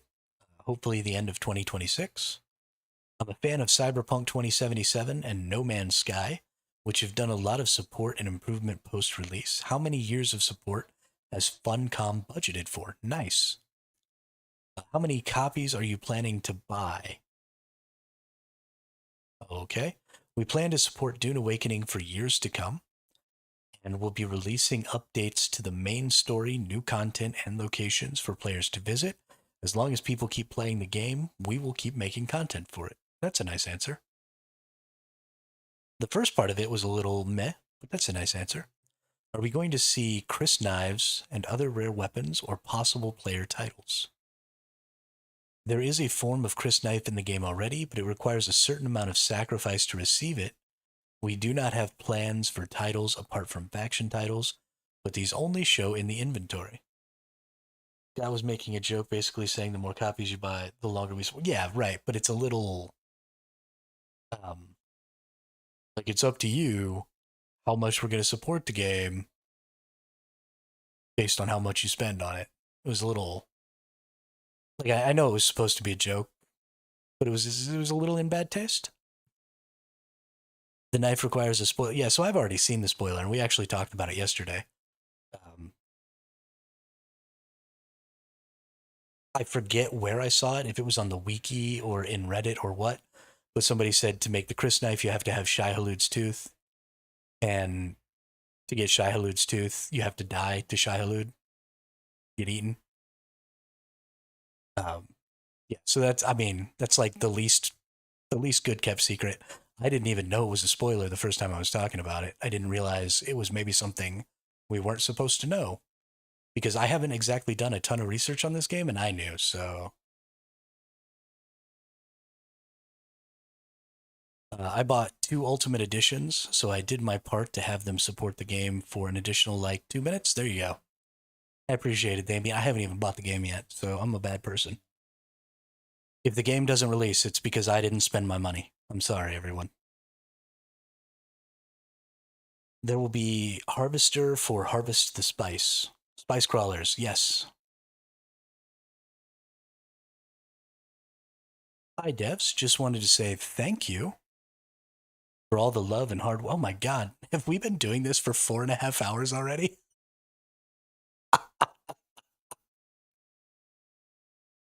Yeah, I appreciate that, Rowan. I do. I am not nearly that. Um, what's the word I'm looking for? Conscientious. Yeah, I'm not nearly that conscientious of the fact that I might be spoiling things for people. Mostly because I know so little about this game. I assume if I know it, it must be common knowledge. So I just kind of, if I've learned something, I'm just spitting it out because I like just haven't been around that long. Malak Rawl has followed. Oh shit. We got the House of Rawl in the house.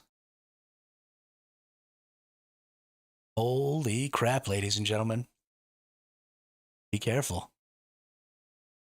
40 gifted tier 3 subs would be $1,000 left. Is that what that is?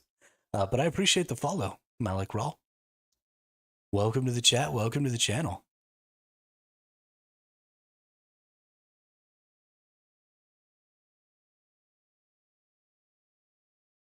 Welcome, welcome.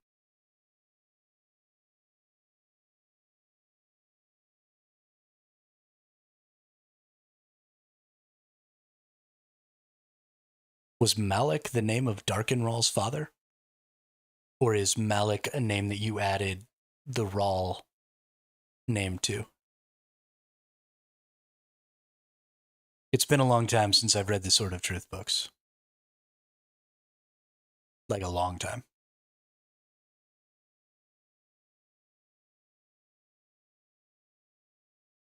No, Darkenrawl's father was Panis Rawl. That's right.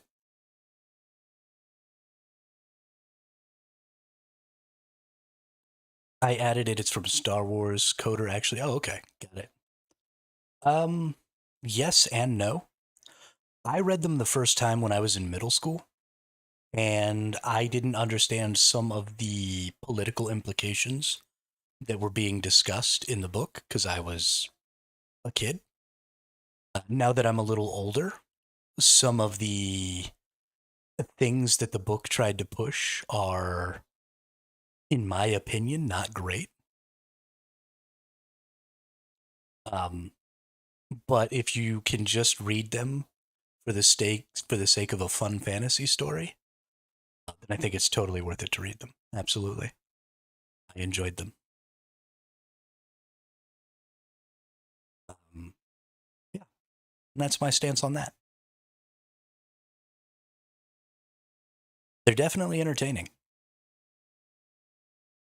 I enjoyed the fantasy, but at a certain point, they got a bit. Yeah, exactly, exactly, Malik.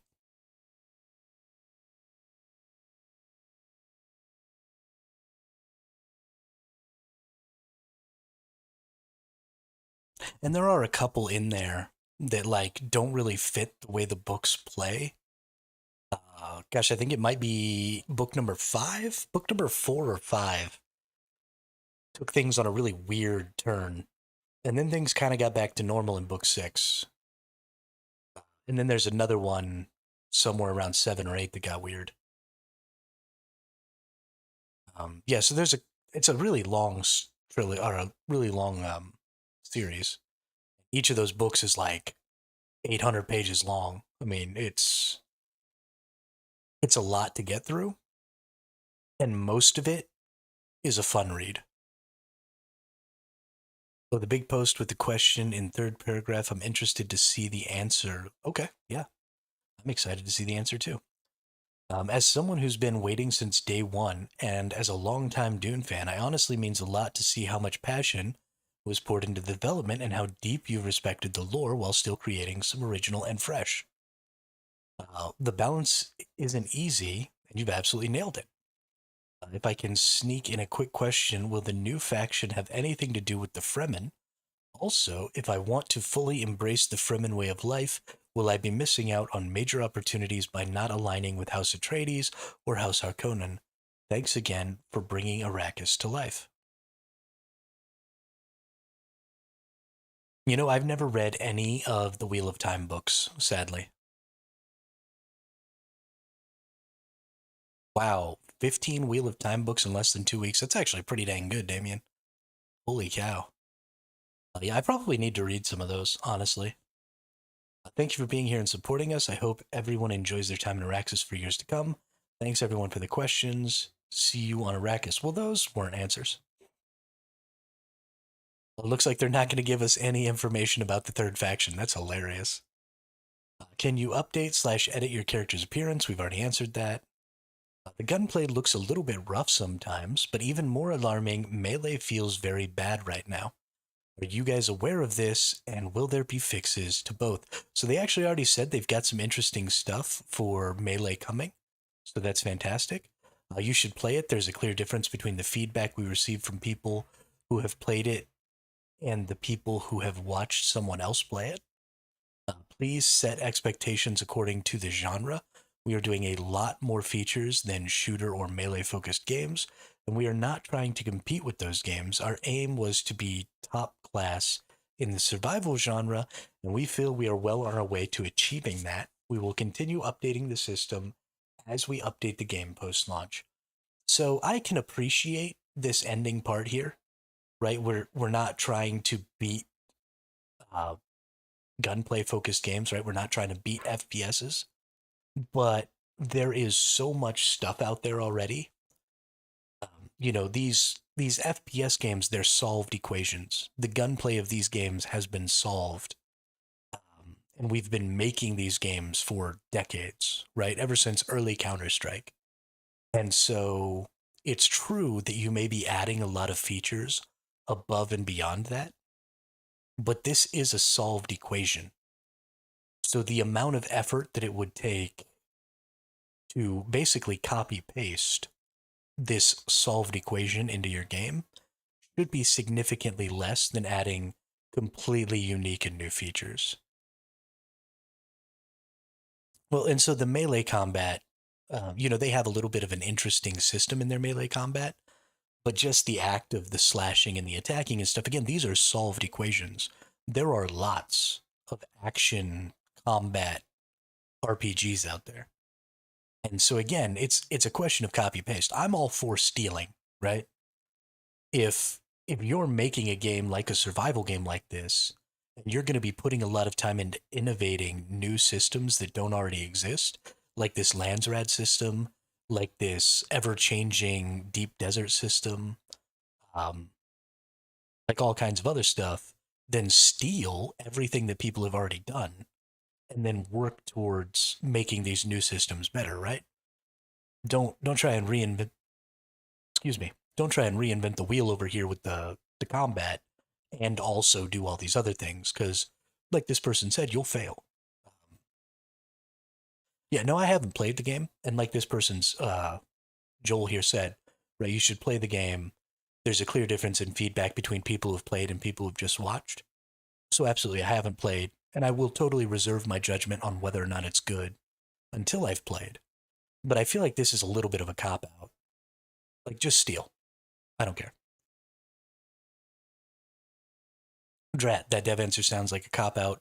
Sure, incorporate your new melee shield mechanic, but hiding behind that is pretty sad. Yeah, that's kind of where I'm at too. And again, there have been positive reviews of the combat system. I'm not shitting on their combat system. I'm shitting on this answer.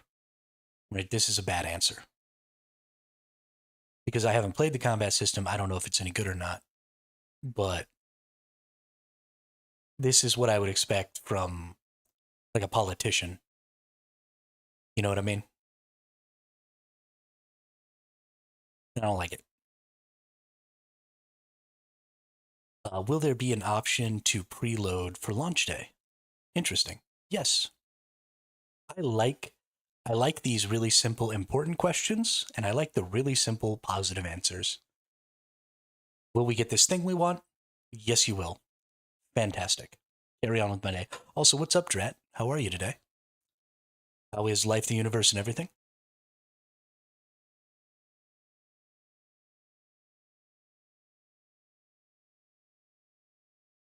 Are our characters safe and also backed up so I can take a break for a few months and my character and his gain levels with skill points will still be there when I come back? I know bases go after a few weeks of no maintenance. Your character is safe when you log out. Only unshielded vehicles and bases will decay. Okay, fantastic. That's good to know. Because there are definitely times when I'll just not play for a little while. Work, work, work. Happy to be here, though. I'm glad that you're here too, Drat. Use the social banks. That's a great idea. Yeah, the social hub banks is going to be a great way to save your stuff there. I've been lurking since you started. Thanks for going through all this stuff. Yeah, of course. I figured, honestly, it's mostly because of you and a couple of the other folks that I know are constantly at work whenever I'm streaming and just kind of tune in, just to have something to listen to, that I thought that this might be a good idea. Like, hey, there might be some people who want to know this information but can't, like, scroll Reddit while they're trying to work. Yeah, exactly. So y'all are actually the reason that I'm doing this today. And it's turning out to be probably the highest viewed stream that I've ever had on Twitch. So thanks. Y'all's daily routine has turned out to be the best thing that's ever happened to me. So fantastic.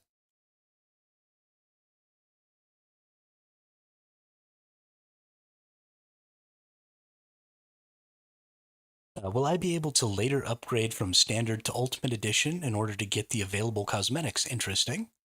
Yes, we will have this option after launch. Fantastic. Again, just another quick little, like, here's the thing that I want. Bammo positive answer. Love it. Swoder Crafter again. Another good question. I'm sure. When you list items on the exchange, does it show in the listing the name of the player listing it so that we can try to earn a reputation for being a reliable seller or possibly a bad seller? Yes, it does. So this is something that we talked about yesterday. Actually, we read specifically this question. But I'm really happy about this because this is absolutely right, especially with things like um, maps and stuff like that. This little reputation here is going to be important. Do you plan to re-implement the tank in the feature that is shown in the trailer? Dang it, why do they have that option but no maker's marks? Yeah, that is a little sad, Damien. So I think this tank is actually the Jeep. People keep talking about, do you have plans to implement the tank? But I think the tank in the trailer is actually the Jeep with mods. We are indeed planning to enable the tank post-launch. Oh, okay, maybe it's a totally different, never mind. I was wrong. Looks like we will be getting a tank. That's exciting. I like tanks. Tanks are fun. They make things go boom. I'm getting a little giddy. Getting a little giddy. What is the purpose of sieges? If you're capable of hosting 500 plus players in the deep desert, why not just have bigger servers for everything? That's because you can't build as much in the deep desert. That's why. Haga Basin has a higher density of content than the deep desert, mostly NPC count. So we can't have as many players active on the map. It is also substantially bigger, so there's more room for players to claim land, build, explore without having 100 players gobbling up all of the land. Yes, Damien, there was a spice harvester swallowed by a worm. 100%. I'm so excited for thumpers. We're gonna thumper the shit out of people, dude. It's gonna be so much fun. I had to AFK when you were explaining the possibility of having to recreate your character if you can't get together with your peeps. Yeah, so I was just talking, Drat,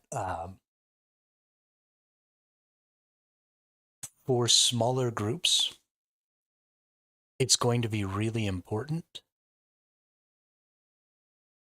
that you get yourselves on the same, and even our group needs to try really hard because you can't transfer resources in a vehicle to a siege that you don't belong to.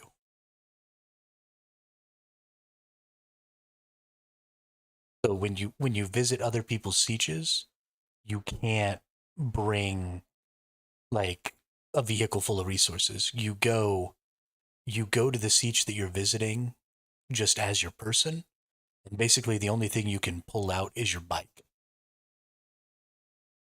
So you're not really going to be able to bring, and I don't think you can even bring vehicles from other sieges into a visiting siege. So guilds are going to have to make a lot of vehicles. Maybe that's what it'll be. Maybe you'll be able to fly in with a vehicle that's from that siege, but you won't be able to bring your vehicle from another siege in. That'll probably be how we'll have to solve it. That might actually be the thing. Because when you transfer into a siege that you're visiting, you can only bring the stuff in your backpack with you, and you can only bring your motorcycle. No, siege is not synonymous with world. World is everything. World is all of the sieges, and the deep desert and the social hubs all together. And then siege is the individual instance of the Haga Basin that you're in.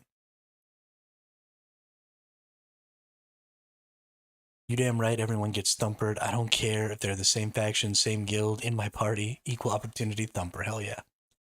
Yeah, so we're going to have to test some things when we can first get out to the deep desert about whether or not people can fly from the deep desert into a siege that they're visiting with a vehicle that is from that siege. Because if they can, then transferring resources will be okay. But if they can't, then only people who live in that siege are going to be able to transfer resources back to the guild base. And that could create a really, really shitty bottleneck.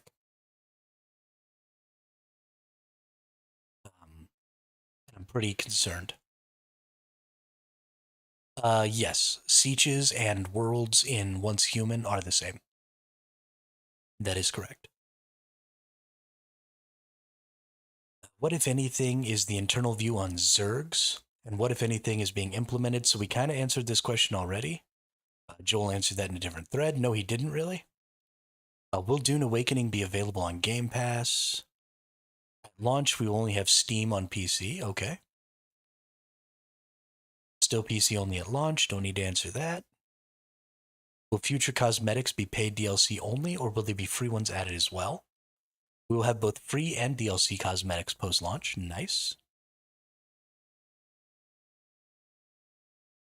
No worries, Dret. No worries. If this game breaks any cool records, will Joe do a showy on Twitch stream? Shoey, not a showy. Oh, I assume he means drink out of a shoe. Got it. Yes, but with Coke Zero since he's dry right now. Aw, poor guy. What were the big lessons you took from Conan, and how have you improved them in Dune? This is an interesting... Okay, too many to answer here, but come to my GDC talk. Didn't even try. Sad day. Will guilds limit the amount of building you can do per person, or does it stack the amount of outpost spaces you can make per player in the guild?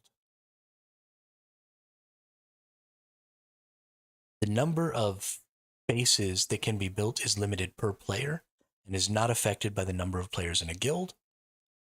Okay, that's good to know. I believe it's 3. I believe you have 3 sub-fiefs, or maybe 1 main fief and 3 sub-fiefs. I'm not 100% sure, but it's like 3 is how many like bases you can build. I will probably use all 3 of mine to create our guild base, and we'll just make like a huge sprawling monstrosity inside of the siege that I choose. And I'll get all of y'all to build it because I suck at building. And then I will claim it as my own creation. What was that third answer? There was more answers? You mean this right here? This isn't one of the um,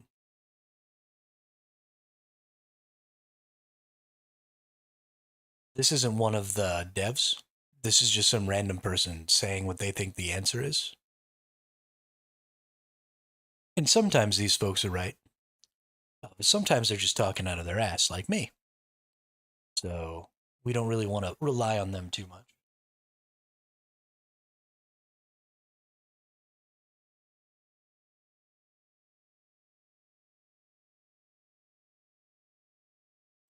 When is it coming to console? Hopefully by the end of 2026 is what they said.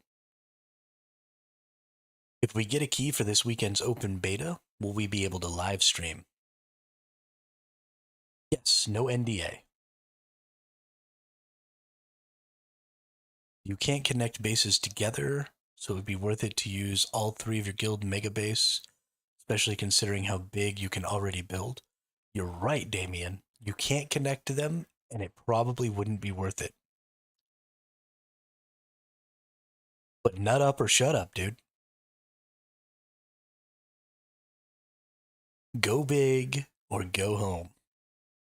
What we need to find is a big old rock outcropping that's big enough to have 3 full bases on it. And then we literally put 3 full bases on it and just take over. Well, absolutely, Rowan. You could have bases in different parts of the map. That I will leave to the members, right? Because every member will have 3 potential bases. And so we'll go out into the deep desert and we'll have, a couple of little bases out in the deep desert that we use to depot stuff when we're doing like big mining operations. And, we'll get around and we'll put a lot of bases with 32 people, right? That's 96 bases,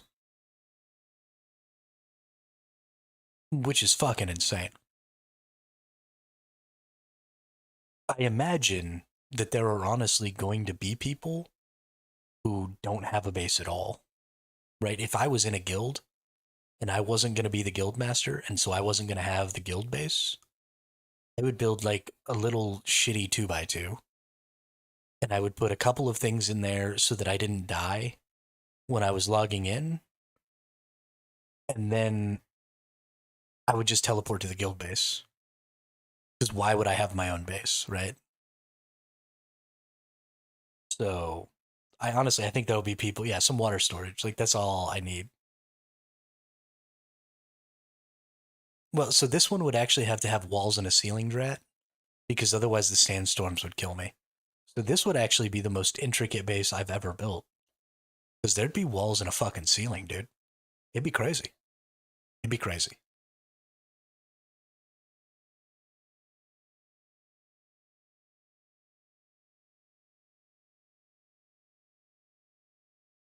Why would you thumper me, Damien? I am your leader. You will obey.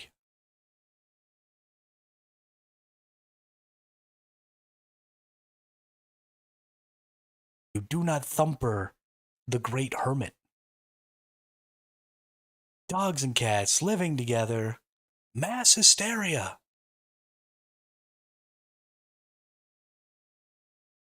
I love, I love Ghostbusters. One way to vote for a new leader, yeah, get them eaten. There you go. I believe in the Sith philosophy. If the leader screws up, kill him and take over. Fair enough. Fair enough. But you know what they say? Live by the thumper, die by the thumper, Damien. If that's the line you're going to take, then one of these days you're going to get thumped to death and somebody's going to take over for you, too. You are not immune to the thumper, brother. You get thumped just as easily as anybody else. With regard, we already talked about that. Will there be nudity like in Conan? There are some features that Conan Exile has that won't be replicated.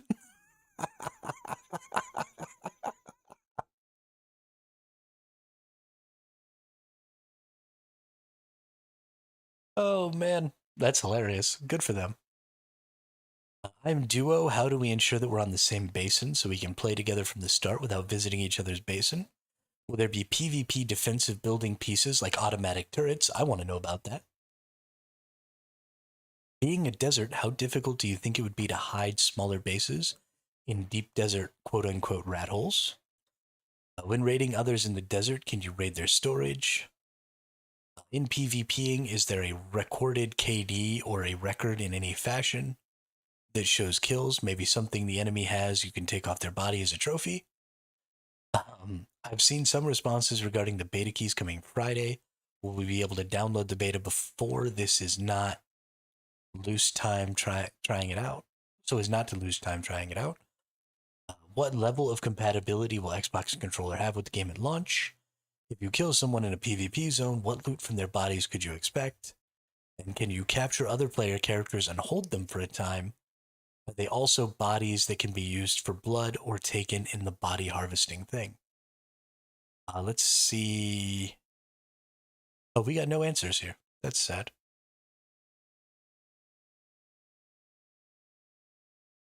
That's very sad.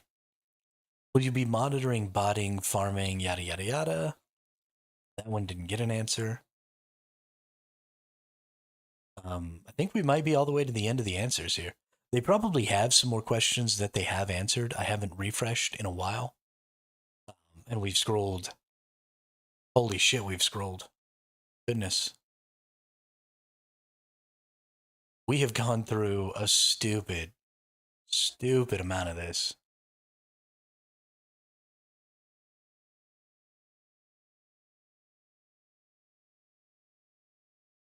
But I think we were kind of running into a lot of repeats there at the end. And while there are probably still some questions that I would like the answers to, and while there are probably still some good questions in there, the amount of effort per good question that we're going to have to put in from this point on is probably more than I'm willing to put in. Because there's just going to be a lot of sifting through stuff we've already seen, trying to remember every question that we've already read and the answers we've already gotten. And I'm probably just not really going to be able to do that with any sort of efficacy. So I think we're probably going to go ahead and call the stream here at the 5 hour mark. Also, because I've been talking this entire time, my throat is super dry again. I've actually only had a half a bottle of water, which was a terrible idea. I should have had more water. Um, but yeah, what an incredible, incredible stream today. I cannot even begin to thank you all enough. We've had so many new people in the chat today. We had so many new follows today. Just such an hey, what's up, Ski? Ski, you never applied to the guild Discord yesterday.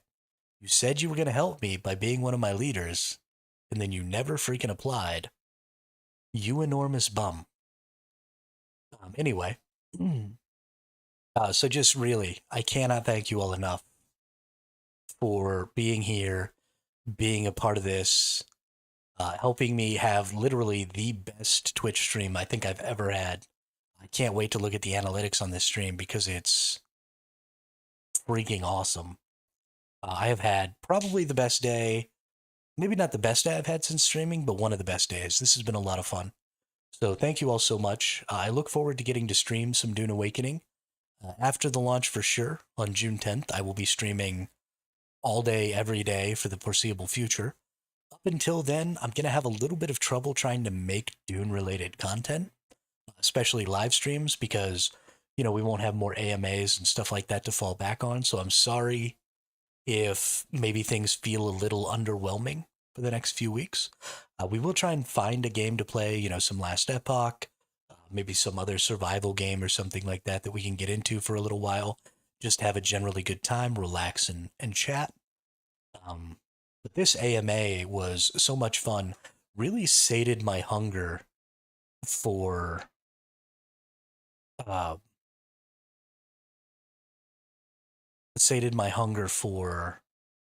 some information. So I'm not nearly as ravenous or deranged as I was before the AMA came out, hoping for some information. Damien, I don't think that the Discord you typed earlier actually registered because the bot should block links and stuff like that. But it's in my profile. It's in my profile in Twitch and in YouTube, which will give you access to my. Oh, yes. No, sorry. You typed in the Discord earlier. Yes, Damien. I did see that. That was the correct Discord. That is the Discord for my stream. If you go into the off topic chat, because that Discord was actually built specifically for Once Human, although that's going to have to change. But if you go into the off-topic chat, there is a link to the guild Discord, which is just for people who are joining specifically the Dune Guild, and that will be where we do all of our guild-related stuff. Will be in there. So you don't necessarily need to stay in the stream chat if you don't want to. There is a Discord server specifically for the Dune Guild, because not everybody who's going to be in the guild will necessarily be a viewer. And I don't want to make that like a stipulation. But you can access, and I'll find a way to get it posted somewhere else as well, so that people can find the Dune Discord better. If they choose to join us. We are the Searing Fang. We're going to be a little bit more of a relaxed, casual guild, so if you're looking for something that's not super, oh my gosh, gotta play 16,000 hours a day, why weren't you at the call to action, you're going to get kicked out of the guild. I won't be kicking people at any point for lack of activity. If we get more than 32 people, we'll just make another guild. The only reason I would kick anybody was just for reasons that are things like people just don't mesh well. And I don't mean like, oh, that person is kind of annoying to me. I mean like, oh, that person likes to say racial slurs and I don't want to deal with that. I would ban something like that. But otherwise, play as much as you want, play as little as you want, be a part of the group as much as you want or as little as you want. I'm looking for some really, really hardcore leadership people who are going to play a lot of hours like me, who can help make sure that everybody else's experience is a good one. But other than that, I'm not really looking to implement any sort of requirements on just the regular members of the guild. So yeah, thanks again. I really, really, I can't even say it enough. Um, Today was such a good stream. Oh my freaking goodness. Um,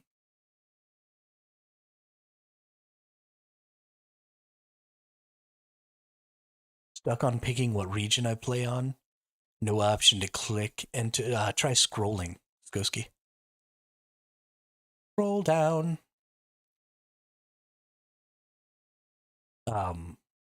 Yeah. So thank you all so much. I hope you have a great day. And I will see you all on the next one. I'll just get in the regular Discord ski and see if I can help you out there.